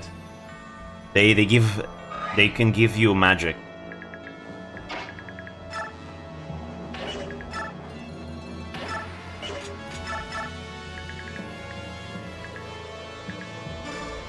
There we go. Long-range siege tomes like this really trivialize the east side once you're done with all the white dragons.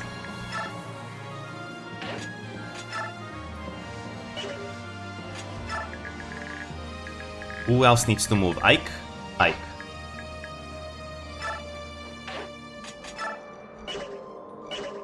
Okay, how much movement do they have? 6 movement. 1, 2, 3, 4, 5, 6. He can hit me. 1, 2, 3, 4, 5, 6. He can hit me. 1, 2, 3, 1, 2, 3, 4, 5, 6. Okay. 4 enemies can hit me here. That's not good. I'll stay where I'm at. Even the Wordwood can't save me there. Ike has really low resistance.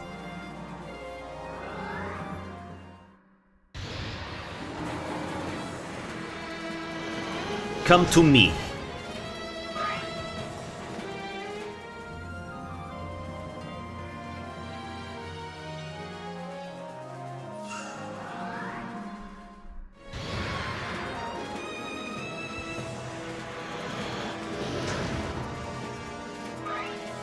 Slowly march to your doom, yeah!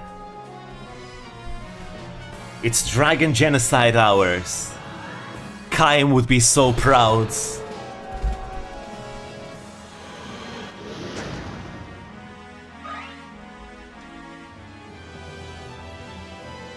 But yeah, anytime now. Oh, look at that. You wish to face Mia, do you? She has 31% crits, come on! And she didn't proc anything, that's a shame. Behold the new wielder of the Alundite! Oh no. They're going to the middle, no, don't do that. Alright, that's fine. 1, 2, 3, 4, 5, 6. Okay, we should be able to take care of 2 of them. I mean, how much resistance does Ike have? 16. He gets 26 resistance in the Wordwood. How much damage do they do? It's 50. Oh. Oh, you'll be fine. Well, actually, depends. You'll be fine though. 56. He takes 20 damage in the Wordwood. He can survive 3 of them, actually. He dies on the 4th one. Let's see, what about you?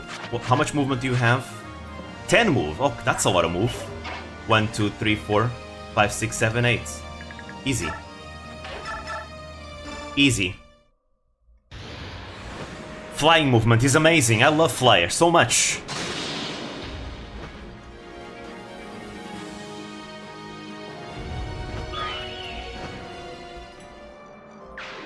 There we go. They have 9 move, 9 move. 1, 2, 3, 4, 5, 6, 7, 8, 9. Nah, that's... you're gonna die if you do that. I'll stay where I'm at. Okay, time to proceed.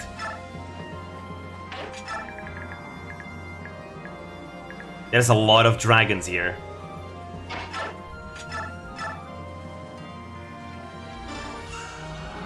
Let's go, Nyla.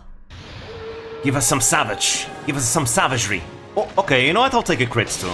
That's not bad. Oh wait, never mind. You need savage actually. Even with the crits, it's not enough.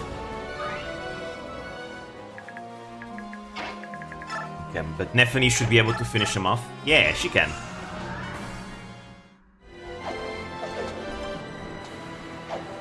Take this.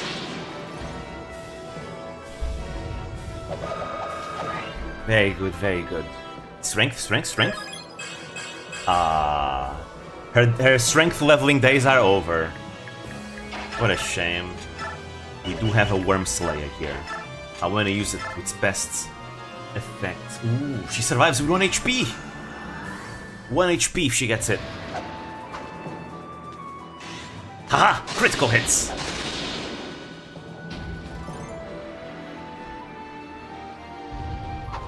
Takes 2, it's took 3, another one down.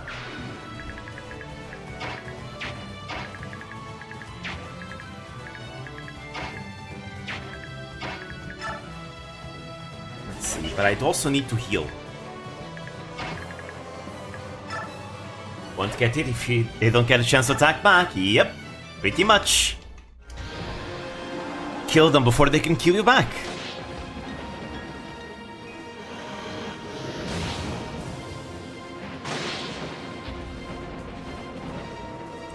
Nice.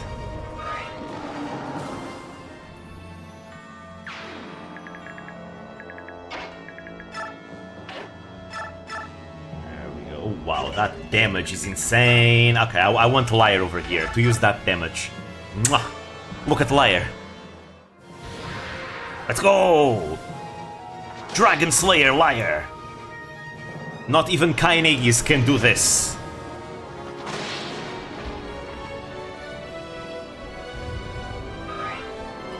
She's almost leveling up, actually. Alright. So he can go over here. So I'm gonna defeat him with Soren. Always lost in your books. Arc Thunder! Oh, that's a crit. Unnecessary, but sure, it's cool.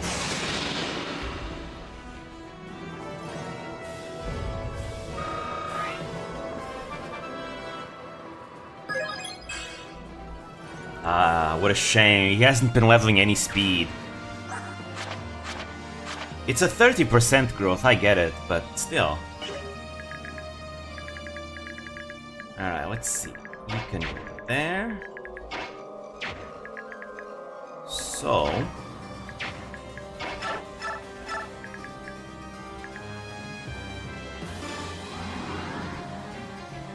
take this! Take this!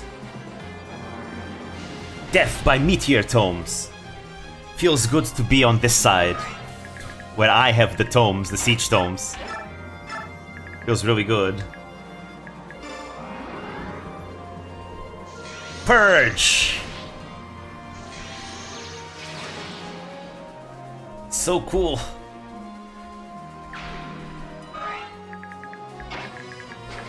So this is where it feels to be on Edelgard's side in Azure Moon Endgame, huh?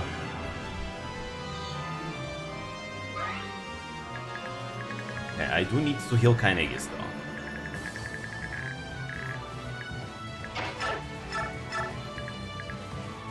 So I'll defeat him this one with Sanaki.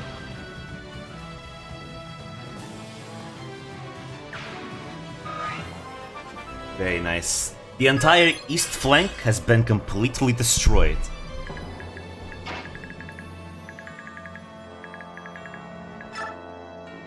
Anna can't really harm these ones, right? Yeah, she can't.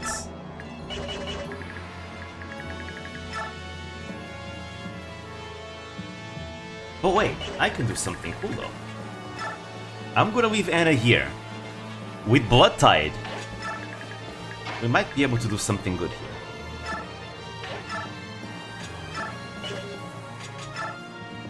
We'll recover Kainegis.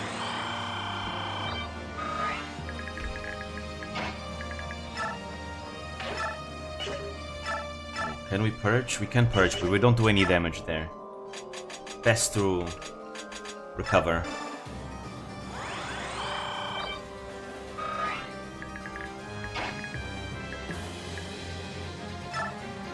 There we go. Again, it's fine. Not even the boss will attack his son back. So you are completely fine. I do want to kill the ones here in the back.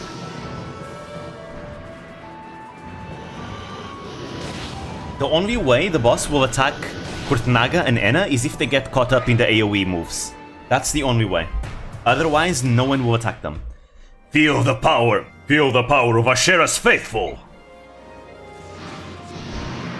Stream restarted? No, it didn't.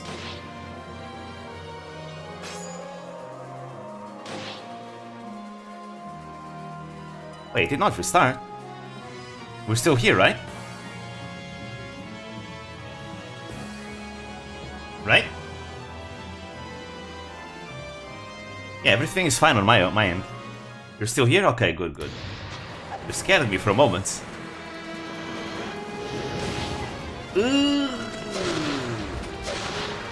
That's way more damage than I calculated.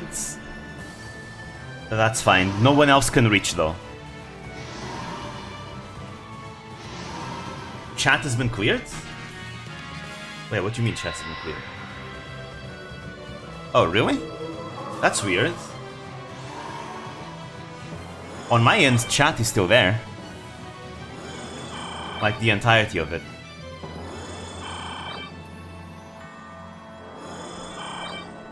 Also, my router issues have been fixed, so surely we'll see less and less connection issues going forward.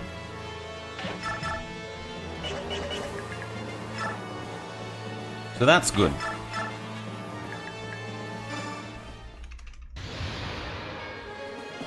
Right. Breath. We're almost done with this chapter. Almost done. And then the final two should be really easy. We should finish the final two under an hour.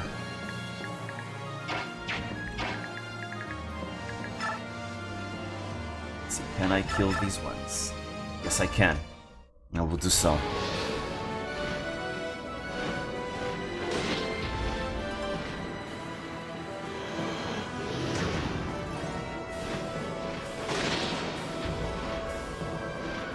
Nice.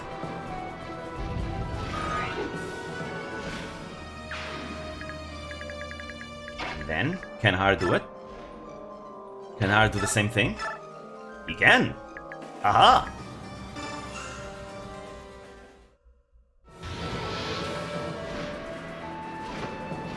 Take them all out!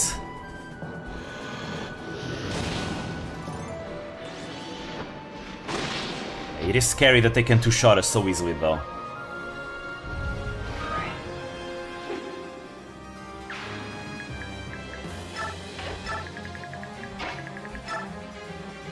And the final one is right here.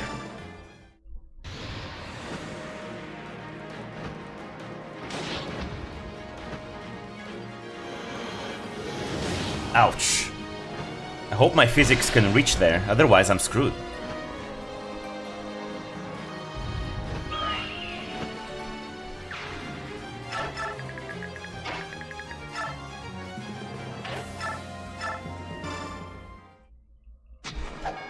You're done.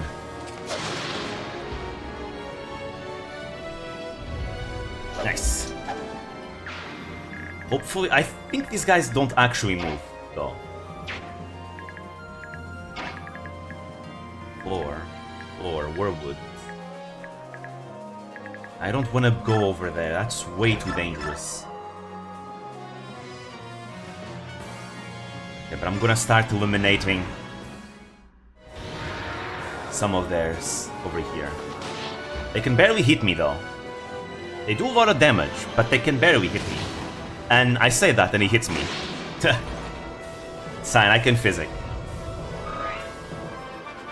Level up! It's been a while since she leveled up actually. Resistance, I mean, it's literally the only thing she can really level that can help us. And she capped it. She capped resistance. Capped resistance. Only magic is left, but she doesn't need that one. Let's see. Ah, not enough damage. And they resist that, they resist that.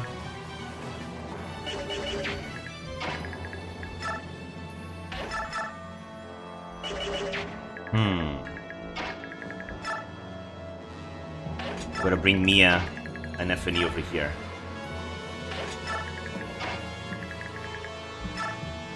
We'll break through their vanguard right here.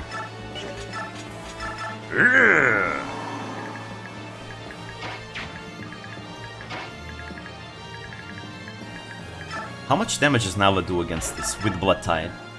Honestly, not that bad. She does decent. Decent enough.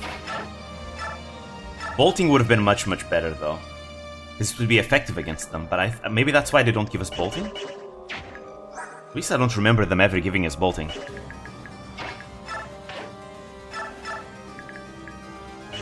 Yeah, Micaiah is the one that doesn't deal any damage.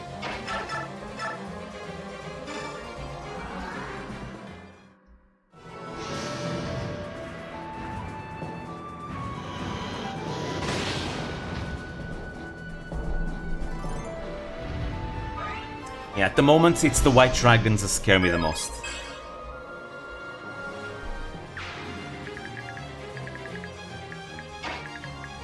Otherwise, I could just come here and beat them just fine. I can't do that. What about Kaineges? He does decently well. Not too bad. Probably defeat that one over there. I'm probably just gonna have Micaiah be reserved to healing now.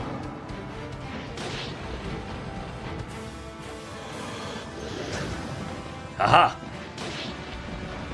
Sanaki will finish off this one.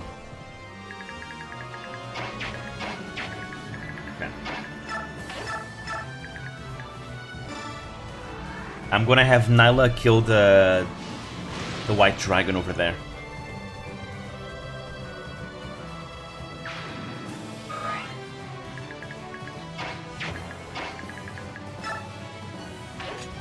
Go right here. Suppose now we'll physic.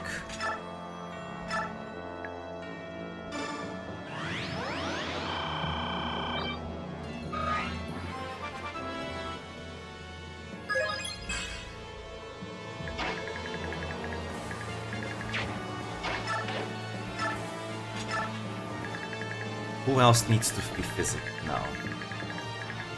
Oh, I can physic Ike from here. That's good. He has a lot of magic. Maybe that's why his range is so good. Nope, no speed. Well, at this point his speed is kinda irrelevant anyways. He's not gonna double anything regardless.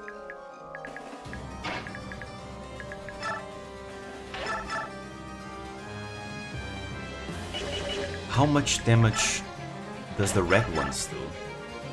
Eesh. This is nasty. So nasty.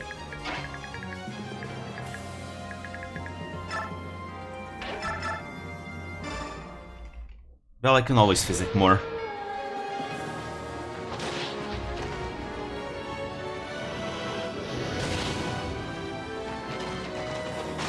Even Nyla's struggling with these guys.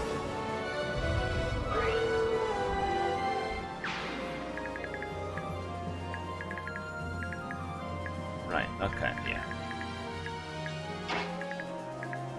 So now we should be free to do whatever we want here.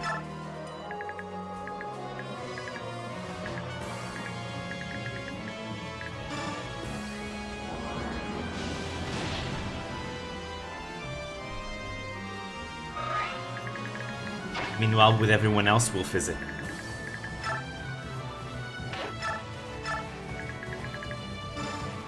There you go, we can reach on all the way over there.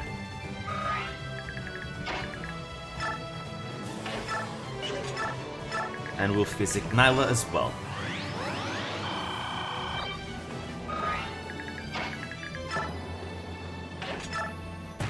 Almost done.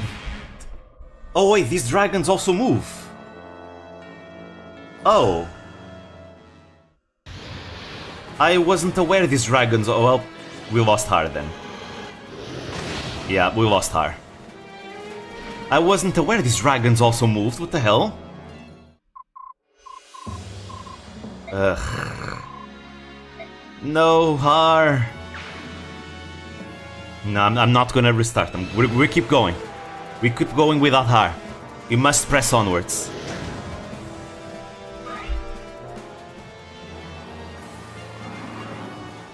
I'm the only one I didn't physic. God damn it.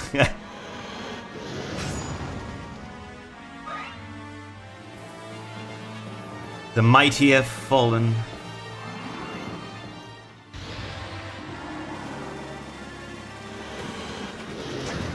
Haha. Oh, going after Mia, are you? Well. Foolishness. Ah. Oh, reinforcements. Great. Oh wow, great.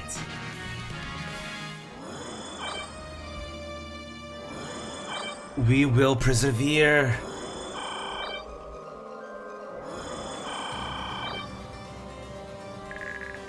Alright. What about... you can't get there. Well, that's a problem. This is not a situation you want to be in. It's fine though, it's fine. I can, oddly enough, go here for shelter.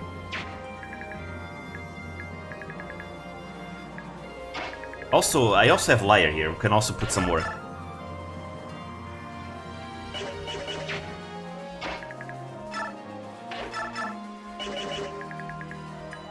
I really do wanna... Ugh. Alright, Jill is gonna be the one to kill you, to avenge her. Wait, no, she doesn't have enough damage, no. God damn it. Yeah, she can't kill the other one, so... It'll have to be this way. Sorry, Tibarn will be the one to kill him. I need this as consistent of a strategy as I can have.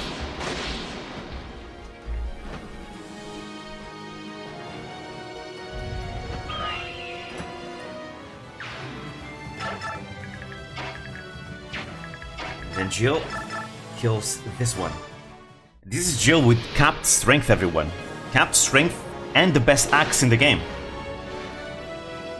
Yahar got killed right in front of Jill, yep. Really sad. It was kinda interesting. In Path of Radiance, I lost Jill, and I used her in the end game. So now it's the opposite.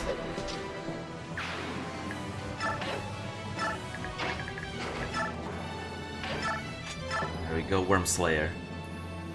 Actually, let me do it from here, just in case.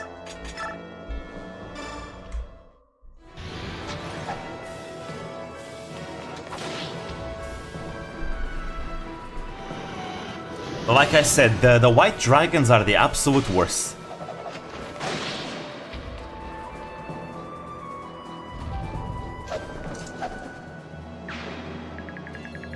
The way I lost Jill.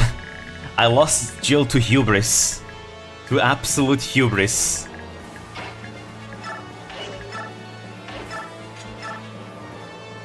Oh. So you say. Sanaki's fine because he attacks with magic. Give me a crit, Sanaki, or a flare. Either of them will be. There we go, flare. She's gonna heal everything back up. Boom. That's the reason why Soren is broken in Engage. Oh wow, that's an amazing level up.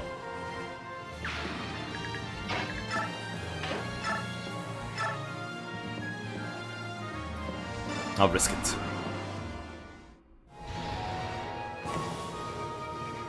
Oh, flare as well. Nice. Yeah. A crit would have been better. Because flare is not that strong. Flare is actually the weakest mastery of them all. It does not give you any modifiers for damage, it only ignores enemy resistance. So if the enemy has high enough HP and you don't have enough magic, you can't one-shot. Every single other one's one-shot. Oh, actually wait.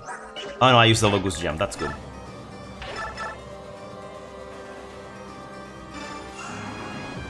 Did they do the DLC emblems justice character-wise? Oh yeah.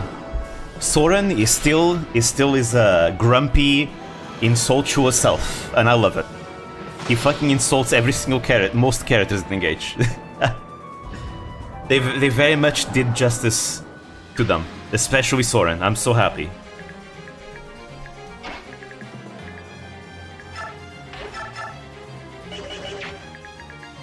Let's see.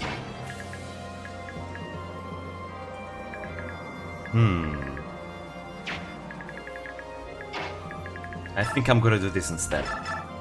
I want Kainegis to hit someone else.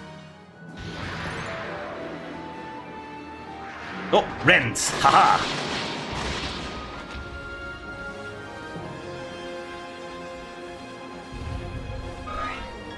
The Dragon Deleter.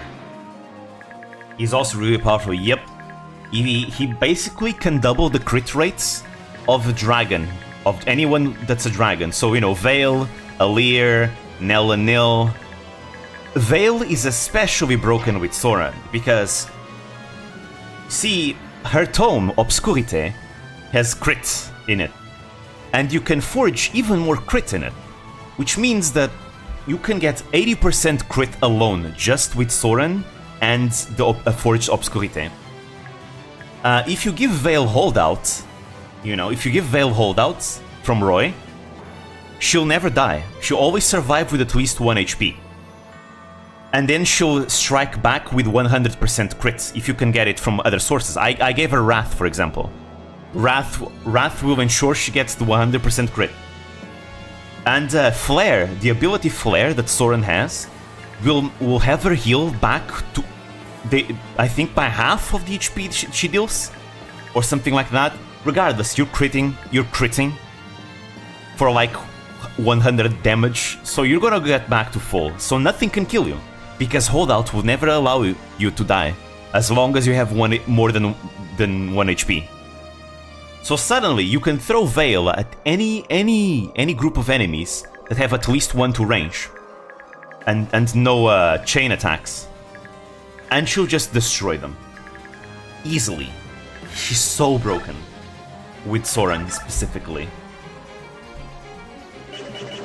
I love it. It's beautiful.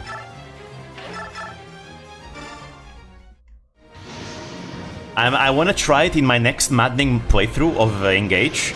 I want to try use Alir on Soren on Alir. Because I only used the DLC emblems when I was almost at the end of the game. On my most recent maddening run. So next time I want to use I want to see how the DLC emblems fare in the early game and mid game, because I didn't get to play around with them there. Oh, right, there we go.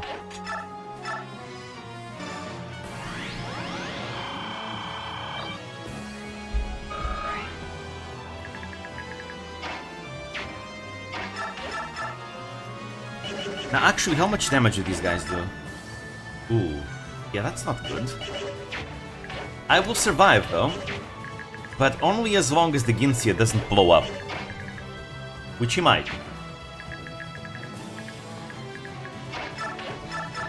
They do make the game a bit more trivial. Yeah, they do. They give you lots of really good tools with them. Which can make the game a bit easier for sure. Alright, I guess I'm gonna play it safe. No. No, I'm not. Then again, I also get the Night Tide, which gives us +5 defense and resistance, so should be fine. They stick around too, yep. You don't need to do any paralogs to make sure they unlock their true potential. They always stay around even when you lose the other emblems. Perfect.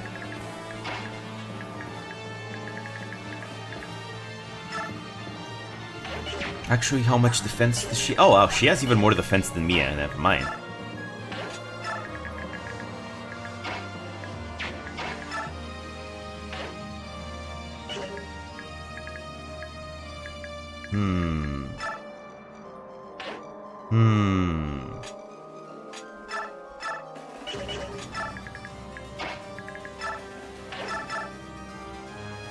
Eesh.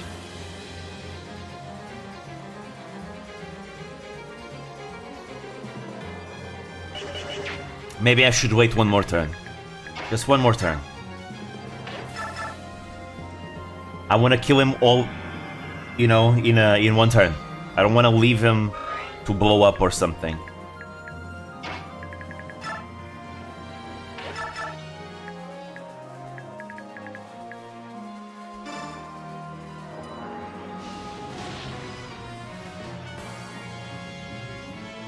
Also, she's safe, right? 1, 2, 3, 4, 5, 6. Yes, she's safe.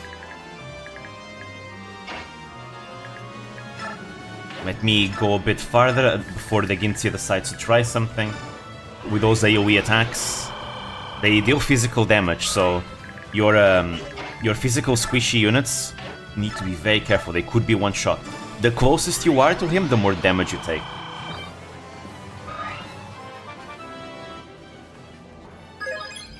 And I suppose that means I should probably do this.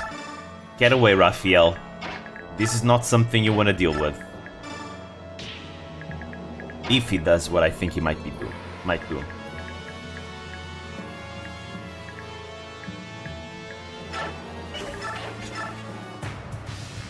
Alright. Again, the Gareth and Nasir, they don't move. They have dialogue if you attack them with Enna and Kurthnaga respectively.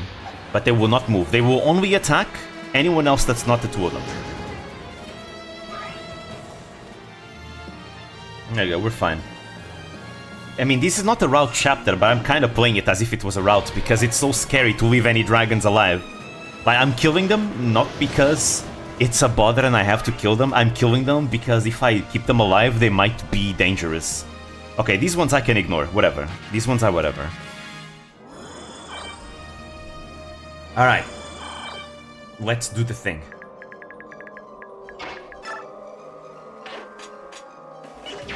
Actually, I want to see the dialogue.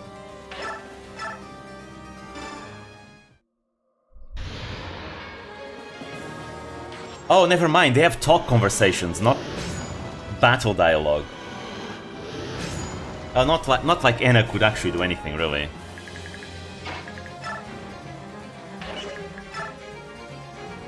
Yeah, there we go.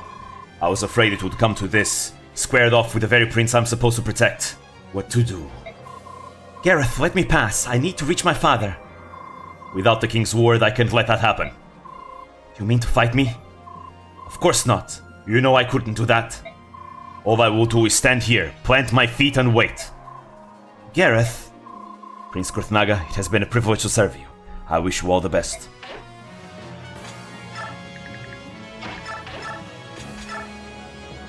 Arondaito, Obarodo! Go Mia! Go Mia, go Mia, go! Oh, that's a nice crit and a cancel and death.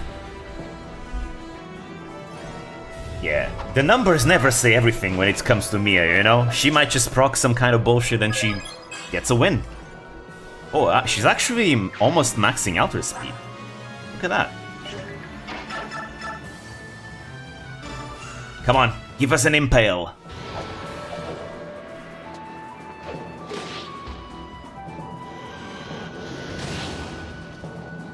Ah, no impale. What a shame. Anyways, let's do what I want to do. The time is now, Dickensia. I mean, not... yeah, Dickensia. That's his name.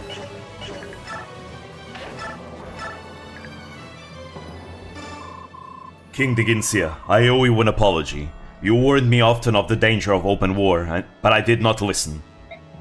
I want you to know how truly sorry I am for the strife that has once again engulfed our world, and my part in it. However, I will not meekly accept judgment by the goddess. Regardless of my duty to her, the petrified people must be saved. Kynagis, King of Beasts, I regret that we must stand on opposite sides. Now we must determine which one of us is in the right. Anyways, here we go. Big health bar. Big health bar.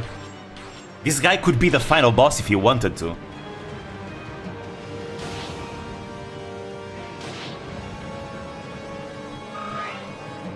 And his theme song is the leitmotif of Goldoa.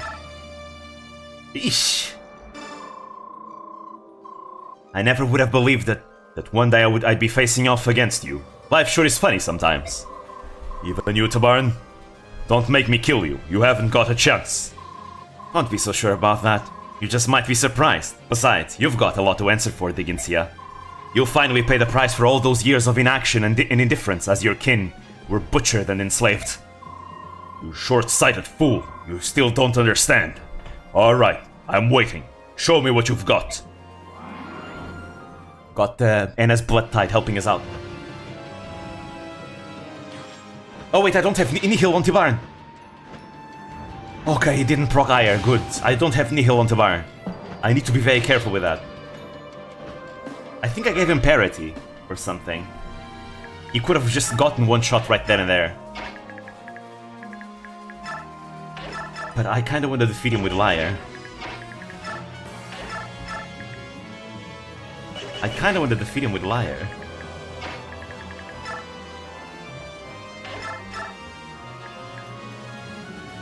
Eesh.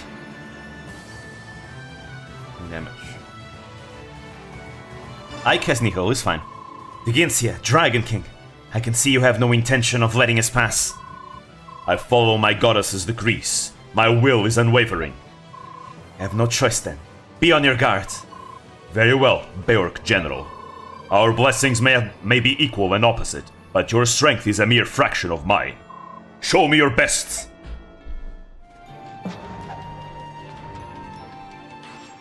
Nice. Ugh.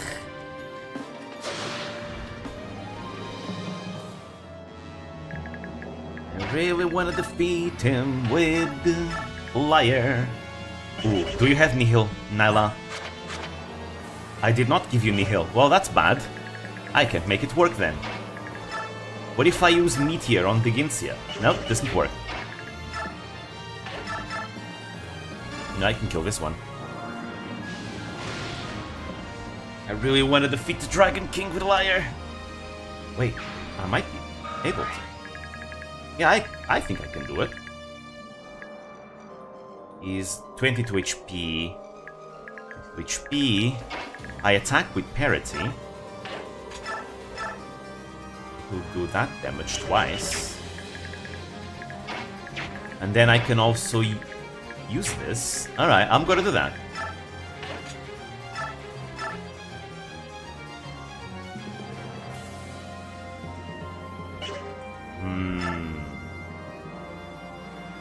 Let's see, he's gonna have 18...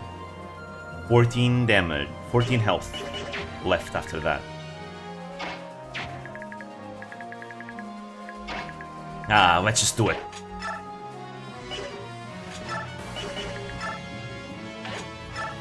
Here is better.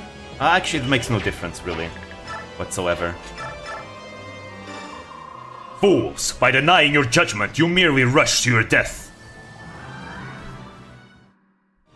Rend is not gonna proc here. We have parity. Yeah. With parity, Ire cannot proc.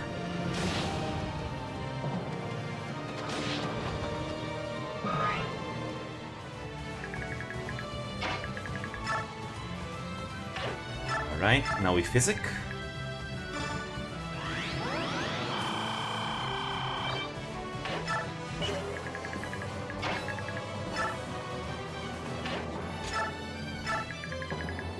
Go. I think it's all gonna come down to a luck proc, everyone. It all comes down to luck. Yeah, his health gauge had to appear below him, yep.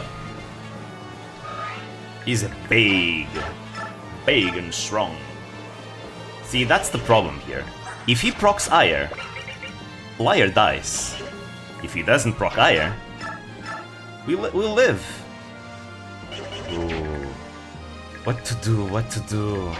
I really want this kill for... Wait.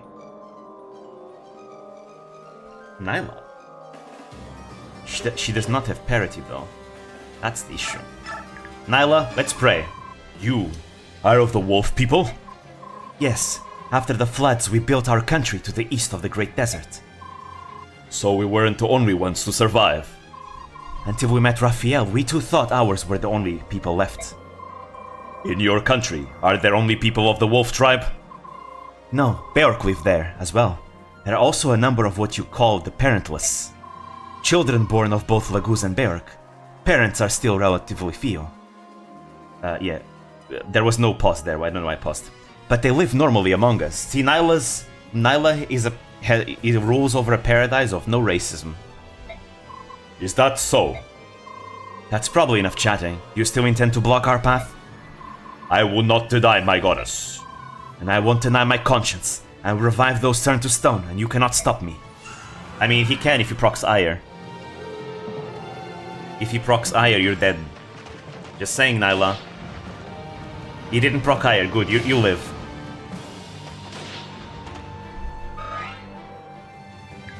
And now, the main character comes here.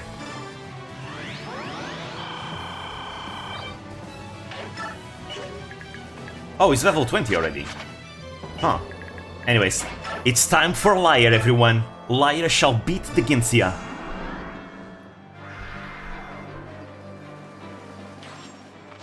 There we go. Dragonfall doesn't work on him because of Nihil.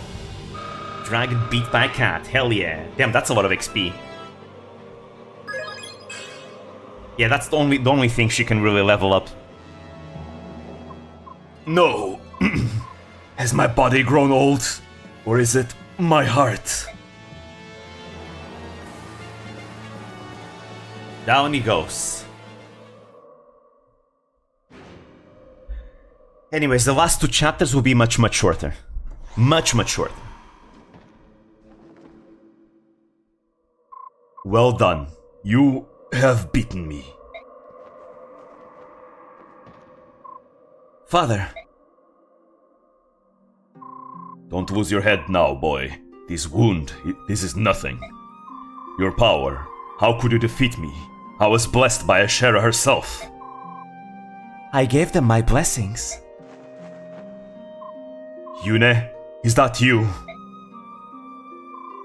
That war long ago. I'm so sorry. You were right to fight against me. I was young and immature. The Great Flood was a result of my unchecked emotions. You don't have to apologize, Yune. I always knew that you weren't actually evil. You were just too powerful. So why did you choose Ashera again? I had hoped that this time you would join me to help protect the people. I'm sorry, Yune, but I've done worse to you. Long ago, we made a vow before the goddess Ashera herself. We vowed that we, the Laguz and Beork, would never commit the same genocidal sins. We didn't keep our promise, and for that reason, I was committed to accepting my just punishment. Silly, stubborn old scalebag. You just don't know when to quit. You need to lighten up a bit. To convince the Laguz kings to follow my example, I rewrote history, hid my tracks, and declared you a dark god. All I ever wanted was to avoid conflict. Please forgive me. Don't worry about you, Dickensia. I caused you enough trouble for you, so I'll forgive you just this once. I'm pleased to hear that. Gareth! Gather our survivors. Kurthnaga is their commander from now on. Understood, sir. Nasir, you followed your sovereign very far for having once left your country in disgust. I give you my sincerest thanks. No, my lord. Unaware of my own king's true heart, I did what I thought had to be done. I apologize. Anna, I would like to tell you only that I wish you the greatest happiness in life. Thank you, sire. Now then, Kurthnaga, get these men moving. I will remain here, for I cannot move. Goldoa will not move! Yes, father. We will stop Ashera. Wait here for our return. We will be back. Yes, my son. I'll be waiting. So, do we get the special cutscene? Or is that like a second thing? We must. It is, we get the cutscene. Even now, as we speak, countless Lagos slaves endure Binyan chains. They suffer terribly. We have done all that we will do. Admonitions and censures change nothing. Now is the time for the dragon tribes to use their strength to save the oppressed Lagos. Goldoa does not interfere with the outside world. As king of dragons, I will not allow my people to fan the flames of war. This voice acting is really funny. Conflict on the scale you describe will wake the goddess and call down her judgment upon us all. This is the path to destruction. To destruction. 1,000 years. That is how long we swore to the goddess. His voice is so funny. There will be no war. Have you forgotten our covenant? Of course not. Yet Goldoa there are will not those who are move. treated as less than livestock. I cannot believe that this is what the goddess wants. Goldoa will not move. There we go, that's the line. This decree stands from the time our nations were formed. The goddess has not yet slept 150 years. Would you see the Laguz and Bjork destroyed? Would you see all of Tilius awash in blood? No. Unless destruction comes to seek us at our door, Goldoa will not move. Goldoa will not move. Future generations. It's so funny. Tell me, For the sake of future the generations. Lagos who suffer in the current generation? Do you think it would comfort them to know that you condone Yeah, I know, their right? The misery? way you enunciate certain words. All things require sacrifice. Where are you going? Where are you going? To Benyan. I will find a solution without you. You who have lost your Here we go, birthright, another one. all you will accomplish is your own destruction. Hold! Hold! Hold! Hold, I say! Hold, I say! That is Dickensia speaking is so funny. Hold! Hold, I say! My queen, Razion, I will soon join you. I can't help but wonder what voice direction he got. I wonder if they even got a voice director at all. My lovely Almeda, cherish life.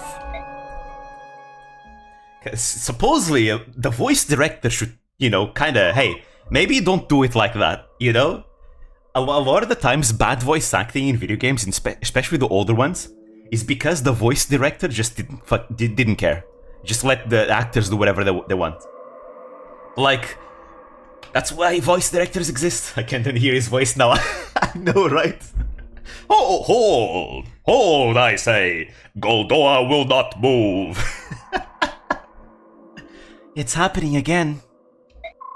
Whose memory is that? Something feels so familiar about it. Is that your memory? Father. Kurth, he's gone. Make for a fancy remix, yes! That would be funny. If only I knew how to do remixes. Goddamn. I know, this is simply another reason to move on. Entrusted by my father to care for our people, I will stand before Ashera as the king of the dragon tribe. Hey, there we go. Now he can transform. He's a Laguzrael now.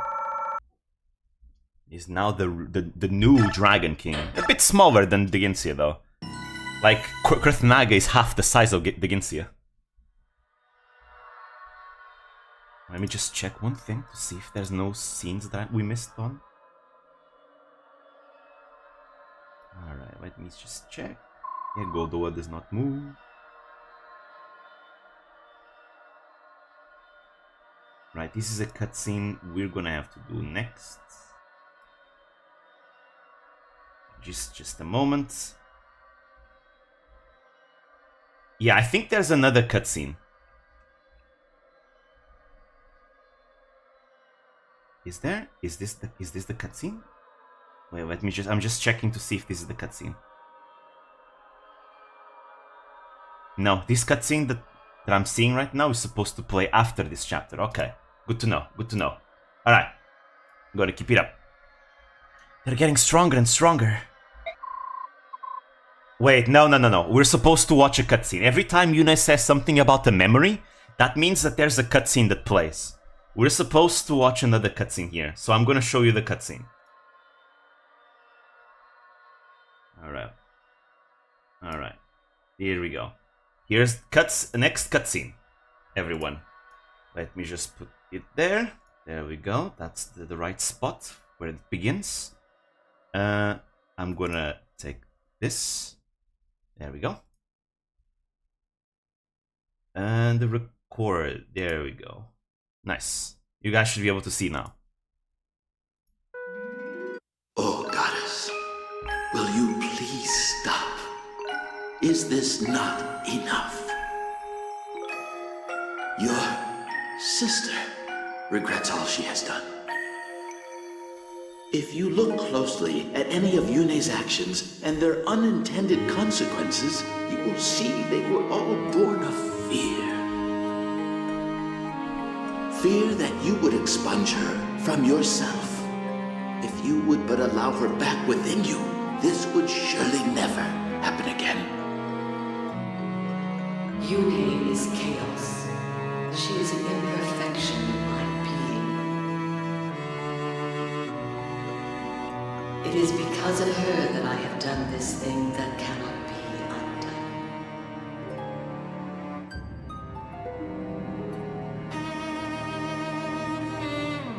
No matter how I admonished you, you would not stop fighting. There was nothing I could do.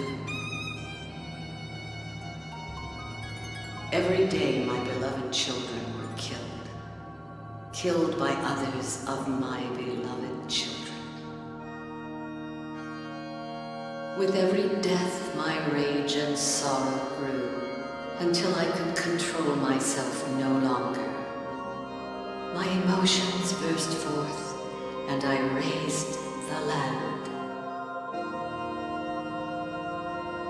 Furious storms savaged the heavens. Roiling waters rose in tremendous floods. Lives were lost beyond count.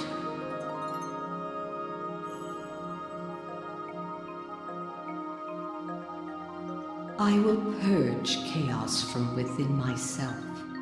Never again will I allow myself to commit such atrocities. I will become a goddess to properly guide and protect my people.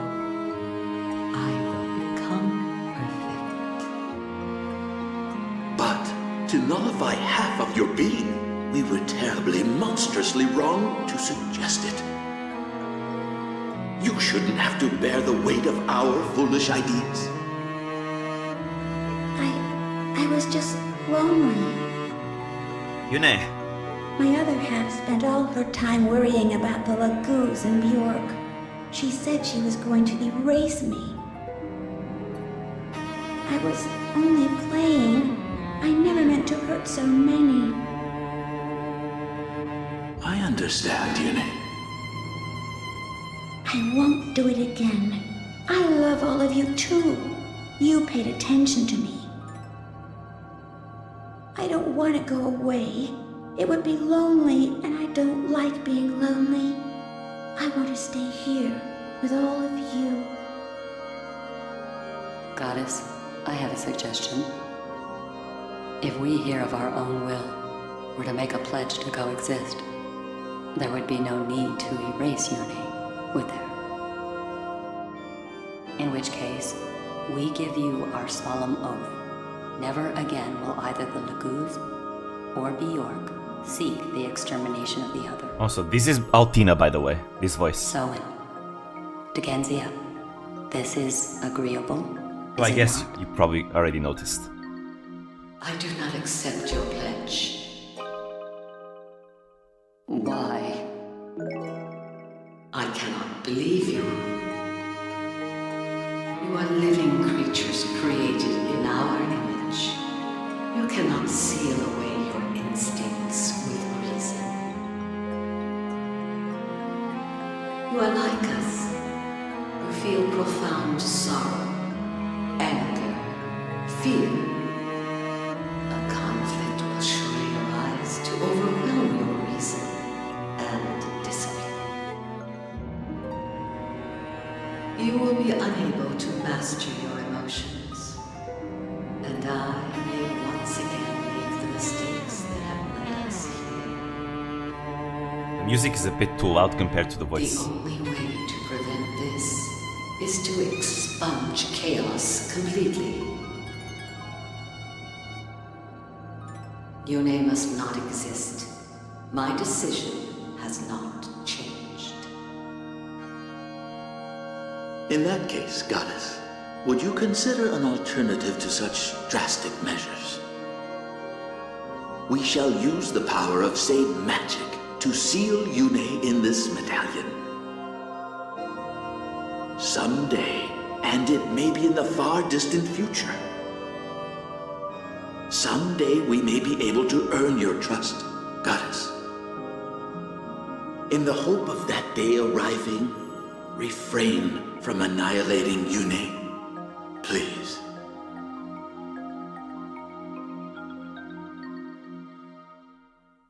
In my eyes, imprisoning Yune and destroying her are the same thing.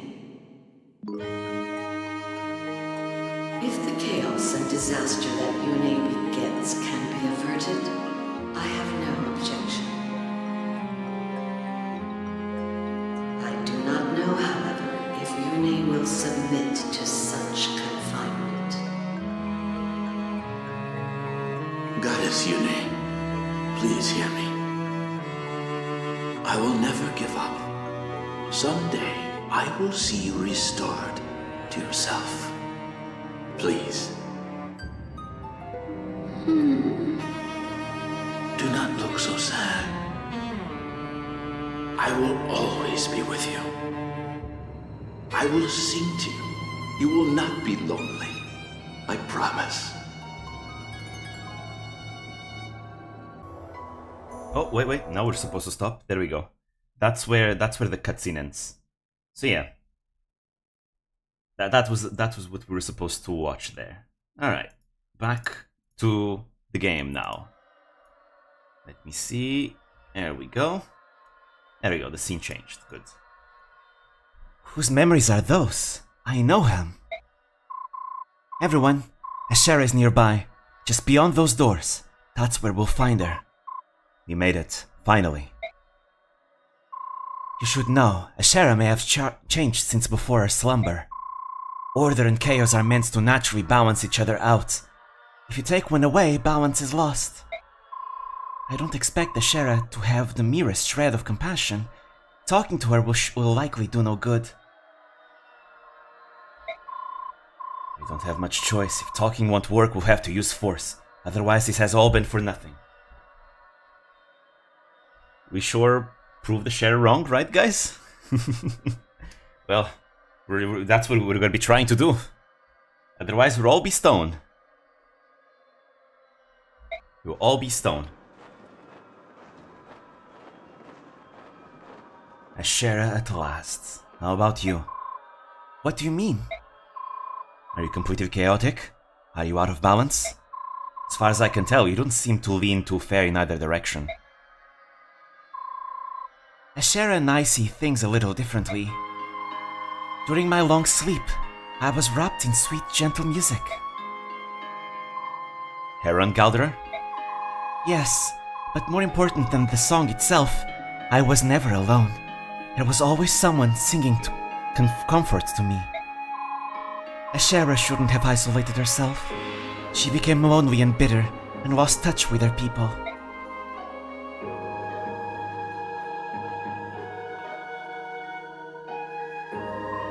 Hold on, this thing won't budge. What's wrong with it? Those doors cannot be opened. There he is. They have been sealed with powerful magic. And there we go, Sephiran's sorrow is playing. Sephiran, you're alright. I'm so relieved to see you. I'm sorry to have been a cause for concern, Apostle. Forgive me. Sephiran, there's something I need to tell you. I'm not a true apostle. I didn't mean to abuse your trust. I've known that for some time, Sanaki. Don't forget that I was almost a father to you. It honestly doesn't make any difference to me whether or not you can hear the goddess. Sephiran, thank you for having always been there for me. Empress, shouldn't you tell him about General Zelgius? Yes, I suppose I should. Sephiran, Zelgius is dead. I know you put a lot of trust in him, but he was also closely allied to Dane. I'm sure you've heard of Dane's so-called Black Knight. Sephiran, the Black Knight was Zelgius. But that's probably not news to you, is it? After all, it was you he was taking orders from. What? Ike? What are you saying? A man like Zelgius could never serve conflicting interests. Never. Everything he did for one master. Isn't that so, Sephiran? I think I understand. You wanted to monitor events within Dane. You sent Zelgius as a spy. Oh, Sanaki. You poor naive child. Precisely. I felt it important to observe King Ashnard carefully. That was my goal. There's more to it than that, though. There's more to it than that, though. At the time, it was relatively easy to get an outsider close to the king. Ashnard was famous for employing powerful men with no regard for their background or social status. Obviously, he would have needed no convincing once he saw the blade work of General Zelgius. The Black Knight tried to take the medallion from my father and killed him. Tell me, Sephiran, whose plan was that? Ashnard's or yours? Calm down, Ike. Sephiran, would you please explain? Sir Ike, I'm afraid your father's death was an unfortunate result of Zelgius' own personal agenda. I did not order Sir Gawain killed. However, I must admit that I did ask him to seize the medallion and hand it over to King Ashnard. The goddess was to be freed, and all living creatures destroyed. Come again? You're insane. I couldn't be more sane, Sir Ike. Attend and learn.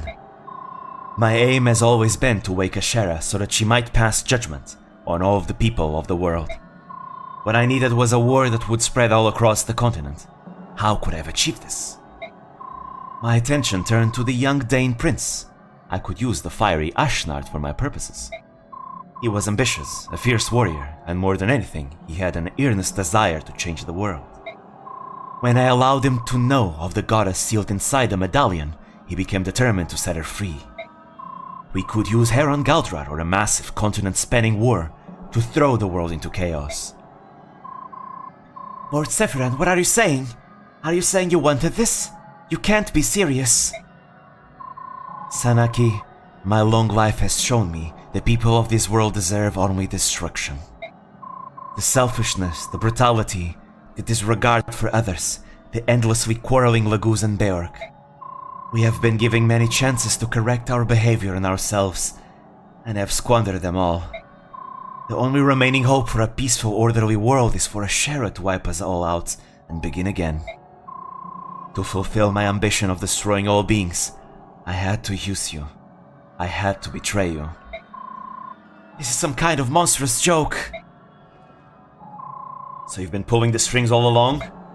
Yep, all the way back to Path of Radiance. It was all Sephiran. And let me tell you guys, this is one of my favorite tropes in fiction ever. I love a good villain that appears really early on and appears to be an ally for most of the story, only for them to be revealed to be the main mastermind behind it. Trails does this all the goddamn time, and I love it. I love it. Trails did it in the Sky games, Trails did this in the Zero and Azure games, the Trails did this in the Cold Steel games, and I love it every single time they do that. I love it. Because you already you already have an investment into the character, right? Because you already met him, you already got invested in them, you already, know them. They were good people that you met, right? But then, they have their heel turn, right? And that makes the whole drama much better. That's why I love this trope so much. Correct. Beyond just Empress Anaki, you were trusted by a lot of people. Sephiran, I need to understand. Did you really betray all those people? I did. Trails also doesn't do flat villains. Truly evil villains, to be sure, but not flat ones. Yeah. I don't need to hear anything else then. I'm going to make your death as painful as I know how. This can't be happening. I won't fight you, Sephiran. I can't. Poor Sanaki. Yep, that's exactly what we said. Poor Sanaki. You'll have no choice but to fight. The doors leading to Ashera are sealed by my very own magic. Killing me is your only way through. Sephiran? So it was you. All those memories penetrating my mind were yours. Since we entered this place, I've seen what you've been thinking, Leran. Give it up. Goddess Yune, why do you insist on calling me that name? I discarded it so long ago, Yune. I've changed. Leran is a thing of the past. There you go, Leran's medallion belongs to Sephiran. All I want now is the end of all that is. Please don't stop me. Leran. That means that yes, Sephiran/Leran was the husband of Altina, who began the line of apostles, which technically means that he is an ancestor of Sanaki, yes. And that means that he is indeed Laguz, everyone, because as we know, every single apostle in Benyon is branded. That means that somewhere along the lines, they, got Laguz blood mixed in. And if I had to guess, it was probably Leran's. So you guys can guess what kind of Laguz Sephiran is. Kinda sad that someone as old and wise as Sephiran lost completely his faith and confidence in people, especially seeing as how compassionate he was in memories. Yep, there is one last memory cutscene, but we only are supposed to see it after beating him here. But yeah, we'll see him. I think more than anyone, Sephiran really wanted to keep everyone, peaceful and make sure everyone could live in peace, but he just couldn't handle it anymore. You're running out of time. At this rate, I wouldn't count on being able to face the goddess. I would hate to see you the night after coming all this way. At the same time, it feels a lot like Sephiran's actions right here, they feel very self-destructive.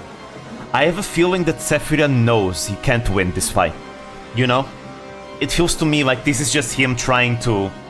He feels kinda guilty, so he kinda wants to die fighting here. He still wants to protect what he believes, but at the same time he feels guilty, so he's kinda self-destructing here. That's what it feels to me. Oh, now you know who brought you here and why. I suppose that just leaves our fight to the death to take care of. Like, do you get what I mean? When he feels his actions here in this fight seem very self-destructive? He could just, if he does have faith in a sheriff, he could just fight alongside a sheriff, but I think he really does feel guilty. I think deep down he wants to be stopped, you know? Reminds me of Trails once again. But yeah, here he is. Sephiran is my favorite battle theme in the game, and also my favorite magic animation in the game. The Cradle Light, it's really weak, but it looks so beautiful. So beautiful. He can also use Rewarp. And he also has the Rudolph Gem, which helps him with defense. Yeah, he's really strong, as you can see. Not as strong as the Ginsia. He's not anywhere near the Ginsia. He has a bond support with Sanaki. Anyways, then we have these spirits. They're not that strong. You're fine. Anyways, I need to give Gareth something. Wait, where is it? No, that's not it. Aha, there we go. I'm gonna give Gareth. So Gareth is a unit we get now. The problem with Gareth, he has such low resistance, and every single enemy deals magic damage. That's a problem. He gets one shot. So that's why I have this Pure Water for him. I brought a Pure Water just for him, and I have the Word Staff also just for him. There we go. Nasir also comes with a Lagoose Gem, by the way, which is really nice. Liar still has hers. Okay, who can I give XP to? Yeah, you don't need it. I think if I do this, I'll get some strength. There we go. We already capped two stats. We get strength now. We do not... Wow, we still don't get strength. What the hell? Anyways, now that we have defeated the dragons, there's no more dragons coming up, so we can remove Dragonfall. It is no longer needed. Let's see. Should I give... What should I give her then? I kind of want to give her Nihil.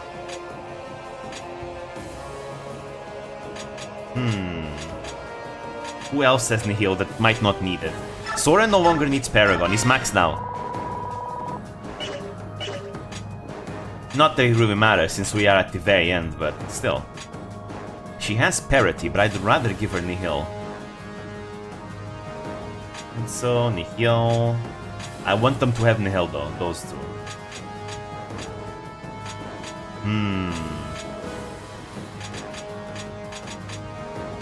I'll have to remove... Oh, I'm gonna remove Nihil from Nasir. Nasir doesn't need Nihil.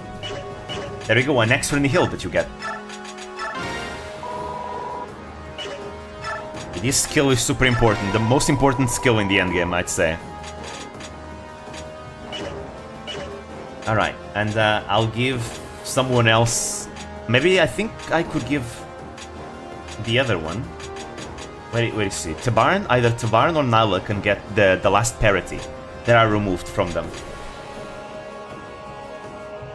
Take it to mostly magic in this chapter? Alright, yeah, it is mostly magic. There's a lot of wordwoods though. That does help him out a lot. Let's see, Nyla, she has 17 strength. Tabaran has 19. Okay, then I'm gonna... Maelstrom is useless. So I'm just gonna give him parity.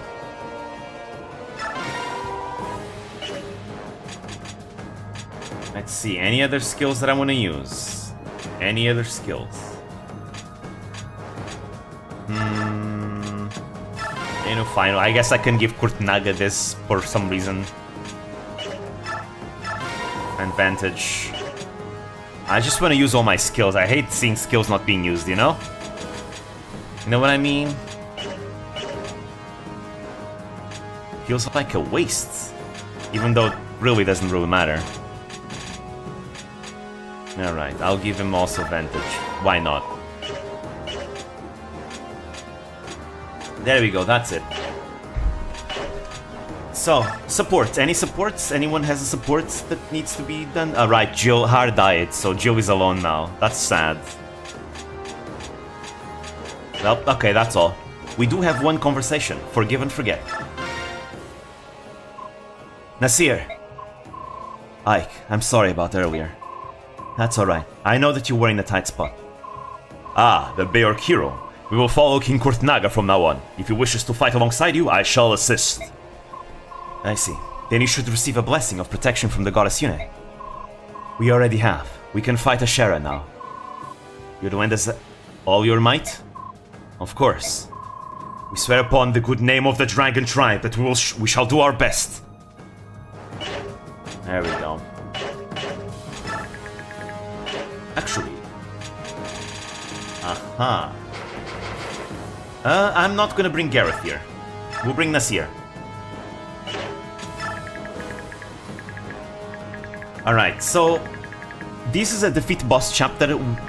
Alright? All we need to do is defeat Sephiran, which is not difficult. However, you see all these spirits around him.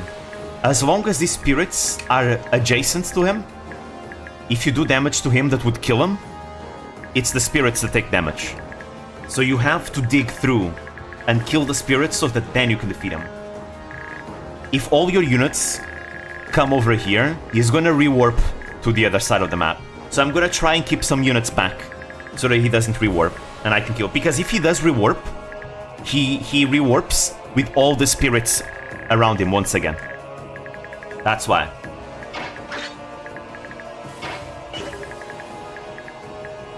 Alright. So we're gonna blitzkrieg this. If we're lucky, I can finish this in 2 turns. If not, it might go for 3 or 4 turns. But still, this is a very quick chapter. It's a very, very quick chapter. Don't worry. The long-ass chapters are gone. They're all gone. Now it's to the end. Now these spirits, they teleport around. It's really annoying. They can teleport to any area in the map and attack you. However, something you need to know. Sephiran and the spirits will never attack Sanaki. They will never attack Sanaki. They will never attack or harm Micaiah. And who else was it? I think Soth as well, for some reason. Mostly for balance, probably. But yeah, so there are some units you don't have to worry about. Likewise, Sanaki will not attack Sephiran. You cannot attack Sephiran with Sanaki. She refuses. Alright, here we go. It's another time to charge. Alright, so the spirits don't have animations, by the way. It's... I think the popular theory is that by this point, this game is so huge that the devs were kinda spreading their resources too thin, and they had to rush the endgame. So these enemies don't have any animations as a result. But they're not difficult to defeat. They're kinda fast though, but they're not difficult to defeat.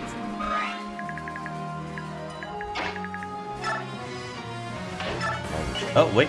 Oh, there we go. Shift. So this will be even quicker as a result of the no animations.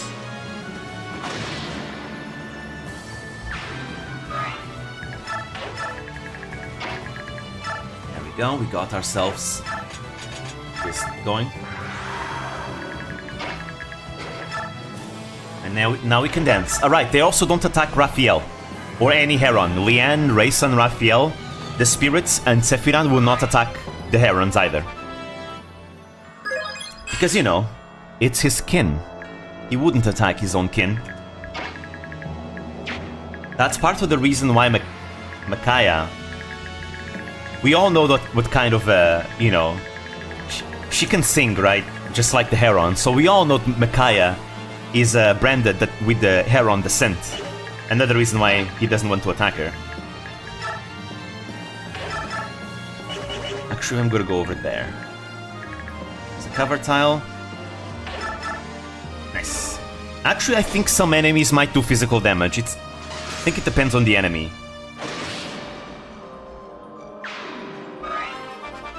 Nice. Still no strength. Wow.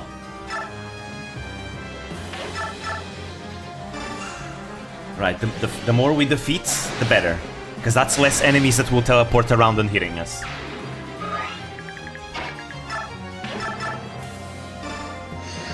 Nice.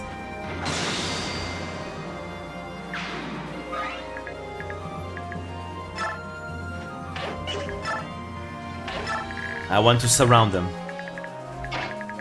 I want them completely surrounded. Eesh. Right, so as you can see, the floor of this map is filled with tiles, which increase resistances and all that.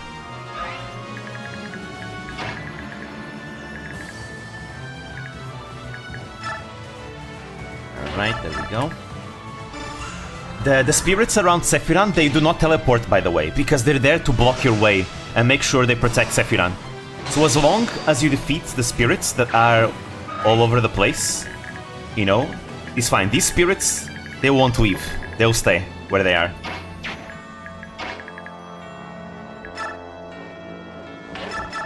You can still meteor them. But there's gonna be more spirits spawning every turn.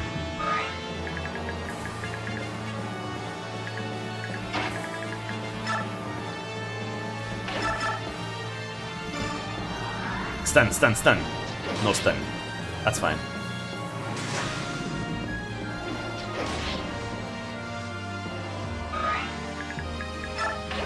Alright, there we go. Cover. Cover, tile, heal stone. I'm gonna go for the cover. These ones give 15 defense. It's insane.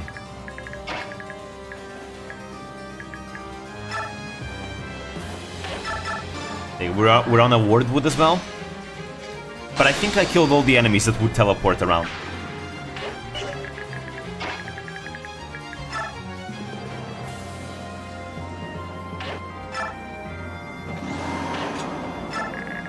There we are. Let's see, Gifka, Laguz Gem. That's his last Laguz Gem. But I'm gonna give him the Nasir one after that. It's more important that he stays transformed than Nasir. So I can transform them both. Nasir has 5 uses of that. So both of them can just stay transformed forever in the next chapter. Same thing with Gareth. I'm just gonna pass around that Laguz Gem around. Pass that Laguz Gem around, yeah. I think if I stay here, he might not teleport around. I've heard about you. Have we met before? The silver-haired maiden. It's taken so long to finally meet you. If I had known you still lived, No. It's too late. This changes nothing. I cannot falter. What's the matter with you? I'm just overly sensitive. Don't feign concern over me. He also has the Nihil ability. I think if I do stay here, he will never warp. Because I'm in the way where he would warp. Unless he warps here. Ah, wait, that's not true. She can warp here and here.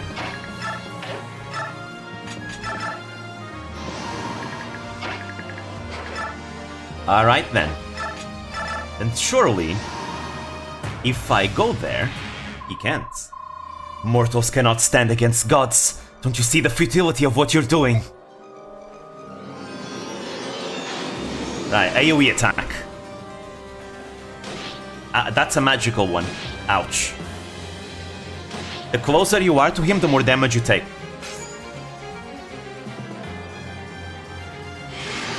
Here they are.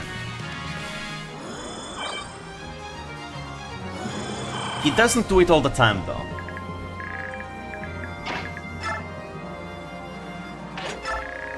Alright. Now we proceed forward. Let's see, can Rex Cal...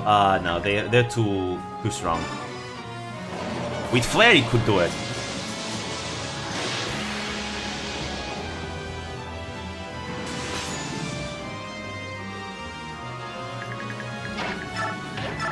Let's see, Meteor. So close. Alright, let's defeat the spirits out here first. I'm gonna see if I can defeat Sephiran this turn. If I focus on the spirits around, I should be completely fine.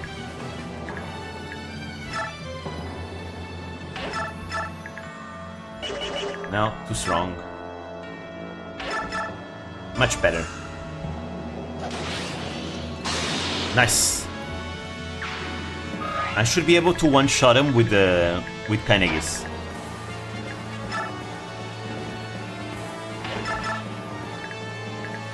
Oh, he gets doubled by everything. That's not good. Though it might still be worth attacking him, since I do get a lot of XP from Paragon.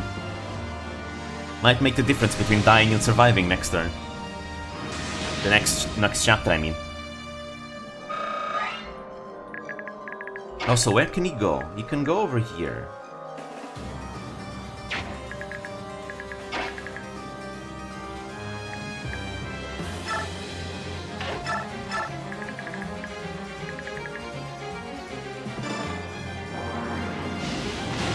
There we go.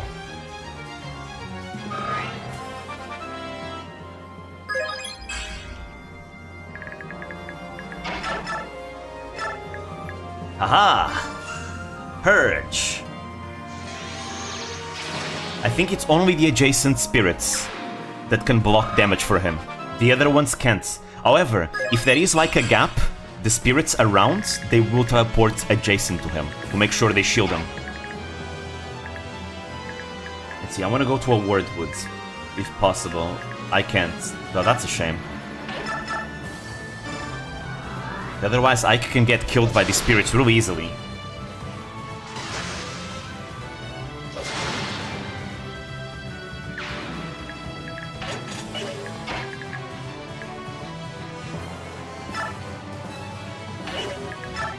Do I need that much strength to defeat this? I kinda do. Maybe I can't defeat him this turn.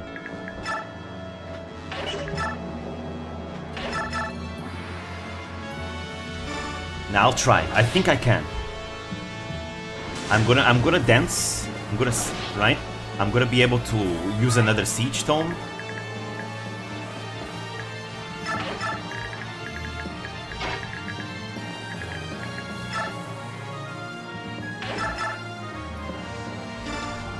Come on. Rend would be really nice here.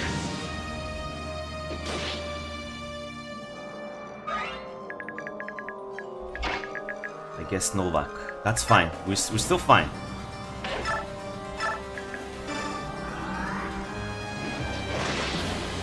There we go. Another one down.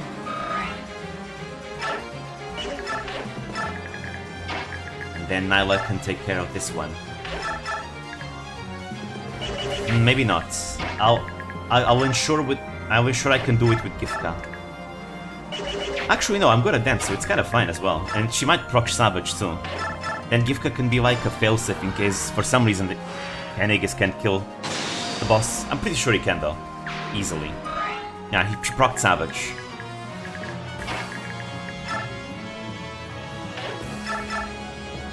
I'm not gonna move Soth, so there's no point in bringing him here.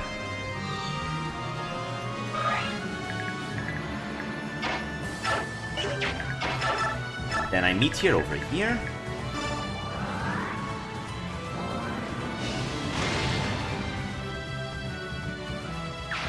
There we go. Now he's up for grabs.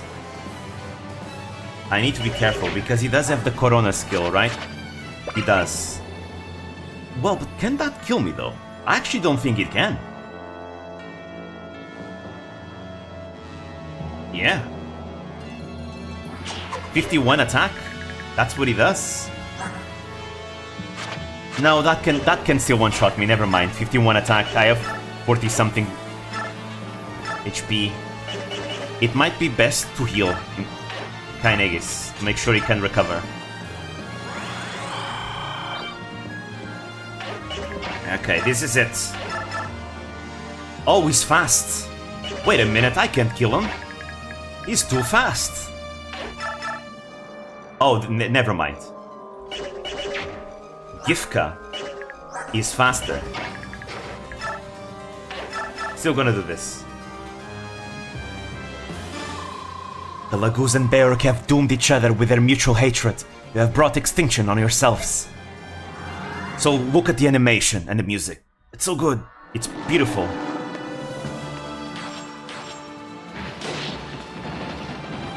Creddy lad. Like, the animation is so beautiful.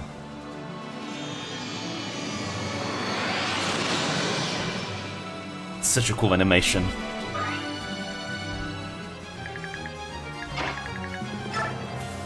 Now, we finish him off. He does have Nihil, right? He has Nihil, yes. As long as he doesn't get crits from a 2% crit, we're golden.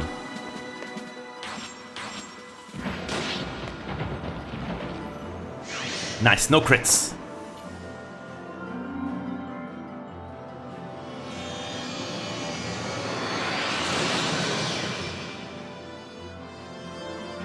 And we're done with the chapter. See, that was easy. 2 turns. 2-turn clear. At last, I'm dying. Like I said, it feels to me like he really wanted to be defeated. It's very self-destructive actions on his part. Sephiran, hold on. Open your eyes.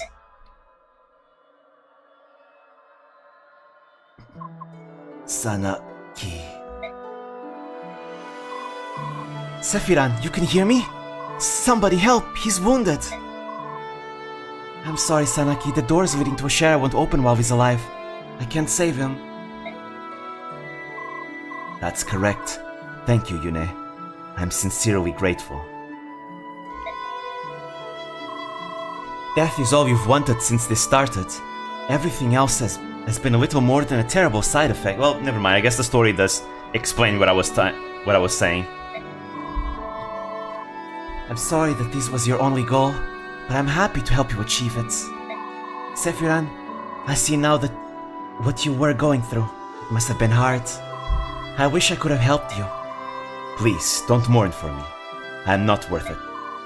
I'm so sorry. I wanted to help you. I really did. Forget about me. This path was my decision, my tragic mistake. Lady Sanaki, I wanted you to have this. This is the Rudol gem. Wear it, in memory of me. It will protect you. Please forgive me. I'm sorry I lied to you. Sephiran, don't worry. We still have all the time we spent together. Nobody can take that away. Nobody.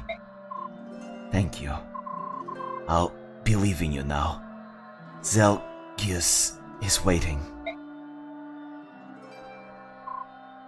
Sephiran, no! So this only happens in this route, right? If you are playing a second playthrough, he survives. He does not die.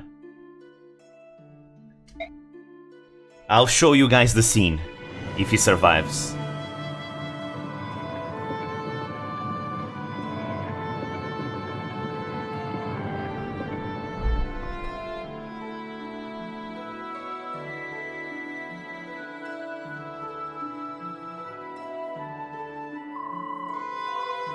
Ashera is waiting just beyond those doors. Let's go.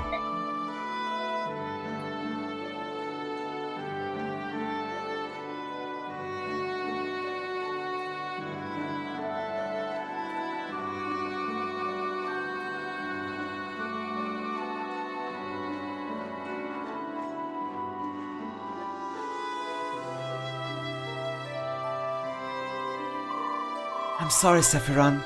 I once lost hope in the Laguz and Beork too. I can see now that my punishment was far too strict. I was young and naive, so sure that I was right. I wish I could have shown you the error of my way, Leran. Goodbye.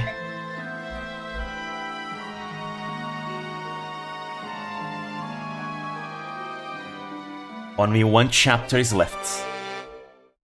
The Rudol gem can only be equipped by Sanaki. Alright, so, I mean, there's probably not going to be one here. Should I? Should I not? Should I? Should I not? Should I? We'll see. In the battle prep screen, I can show you the scenes, if they don't show us the scenes themselves. Ah, we do have a scene. Leron, I will not countenance this plan. Hear me, Goddess Ashera. Yune's imprisonment within the medallion has begun to change you. Order and chaos. You are one being, comprising both parts. The one must naturally affect the other. Even so, I will not return Yune to this body. She is unstable, and I must be perfect in order to protect this world. It is as I have said. Yune must be destroyed. Ashera, you mustn't. You cannot survive without your opposite. Please, you must not do this. Your world still needs you. Leron, you have ever been a wise and kind-hearted child. In deference to you, I will place my faith in your kind one last time. For the next 1,000 years, I shall sleep as well. When I wake again, I hope it is to a world of peace and order, where all prosper as equals.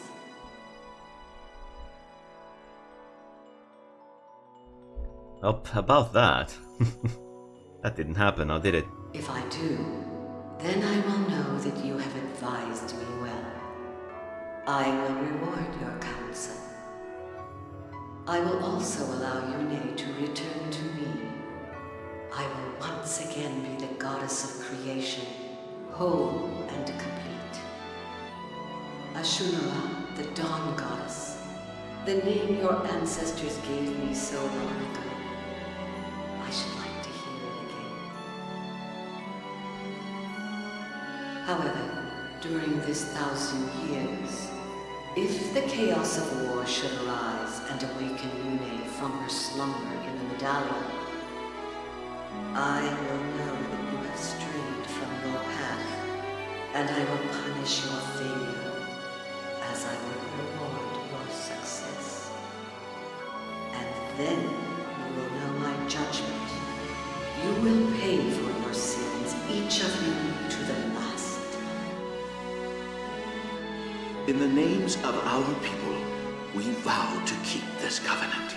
There will be no great war between Lagos and Bjork for 1,000 years. So pledge Altina of the Bjork, Tegensia of the Dragon Tribes, Soen of the Beast Tribes, and I, Leron of the Bird Tribes.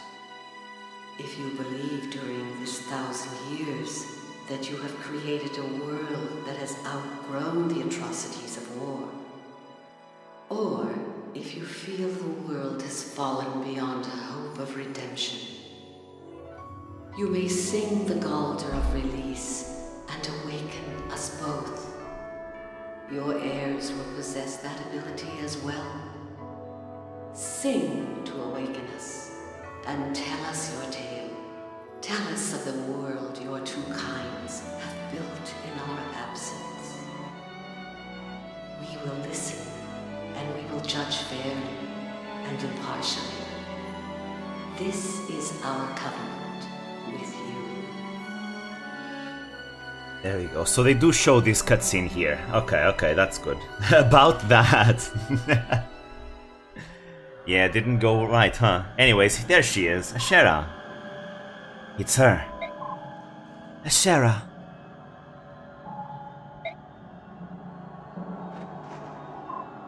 Ashera, it's me, Yune. Can you hear me? Please listen to me. You don't need to pass any more judgments. You can return the people to normal. I cannot. There are still people in my world who are made of palpable flesh. This imperfect world has passed beyond control. Now, I shall pass my final judgment. Wait, you can't violate the terms of the Covenant, Ashera? 1,000 years still hasn't passed. We were woken by the Galder, not by mankind's war. It doesn't matter. During my long sleep, Peork and Laguz continued to fight. The children of flesh will never learn nor grow. Time will pass as always, but nothing can change the destiny of mankind. You have to look deeper. The first judgment didn't turn everyone to stone, and I'll tell you why. Because these people are not people as we know them. Ashera, these people have become something new. People, the Zunanma, are the only living creatures of this world that we didn't create. Animals evolved to become Zunanma, who then became Laguz and Beork. That evolution continues today. Ashera, I'll tell you a secret you didn't know. Children can be born of both a Beork and a Laguz parent. They are still very few in number, but if allowed to flourish, mankind might become anything. If the two races continue to evolve, I'm sure something wonderful will emerge. You can't just bring that to a halt. Do not claim certainty of anything. The children of this world are born of chaos, and nothing could be more uncertain. The world does not require the evolution of man.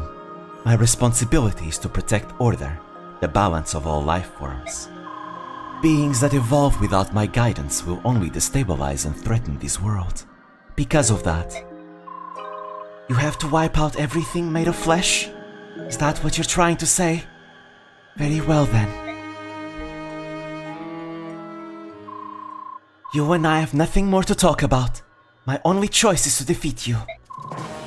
Yune, do not be absurd. You cannot overthrow me, just as I cannot overthrow you. Of course not, but they can. Everyone, the time has come. Defeat Ashera, where everyone you love will be a statue forever. These people, they carry your blessing, Yune. You mean to fight me? Ashera, our goddess, this is the world, and we are the people you created. You make it sound as if we're some sort of filthy creatures that just decided to settle down here and cause trouble. Ike, don't say it like that. This is blunt, alright. We're not perfect. Sometimes our brains tell us one thing, while our emotions tell us another. And war, the more we try to avoid it, the worse it is when it comes to us. Keeping it real, yep. People are probably the dumbest creatures alive. Damn. Ike. But somehow you're also the most endearing. It's your imperfections that make you so interesting. Imperfections very similar to ours. We know that we've messed up.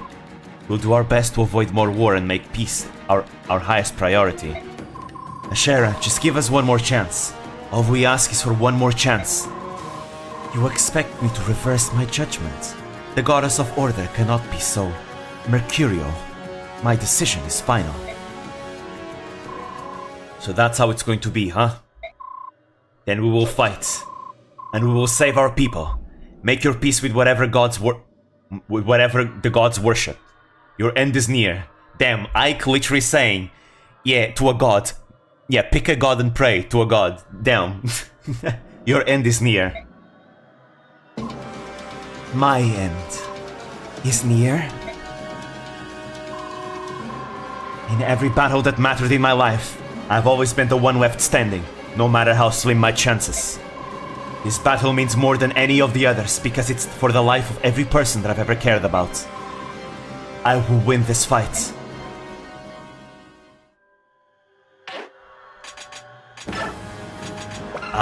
We don't have the conversation! Okay, I'm gonna show you guys. Let me see, do we have... Okay, we have an Anna Kurtnaga B support. What else? What else? We have Sanaki, Tabarn. Actually, I'd rather have a Tabarn. The Tabarn Geo support. There we go. Nyla and Liar A support. And the Kainegis and Gifka B support. There we go. That's all the supports done. But I think I'm gonna do a Raphael Sanaki support.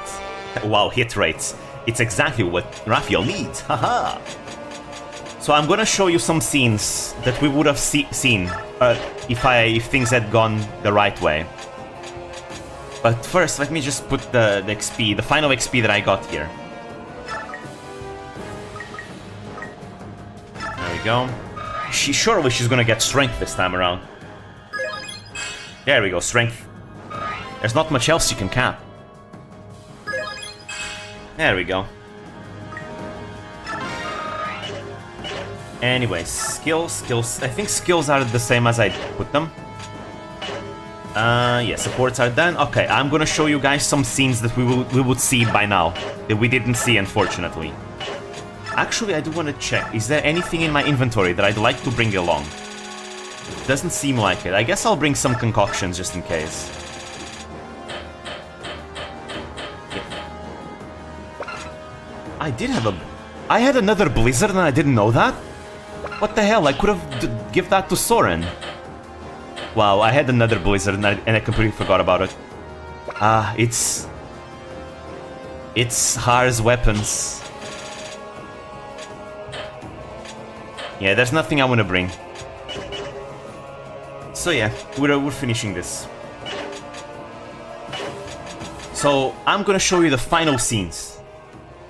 The actual cutscenes are there, but I want to show you the scene of what happens if Valeran survives, if Sephiran survives. And there's another scene, actually. Another scene that we're supposed to see as well. So yeah, here we go. I'm gonna put it there. Wait, is it the right place? It's the right place, yes. There we go. So this is another scene. This is an important scene.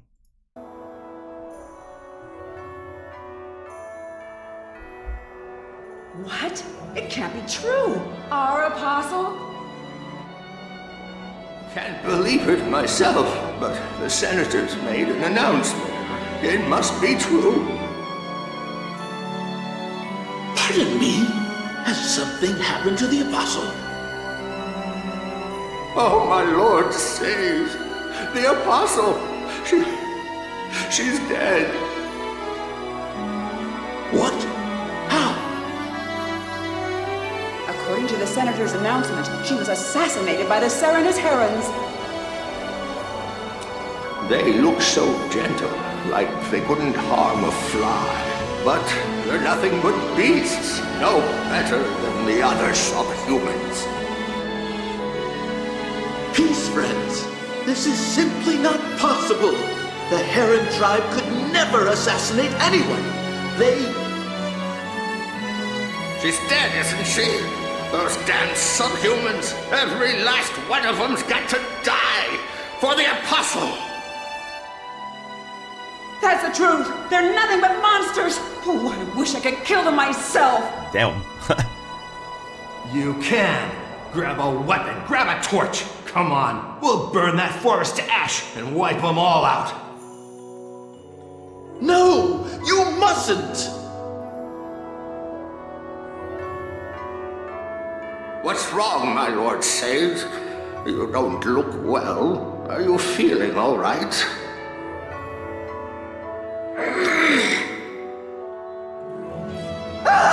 Wings! From the Satan's back! Wings! He's one of them! He's a monster! You're nothing but a lying, subhuman piece of filth! How dare you pretend to be one of us! Get him! The medallion must be quelled. I cannot allow this madness to come to pass. Judgment. The goddess's judgment.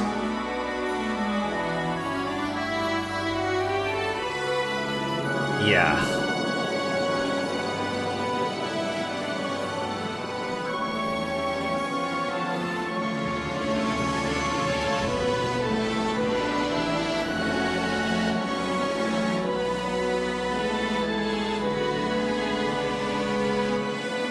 No! What have they done? The forest, the trees, the herons were innocent. Why? The medallion. I must quell the chaotic energies. Must calm them.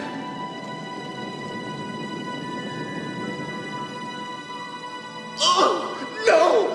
Chaos, madness, so much anger, so much pain.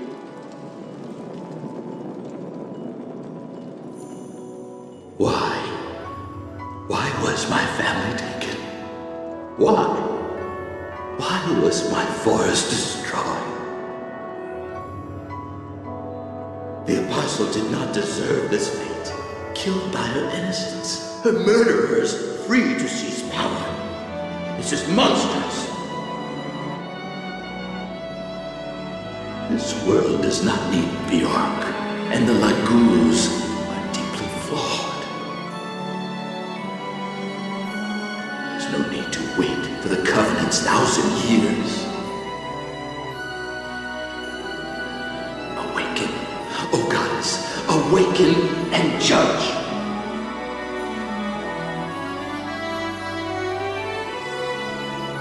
So there you go. Now you know why Sephiran pretty much broke. The burning of the Serenis Forest, together with the assassination of the Apostle, was what broke him finally, once and for all. Yeah, like, literally, the Apostle was really trying really hard to, you know, show herself as branded and maybe unite Beork and Lagoos.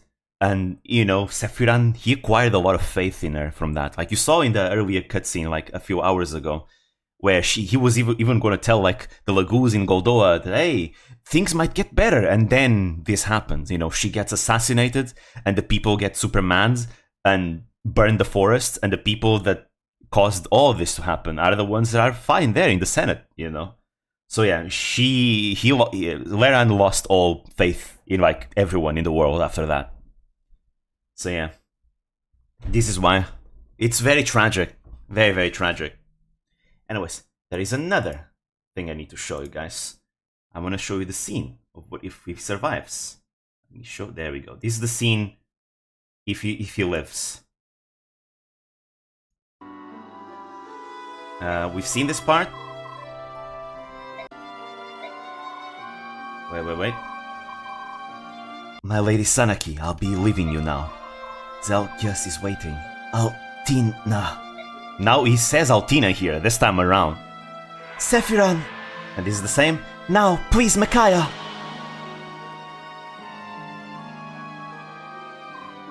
Don't die.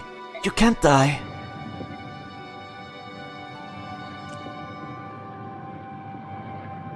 In here, they save her. They save him.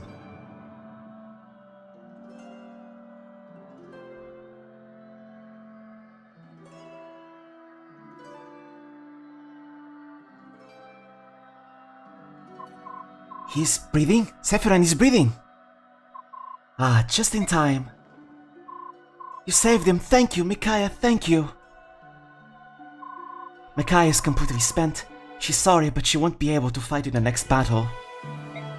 Need to pause it, but there's no time, hurry! Goddess Yune, is there something you haven't told us about you and Sephiran? I need to pause it to be able to read in time. He saved my life. Your life? Sephiran saved the life of a goddess? Is there something you haven't told us about Sephiran then? He'll wake up in just a moment, then you can ask him directly. Oh, alright, I'll do that. Why did you save him? Should I not have? I can think of a few reasons why you shouldn't have, yes. Damn, Mike.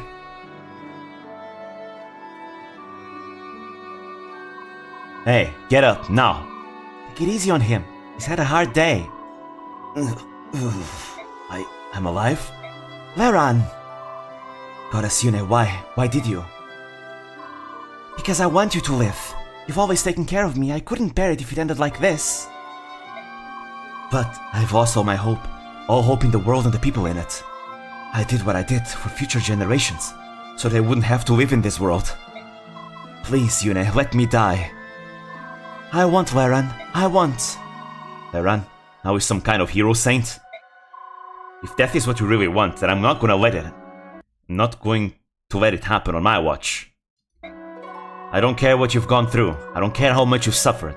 What you've done is unforgivable. Stop it, Ike! Ashera is waiting. It's time for the final confrontation with her. You can come, if you want to. You're asking me to turn my back on the goddess Ashera? If you really want the total extinction of Beork and Lagoos alike, then you can just lie here like a lump. Damn, Mike. If not, this is your last chance to start rectifying your mistakes. Think hard on that. You suffer here, suffer with the rest of us. But Ike... That's just Ike for you. He's blunt, alright. He's quite blunt.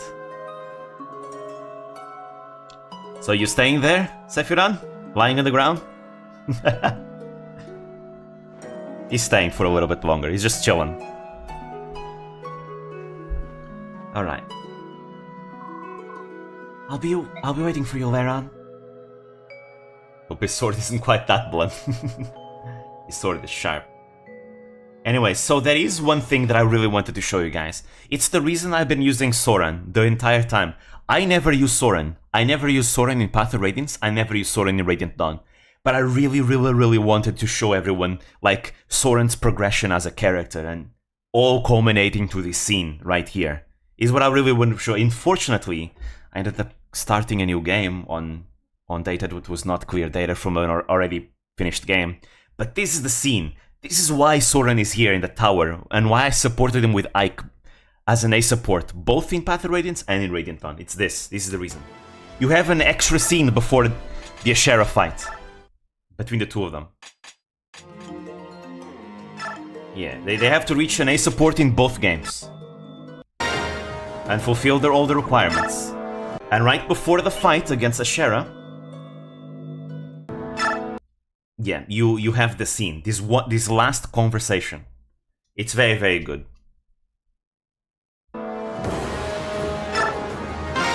I'll read it. Ike, were you joking when you said you couldn't remember how we met? Well, sorta. It was a long time ago. Oh, wait, what's this? Wait, give me just a moment. Someone is calling me. I'll make this quick. I'll make it. Wait, where's the microphone? There we go.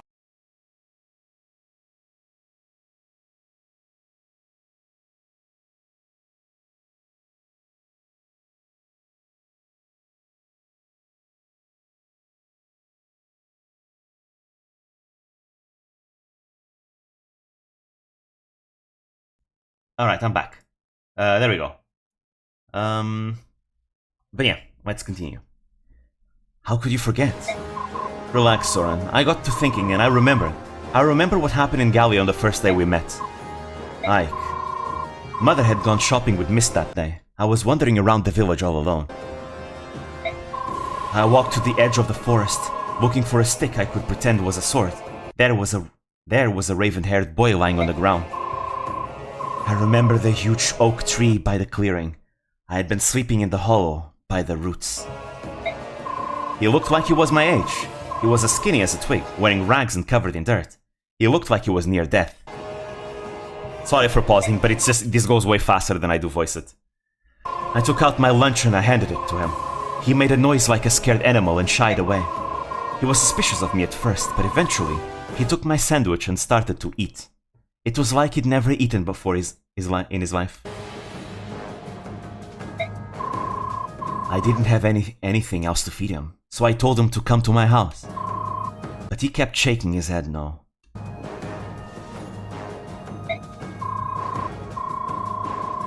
I was afraid you were going to trick me, afraid that you were going to chase me away after taunting me with food just for a laugh.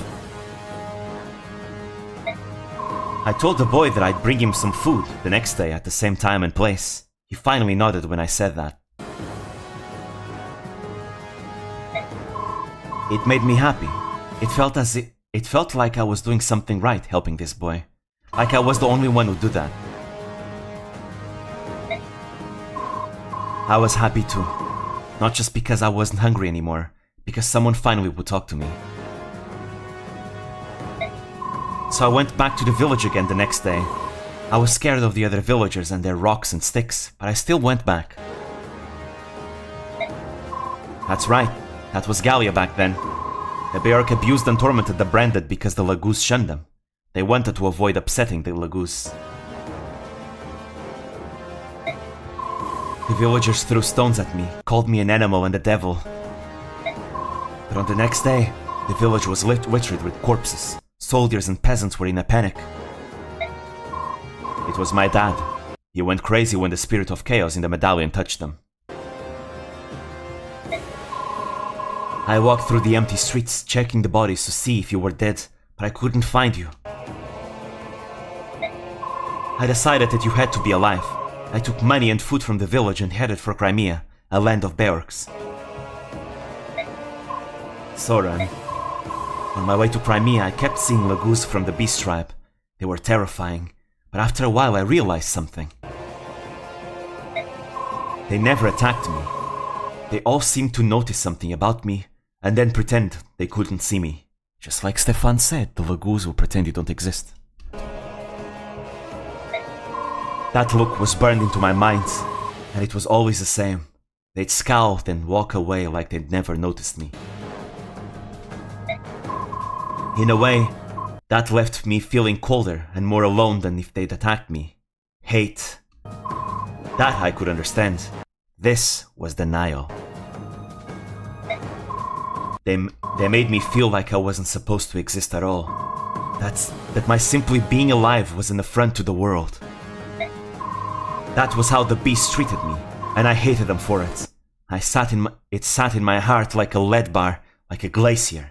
And this is why Soren hates Lagoos in Path of Radiance.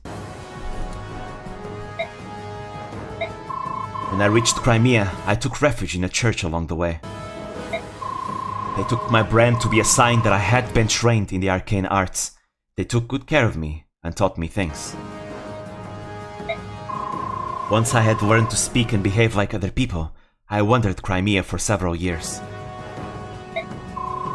Then I finally found you. But yes, you'd forgotten that day in Gallia. But I didn't care. My only wish was to see you again. I just wanted to see the only boy who had held out a warm hand when I had nothing. Soren, don't cry. Don't cry? What? I'm not crying. Soren, you're smart, but you're no good when it comes to your emotions. Come over here. Don't treat me like a child. I'm not that. Come on. Shut up, shut up. And I'll come over to you. It's all in the past, Soren.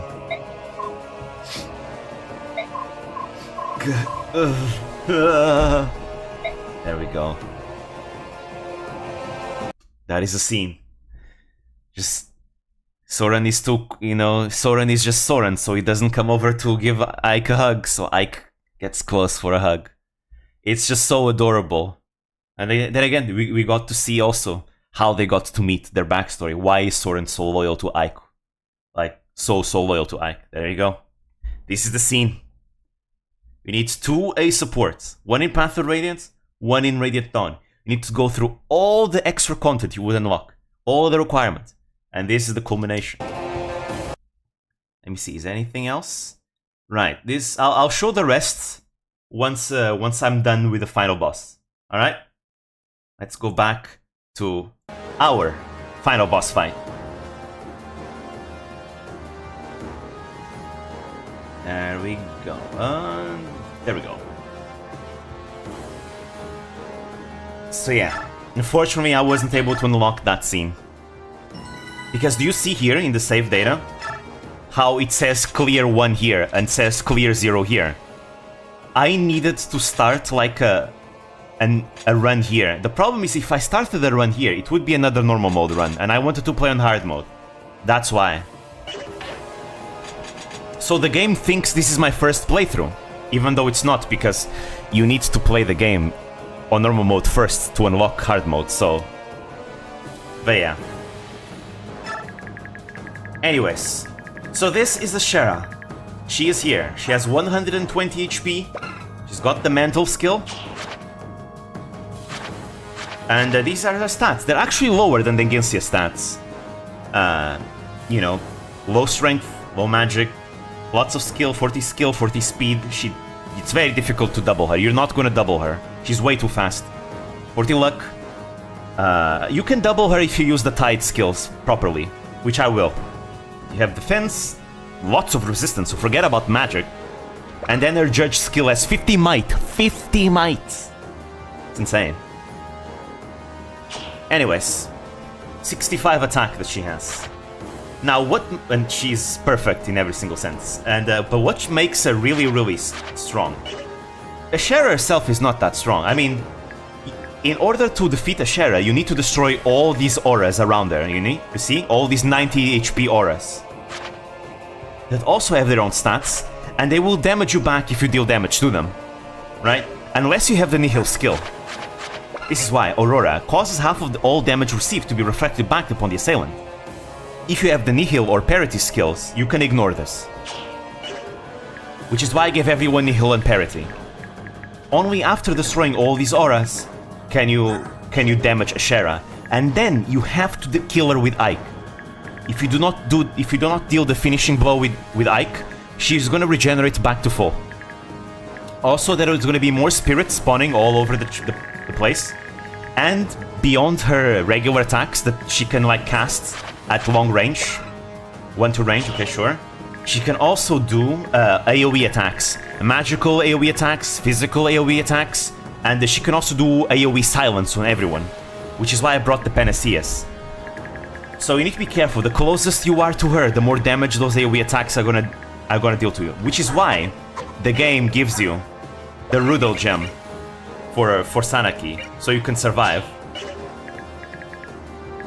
Anyways, so the key to this chapter lies in using the tides correctly. Gareth is more important than Nasir, but Nasir does have speed. The white pool gives speed. So I am going to remove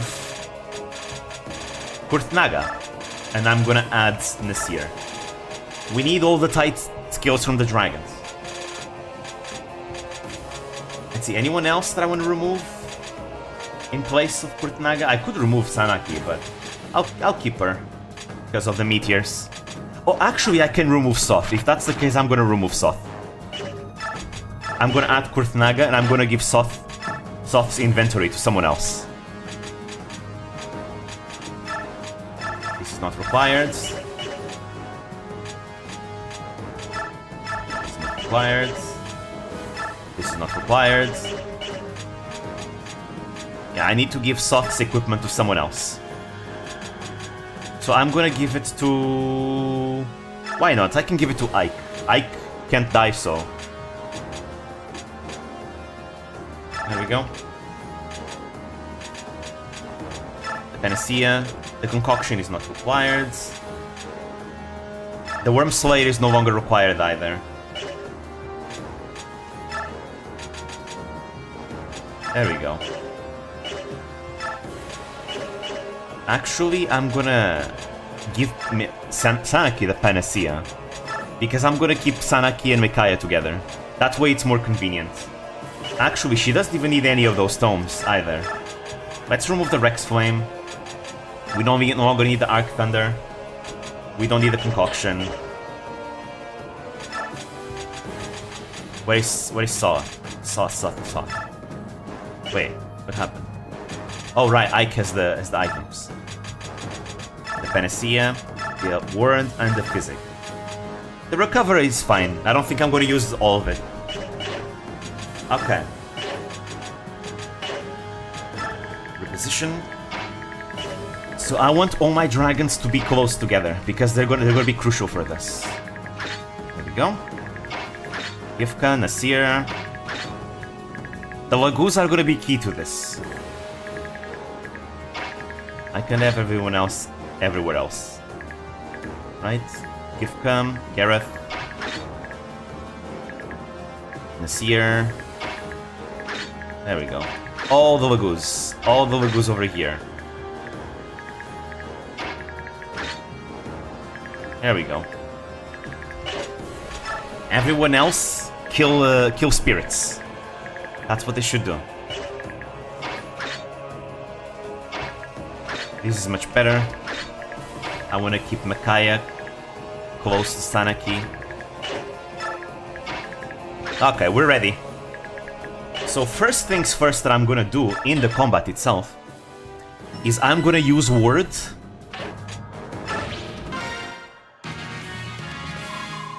Everyone, listen carefully. In order to reach Ashera, we must first destroy the aura protecting her. Got it? Attack the aura. Yeah. So first things first. what I'm gonna do, I'm immediately gonna use.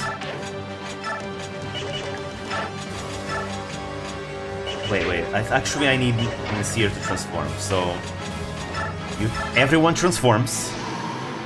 Gareth transforms too.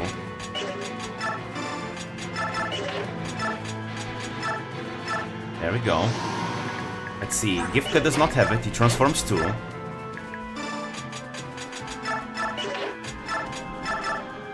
There we go.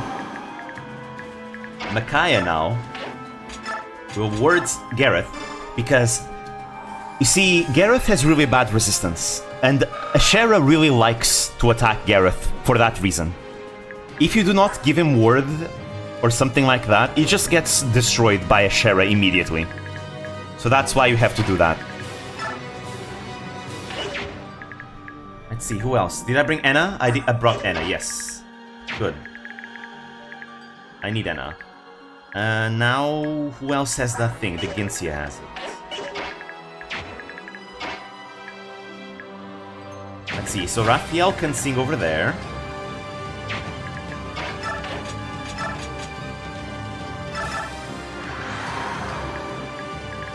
I'm gonna do this. Alright. We don't need to dance for anyone else after that. We're just doing some preps. The first turn is gonna be like this. There we go. Anna gets the Lagoose Gem too, so she can transform. And there we go. Everyone will stay transformed forever now. Alright. Next. I'm not gonna attack. There's no point. He's gonna take damage back. I don't want that. I want him to live. So the Tide skills give us buffs whenever we're next to dragons. And red dragons give us extra strength. Nasir gives us extra speed. So we need to use the skills properly. We might be able to double auras with some characters. Mia, for example, can double auras. Let me see. She has 39 speed, the aura has 35. Yeah, she can double auras. But I'm actually gonna kill that spirit first. Let's see, can I shove? Yes, I can. I just need to shove to Barn a little bit over there.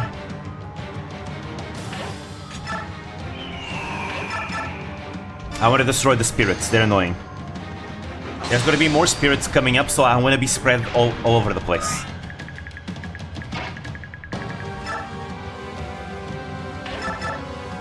Liar. Defeat this one.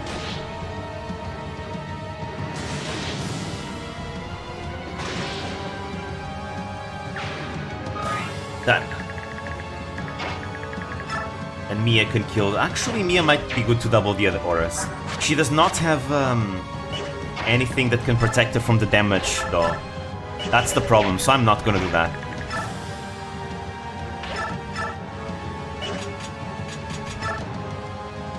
We'll use the Vekati here.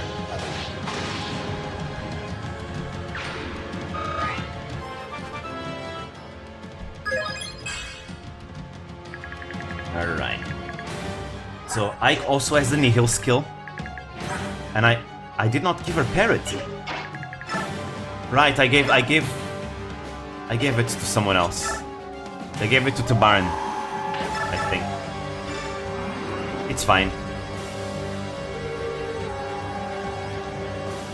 She won't get one shot though. She's strong enough to not get one shot. But as you can see, you take damage back if you don't have Nihil or parity. There you go. Ike has Nihil, is fine. White Pool will boost his speed.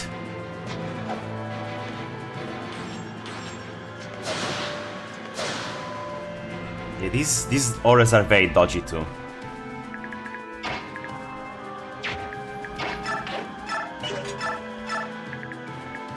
Let's see, we can do this.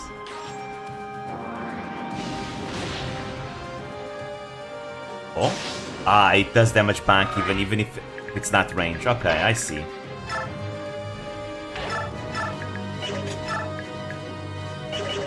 we can't do that. It's fine. Let's just have Jill patrol around to kill any auras. But what about Nefenido? She has the Wishblade. Wishblade hits hard. Yeah. If you defeat the aura, you don't take damage back. There we go. The first one is down.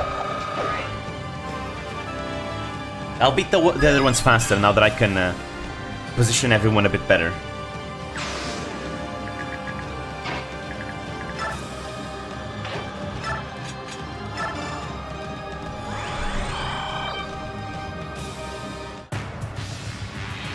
Here we go. She's gonna start with an AoE silence, or is it an AoE? It's an AoE attack.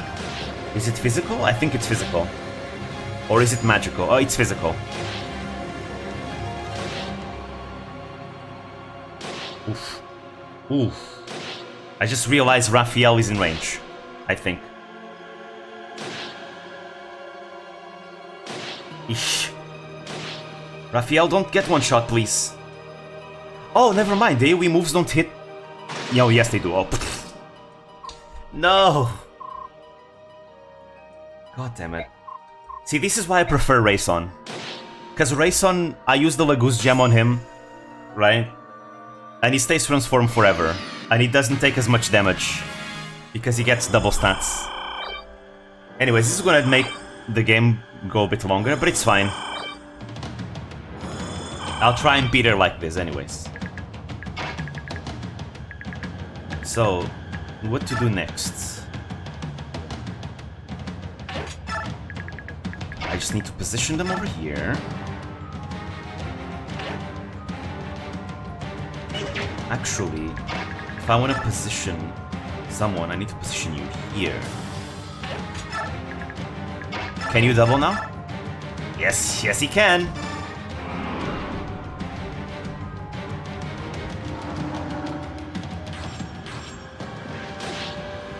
You have the Nihil skill, so it's fine. By the way, yes, Blood Tides can stack, so if I put Gareth here, it would stack. But I want to put Gareth somewhere else. Where, let's see, Nasir is over here. So I can put a ranged character over here.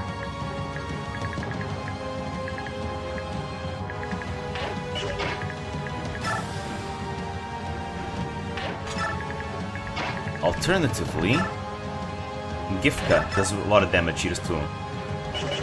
But let me see how Liar fares. She can double. She does a lot of damage actually. You know what? I'm gonna do that. She has Nihil, so it's fine.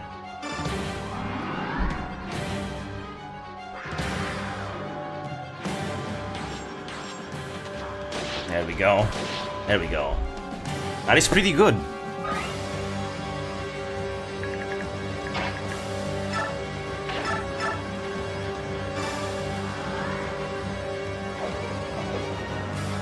The auras at the edge are much tankier than the auras in the middle, by the way.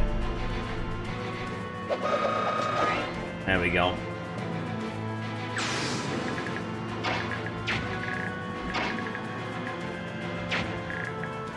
Now let me just kill this aura over here.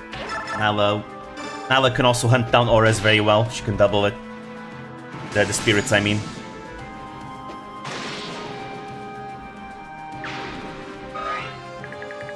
Now, I'd like to kill them all in one shot, because if you don't, the auras will regenerate based on how much luck they have, because they have the mantle skill. Oh, nice. Let's go, Jill.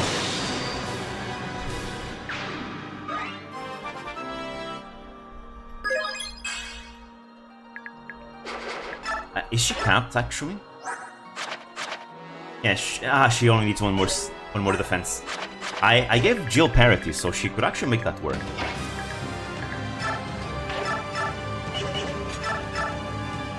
Oh wow! With parity, you deal a lot of damage there. I think it's because the edges have some kind of tiles that give them defense.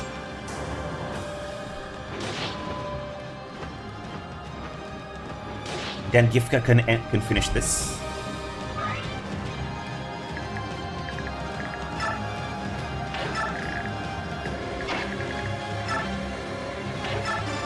Oh, there we go. That's... Ah, so close! It's a shame I don't have the Fortify staff. Would have been really, really nice in this chapter. Anyways, we can kill that one. If Ike gets over there, he could also potentially finish off the other aura over there. There we go. Mia can finish off this one. That's a lot of tight skills.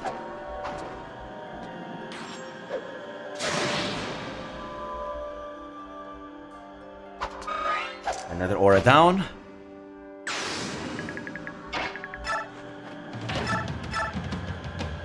Yeah, there we go. Look at that damage.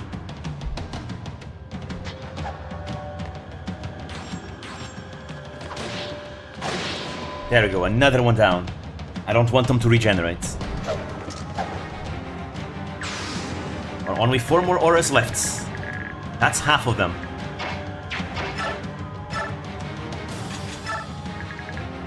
Now everyone is just so low health though. That's an issue. Well, staff users can heal themselves, so...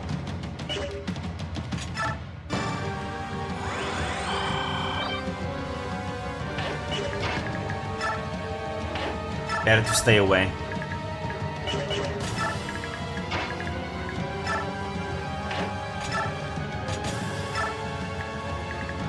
Okay, let's see. The next AoE is either going to be the silence or the magic. She never repeats the same AoE twice.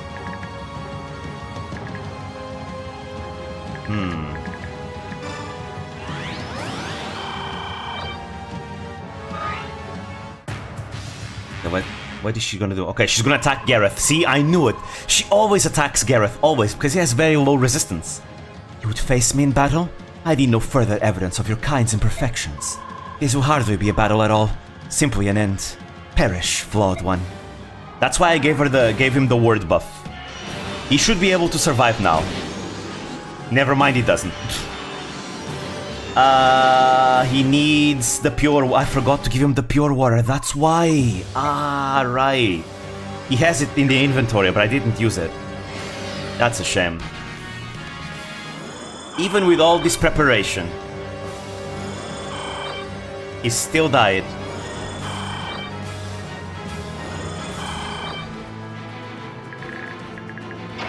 It's fine.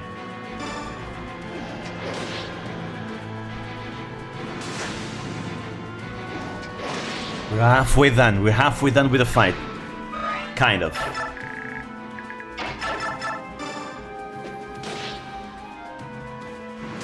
It's one less blood type skill, unfortunately, because they're very useful. But that's fine. I'll make do with what I have.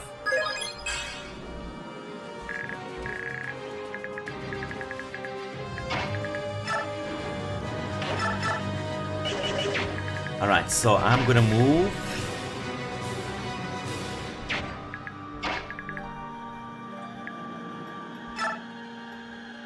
I'm gonna move you here.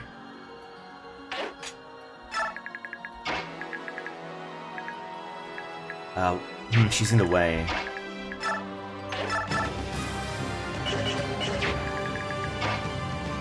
Someone is in the way. I suppose I can use ranged attacks anyways. Yeah, I'll try and defeat it with ranged attacks. Besides, I think Tabaran with parity does a lot of damage against these auras over here. Yep. With parity, deals so much damage.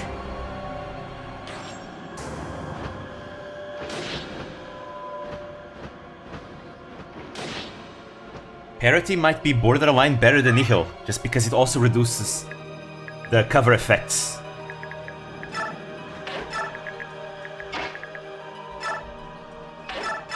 Go. Ah, she doesn't have enough damage.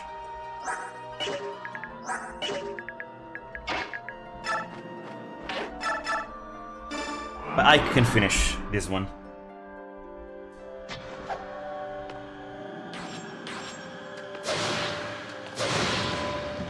There we go, another one down. We're almost done. I remember the first time I played this, took me like an hour and a half to beat this chapter, but now these days it's pretty simple. I got the hang of it.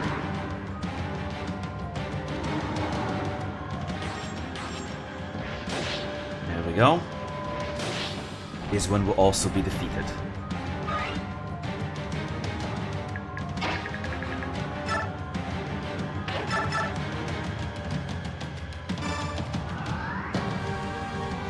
I should be able to defeat 2 more auras this turn. As long as she doesn't dodge, very good.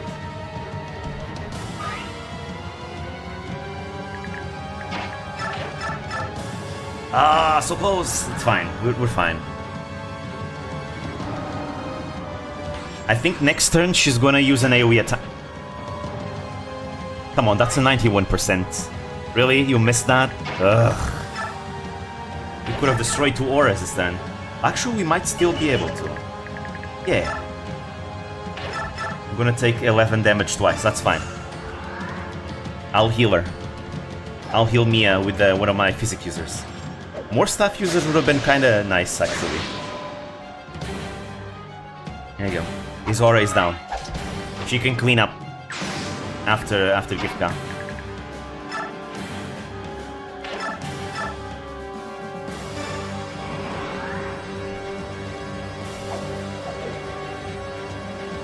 In spite of everything, she deals decent damage.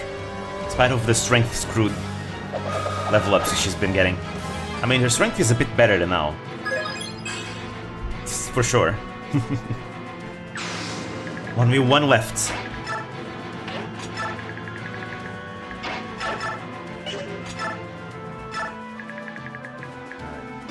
We heal Mia.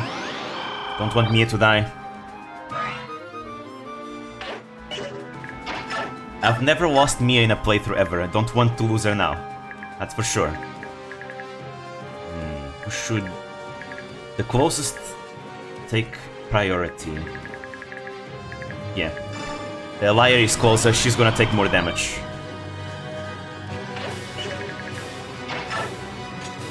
Just don't do anything. Okay, this is gonna be a magical attack now. It's the same animation as Crazy Lad, actually. Ah, yeah, magic really hurts Kynagis. Yeah, good thing I healed Mia, because she would have died otherwise. Ouch. Ouch.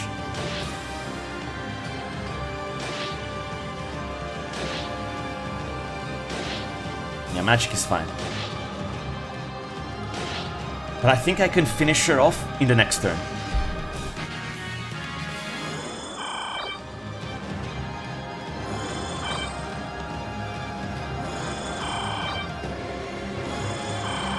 These self-heals really do come in clutch in this. It means I can focus on someone else. Right, because the physic broke. Alright. Another parity. This is the last aura. Then we fight Ashera herself.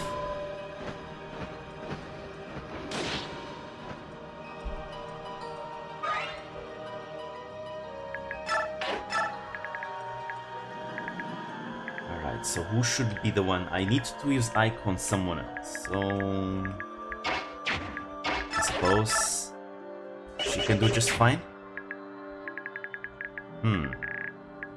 Oh, actually Jill has parity too. I forgot about that. Yeah, look at that. She cannot double. That's fine. Nefany can finish this aura. I want to see how Liar fares against Ashera herself.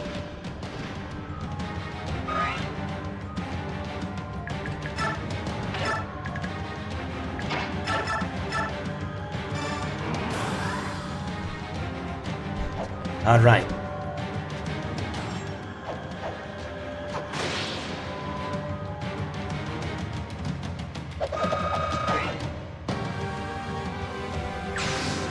There we go, all auras are gone. She's vulnerable. The aura is gone. Excellent, now we can finish this. Alright. So, we gotta position ourselves properly here.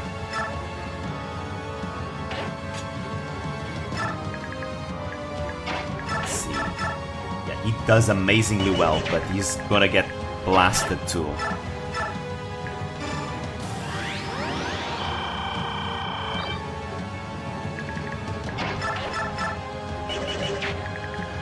Now where can I... Damn, that's actually not a good location to be in.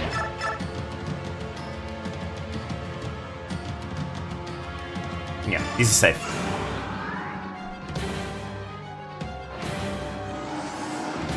There she is.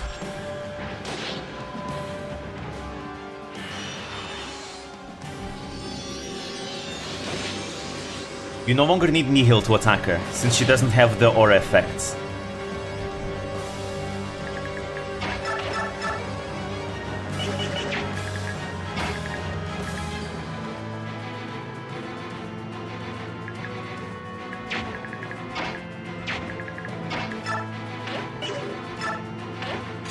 Yeah, she should be able to double... Actually, no, never mind. She has the same speed as the Shara. She needs the Tide skill to double. Otherwise, she can't double. Can you finish this turn? Yes, yes I can. I should be able to, if I don't get unlucky with my hit rates.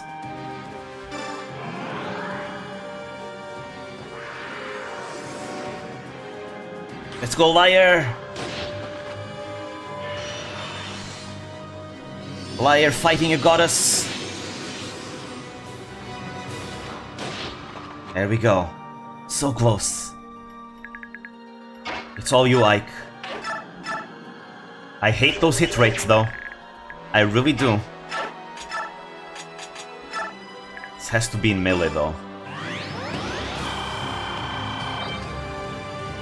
But perhaps with Night Tide, he might take less damage.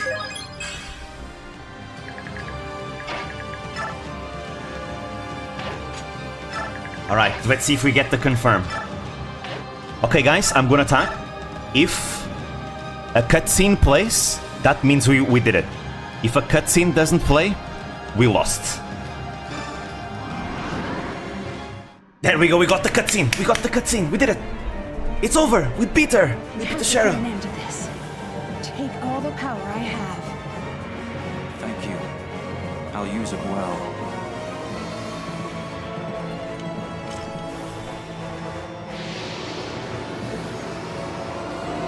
Here we go. Finisher, Ike.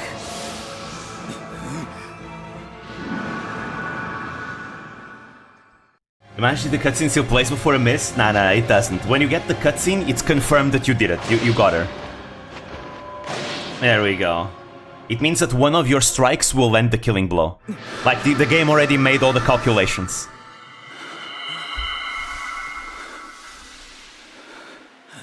There we go. We defeated Ashera.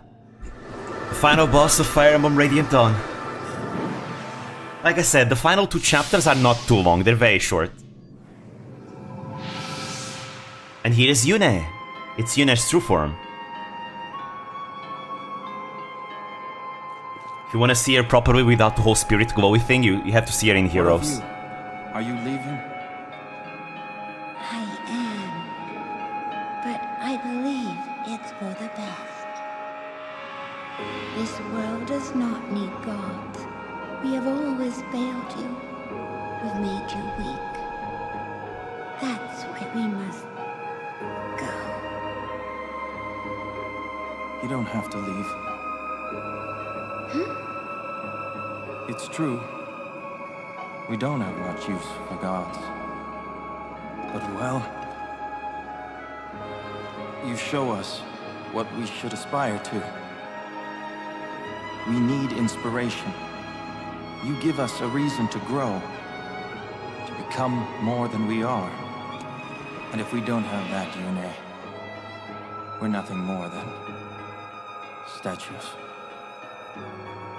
Can you forgive me for the pain I've caused? I don't know. But you have already forgiven us. How could we not?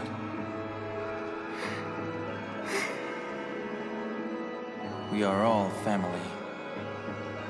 We will try to understand one another, even when we disagree.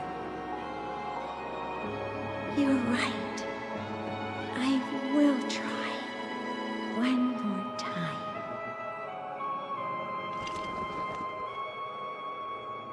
And there she goes. Nope. No, Ike, the banner is over. You need to wait months until she gets back on banner.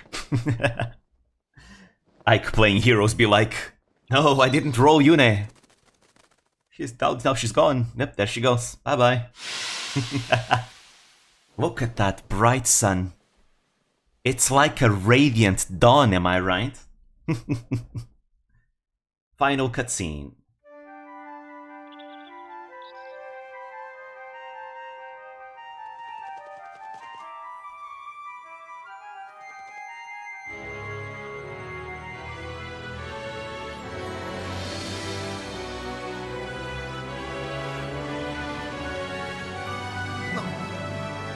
They're all back! No longer statues, but they kinda don't know what the hell is going on. They were just fighting. They don't know all that happened.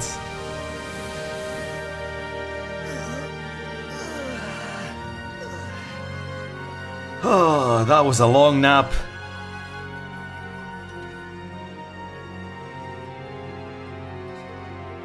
What you looking at? Right, you were in the middle of a battle.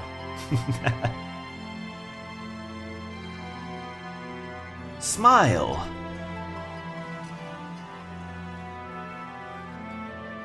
Yeah, fuck this war. We don't need to fight. Yeah. So anyone wanna gamble later? Anyone wanna gamble in Fire Emblem Heroes?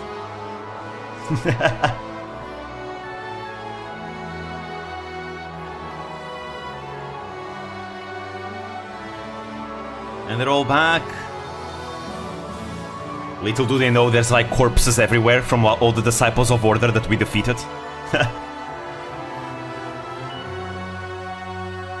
Hey, Zarzi. That's Galia. Should be Phoenices, right? Yeah. And this is Goldoa.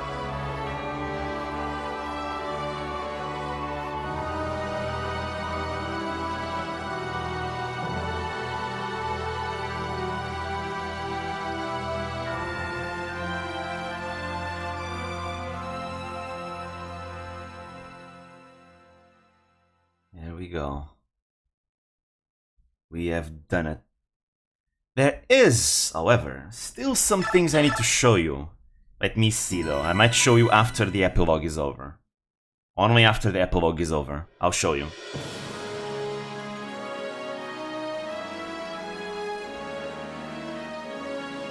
But this is it. Our long journey that we've been doing this for like months. It's finally over. Look at that.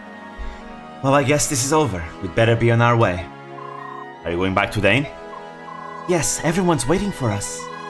We'll have to start rebuilding all over again. Hopefully this will be the last time. No, don't say hopefully. Make it the last time. If anyone can do it, you too can. I don't doubt it. Thanks for the vote of confidence. Thank you, Ike. I won't ever forget you. Alright. Priestess of Dawn Micaiah crowned the 15th Queen of Dane. Are her subjects. And treaty. Micaiah ushered in a new era of prosperity and peace. So slow. Then Soth, becoming Queen Micaiah's husband and her pillar of strength, Soth worked tirelessly to assist the poor. Not the slow texts. Path of Rage all over again. Killed in part 1, yep, by Edwards. You took my beast foe. I had beast foe. God damn it. Same thing Leonardo killed in part 1. Nolan survived actually, even though everyone else in the Dawn Brigade died. Nolan wandered the kingdom, saving those in adversity. Stories of his altruism eventually became legends. And killed in 313, right? Yeah, 313. It was when the Lagoos were able to break through because my yellow unit just decided to abandon his post. So allowing all the Lagoons to just go through. Right, then Ileana as well, she died in part 4. Aaron, he died in part 1. A lot of casualties we had in this run. Toronio worked tirelessly for his country as linchpin of Dane's military and a pillar of statesmanship. And then Zihar died in 313 as well. That 313 was a very bloody chapter. Honestly, I actually thought I wasn't going to be able to do it, but I was able to somehow do some damage control. All thanks to Jill, really. When Micaiah ceded Talrega to Jill, bearing her father's ideals, she made their lands and people prosper. Yeah, prosper. And then Har died in Endgame. That was sad. That was really sad. Goddamn white dragon. Fiona died in 313 as well. So many people died in 313. Alright. Returning to Hatari with recent events graven in her heart, Nyla hoped to migrate her people across the desert. Hey. And the Volug also died in 313, right? Oh no, he died in Endgame. He died... Huh, I see. Severely wounded in part 4, right. We lost him in the final chapter. Kenegis. Ah, Ike, your work out there was superb. Hey, you aren't quite over the hill yet yourself. You know, I always wanted to go one-on-one with you, just once. Ha! I would have expected you had your fill of fighting. I've had enough kill or be killed to last me a lifetime, but something simpler. Some way of testing our respective strengths. You mean controlled matches, with all the little rules they have? I feel like Kainegis would win. Actually, no, I think I could be able to double him. Nah, I think Kainegis could win. In a peaceful world, we need such things. Especially with Lagoos. Without a fight now and then, we go a bit strange in the head. That's the honest truth. I'd rather try to order the river to change course than stop a bunch of rampaging Lagoos. Heh. Upon returning to Gallia, King Kainegis lost no time in abdicating his throne. Countless songs still tell of his valor. Slow. Since their youth, Gifka had been ever at Kainegis' side. As his loyal shadow, he died proud of how he spent his life. Skrimir as the new Lion King. Oh, he became the new Lion King, there we go. Simba patrolled Gallia's borders vigorously, and his large heart won the love of his people. Let's go. Renolf. Renolf was often run ragged by advising the new king. While he winced at his duties, Renolf still indulged Skrimir. They really should have made this a bit faster though. Leth later became a captain in Gallia's home guard and pounded battle skills and fighting pride into young warriors. Gallia's Valkyrie, Leth. After returning to the forest, Mordecai avoided battle and lived all his days in peaceful harmony with the trees. And then our main character, Lyre. Lyre lived free and wild in the forest. She often told her young comrades of the war, and now she saved the world and the heroes the reign. And she became a war hero known and celebrated all throughout Gallia. Expect you to read it like begins here. Kaiser remained a dutiful Gallian warrior. He showed exemplary diligence, never neglecting to train, even in peacetime. then Sanaki. And here's the reveal, which you probably already know. Wait, sister? You're my older sister, aren't you? What do you mean? It makes sense. All the pieces fit. The Galder of Release, the goddess Eunice's voice. It's true. Inside the tower, I heard the voices of many hearts, and I knew. I am descended from Leran and Altina. Mizaha, the former apostle, was my grandmother. Yes, I thought so. In that case, my sister, please consider staying in Benyon. With your power and charisma, you could do so much good here. Because again, only the firstborn inherits, being branded and all the powers. And since Mikaia is the older sister, that means Sanaki does not get to inherit all those powers. So there we go, they're sisters. No, I'm afraid I can't. Why not? Dane is my home, and Dane needs me to help it heal and rebuild, not Benyon. But Benyon has you, Empress. You will be a just ruler. Make your country proud to have you. Will I never see you again? Hardly. I think that what our countries need now is a sense of family and friendship. I ask that you sign a treaty of alliance with Dane and announce that we are equals. I will, of course.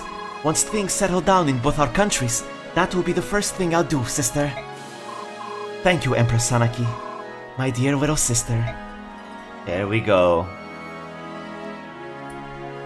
Sanaki elected to guide her people in a world without the goddess, and made treaties uniting the continent.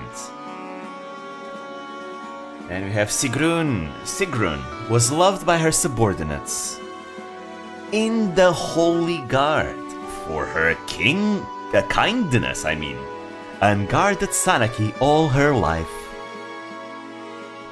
And you have Tanith. Tanith was feared by her subordinates, the exact opposite of Sigrun, was feared by her subordinates in the Holy Guard for her strictness, and guarded Sanaki all her life. It's the same thing, except one is loved, other is feared. As Benyon's Laguz advisor, Tormod labored to help former slaves out of poverty. He was busy, but very happy. Here we go. Murim. As Benyon's first ever Laguz official, Murim assisted Tormod and supported his efforts in every arena. Racism is no more. Right, we lost Vika in part 4. That's unfortunate. And then Oliver, because of course, Oliver followed his calling as a guardian of beauty by sponsoring many artists, especially those who depicted him. Rip my Crow Queen, true. Her design is so good. Stefan gathered like-minded individuals to form a tiny independent settlement, which later became a great country. Let's go, a branded country. Everyone is free, everyone is equal, everyone gets to enjoy living together. Will you be heading back to Gallia first? We'll stop by Gallia, then wing straight to Serenes. Serenes? Why there? The Empress Sanaki has kept her promise. Serenes will be formally ceded back to us. She said we may return immediately. Ah, I see. That's good to hear. Sometimes birds change their feathers. The hawks, the herons, even the ravens. We're thinking we'll all settle down together. All this time, we've sorted ourselves by our ways of thinking and seeing and living. If we can respect each other's opinions and we learn to compromise, we can learn to live together without strife. I don't think it will be that easy, but it still ought to be simpler than getting Beork and Laguz to treat each other decently. You set a good example, Rayson. All the major issues look like they'll be handled soon. The only thing we can agree on is hunting and eating meat. The forest creatures are off limits, needless displays of violence as well. You know we will not budge on that. Tell me, have you ever heard of a vegetarian hawk? Or a raptor that doesn't scream victoriously at the skies after a kill? Meat, huh? That's a thorny problem. I think Ike can probably relate because he loves meat. And guess what? Tamara from Engage loves meat too, and that's why she gets Ike in Engage, because of the love of their united love for meat. Tabard was chosen as the first king of the unified bird clans and brought them great respect from the other nations. Saved from the Blood Pact, Naysala left his people and their nation. He became a diplomat, finding atonement in work, just like Major Claire in Trails. Rayson worked hard as a leader in the New Laguz nation. His iron resolve under a pretty face was suited for politics. Alright, and Janaf was wounded. I lost him in part 3. Rivals collide. Yeah. Despite being the new king's left arm, Ulki still loved solitude, spending his free time in long, deserted locales. I think we're almost done with this. Severely wounded, yeah, we lost Liane. I think Liane and Naysala get together if they have an A support. I think so. We lost Neolucci to part 4, Distortions, the desert chapter. Volk. After in his ending, Neolucci lived super long, and he like broke records of living. After finishing his contract, Volk went back to the shadows he knew so well, and he was a man of mystery to the end.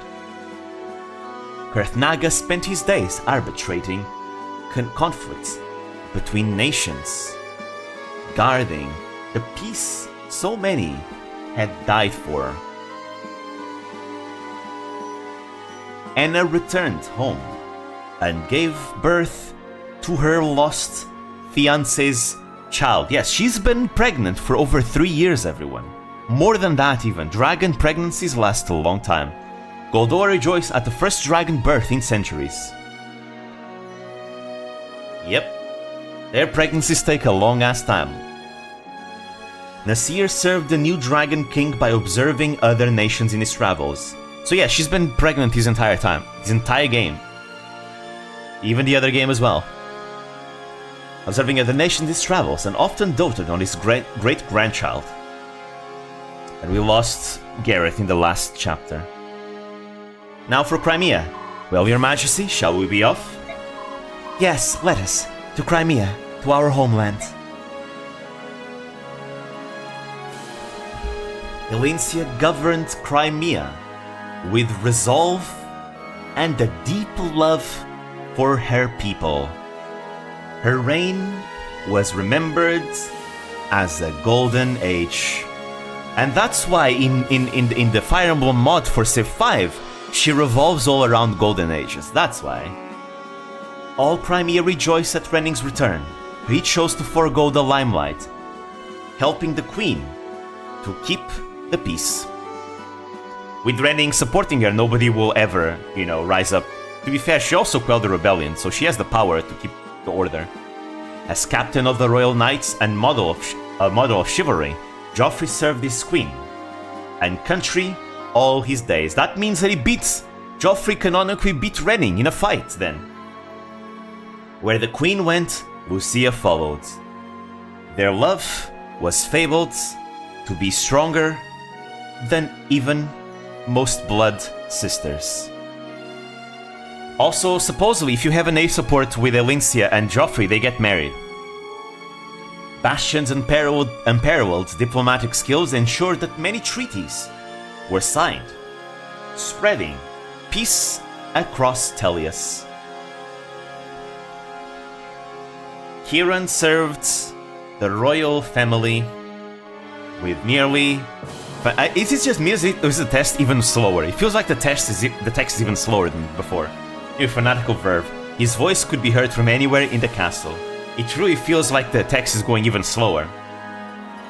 Marcia showed her dedication as one of the royal knights, ever vigilant, as she patrolled Crimea's skies.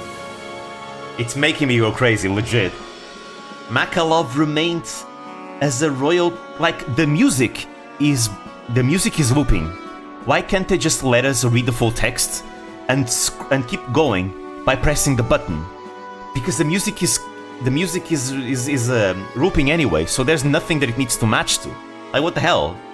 Makalov remained as a royal knight because the Empire was too strict. Miraculously, he was never fired. As a royal knight renowned through the land, Astrid's beauty and prowess were known to allies and enemies alike. That's not true. Like, beauty, sure. Prowess, no, not at all. She's weak as hell.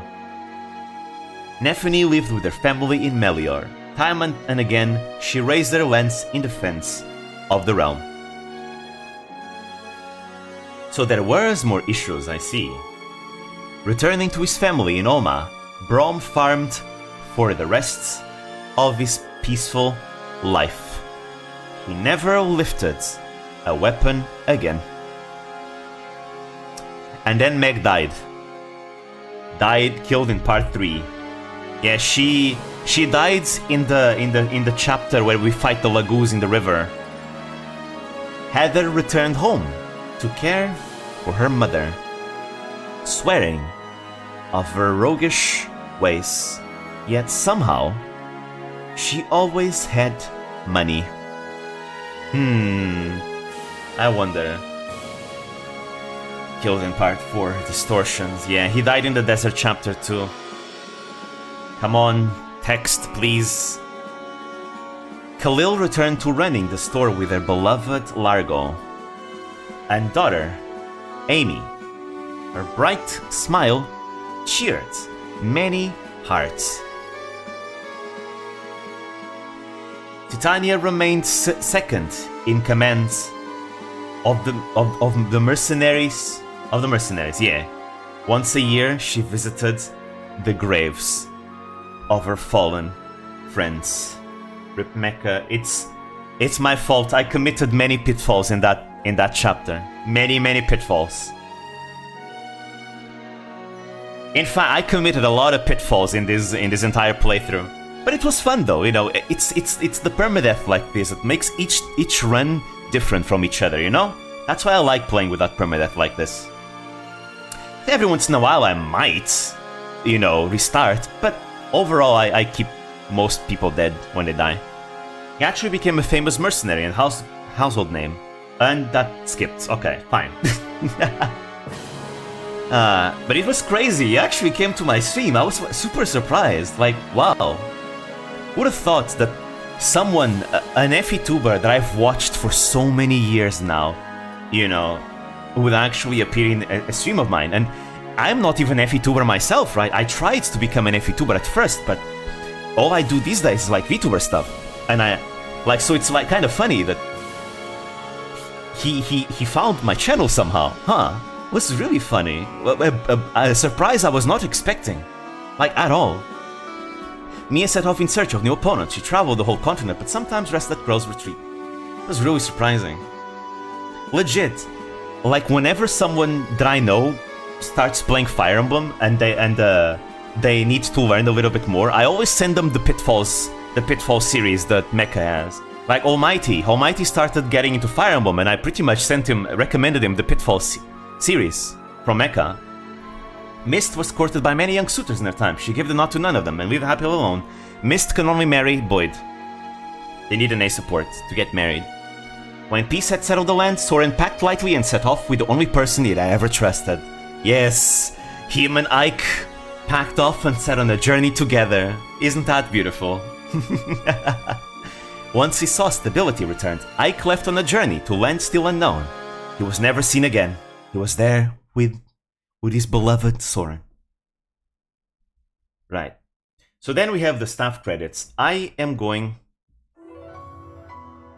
to stop here, and I'm going to show you guys some extra stuff while the credits are going. And I'll talk to you guys about my thoughts on the game. I mean, you guys know my thoughts on the game. This is my favorite Fire Emblem game in the series. I love this game. Okay.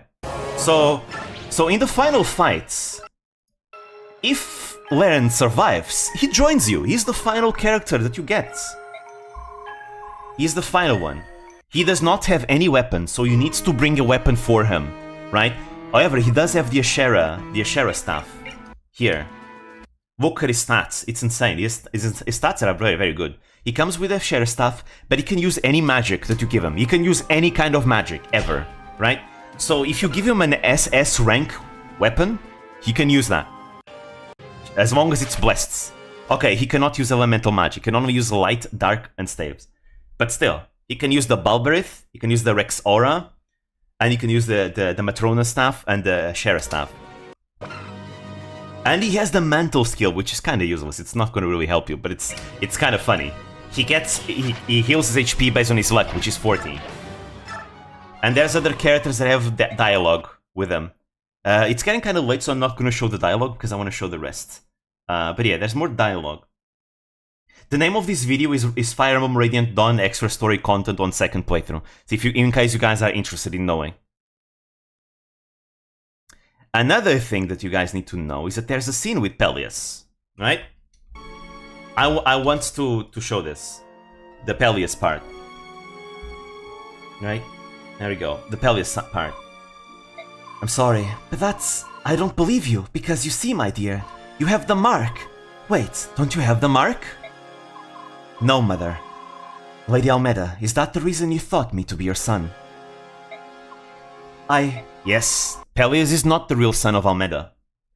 And that is the reason why Izuka chose me out of all children at that orphanage. Stop, this is impossible. You are my son. I am your mother, and I say so. Lady Almeda, your only memories of your son were of him as a baby. You yourself said so. In other words, he already had a mark, even as a child. Yes, that's so. What of it? This mark, my mark here, is called the Spirit's Protection. When I was 13, I chose to make a pact with the spirits. What?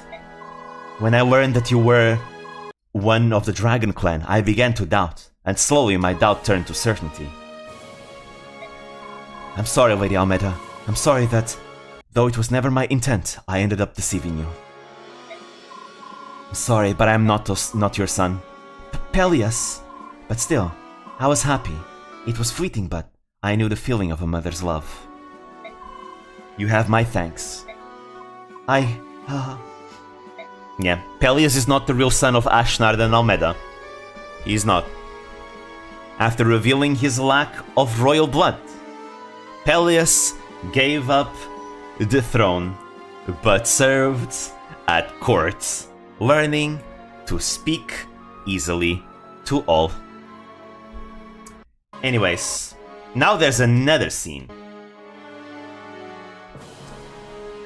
Here's the reveal for everyone that doesn't know. This is the reveal that's been building up ever since Fire Emblem Path of Radiance.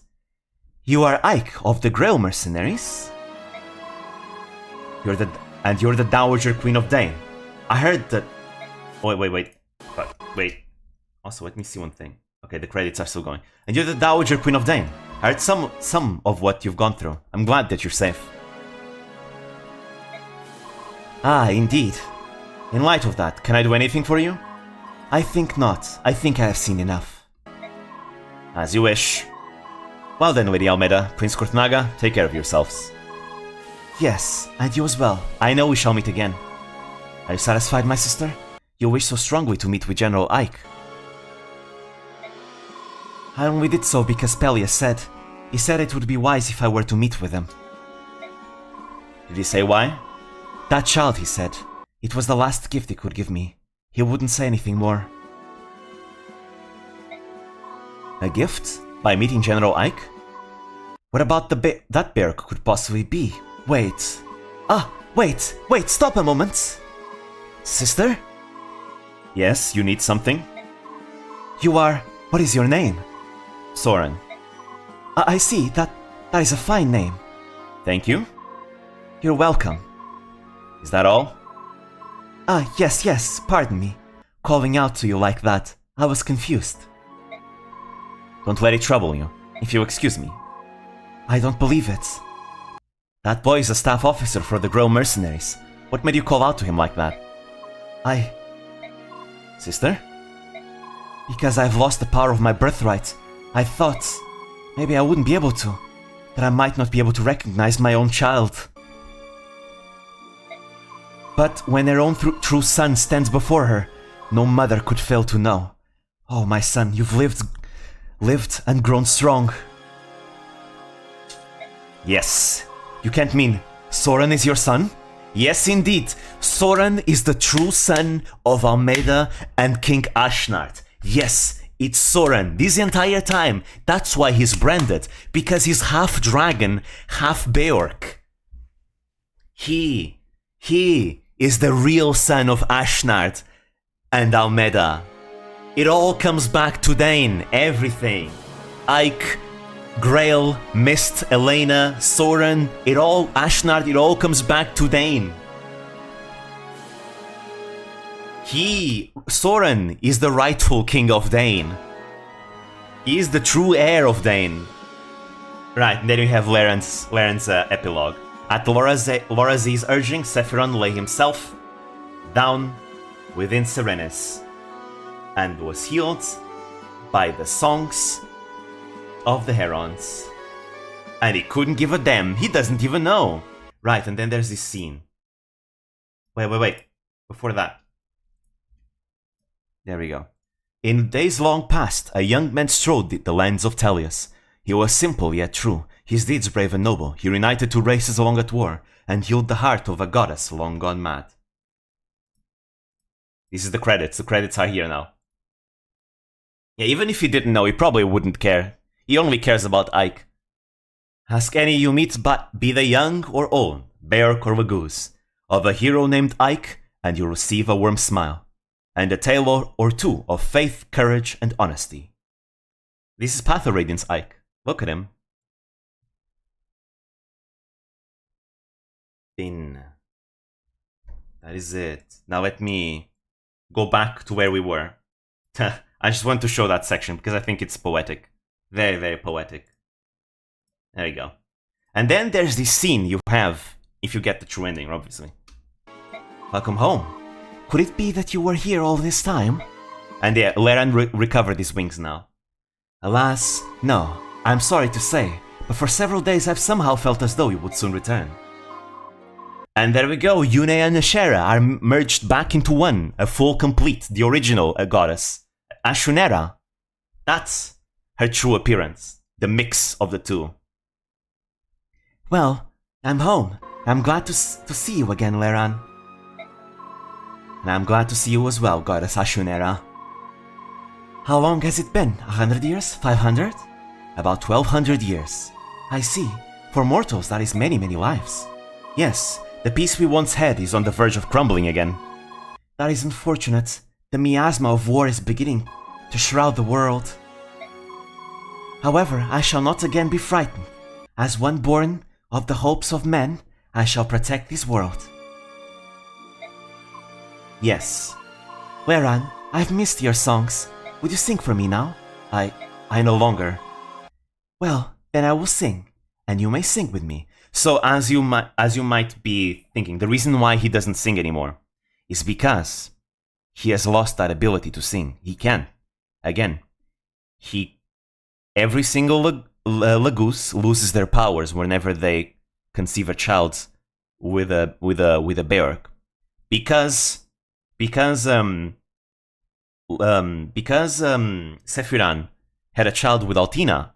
He no longer has his powers. He can no longer like transform into a heron, for example, and he can no longer have the powers over Galder that they had. So he's now very insecure about his singing. Well, then I will sing, and you may sing with me. Is that alright? Is that alright? He can sing. He's just insecure because he hasn't done it for a long time. Yes. And the final credit song is different. And I want to show you guys the final credit. It's called Dawn Awakens. It's a very, very beautiful final credits song. And again, keep in mind that Leran does not want to sing, but then he joins as Ashunera goes. This is the song.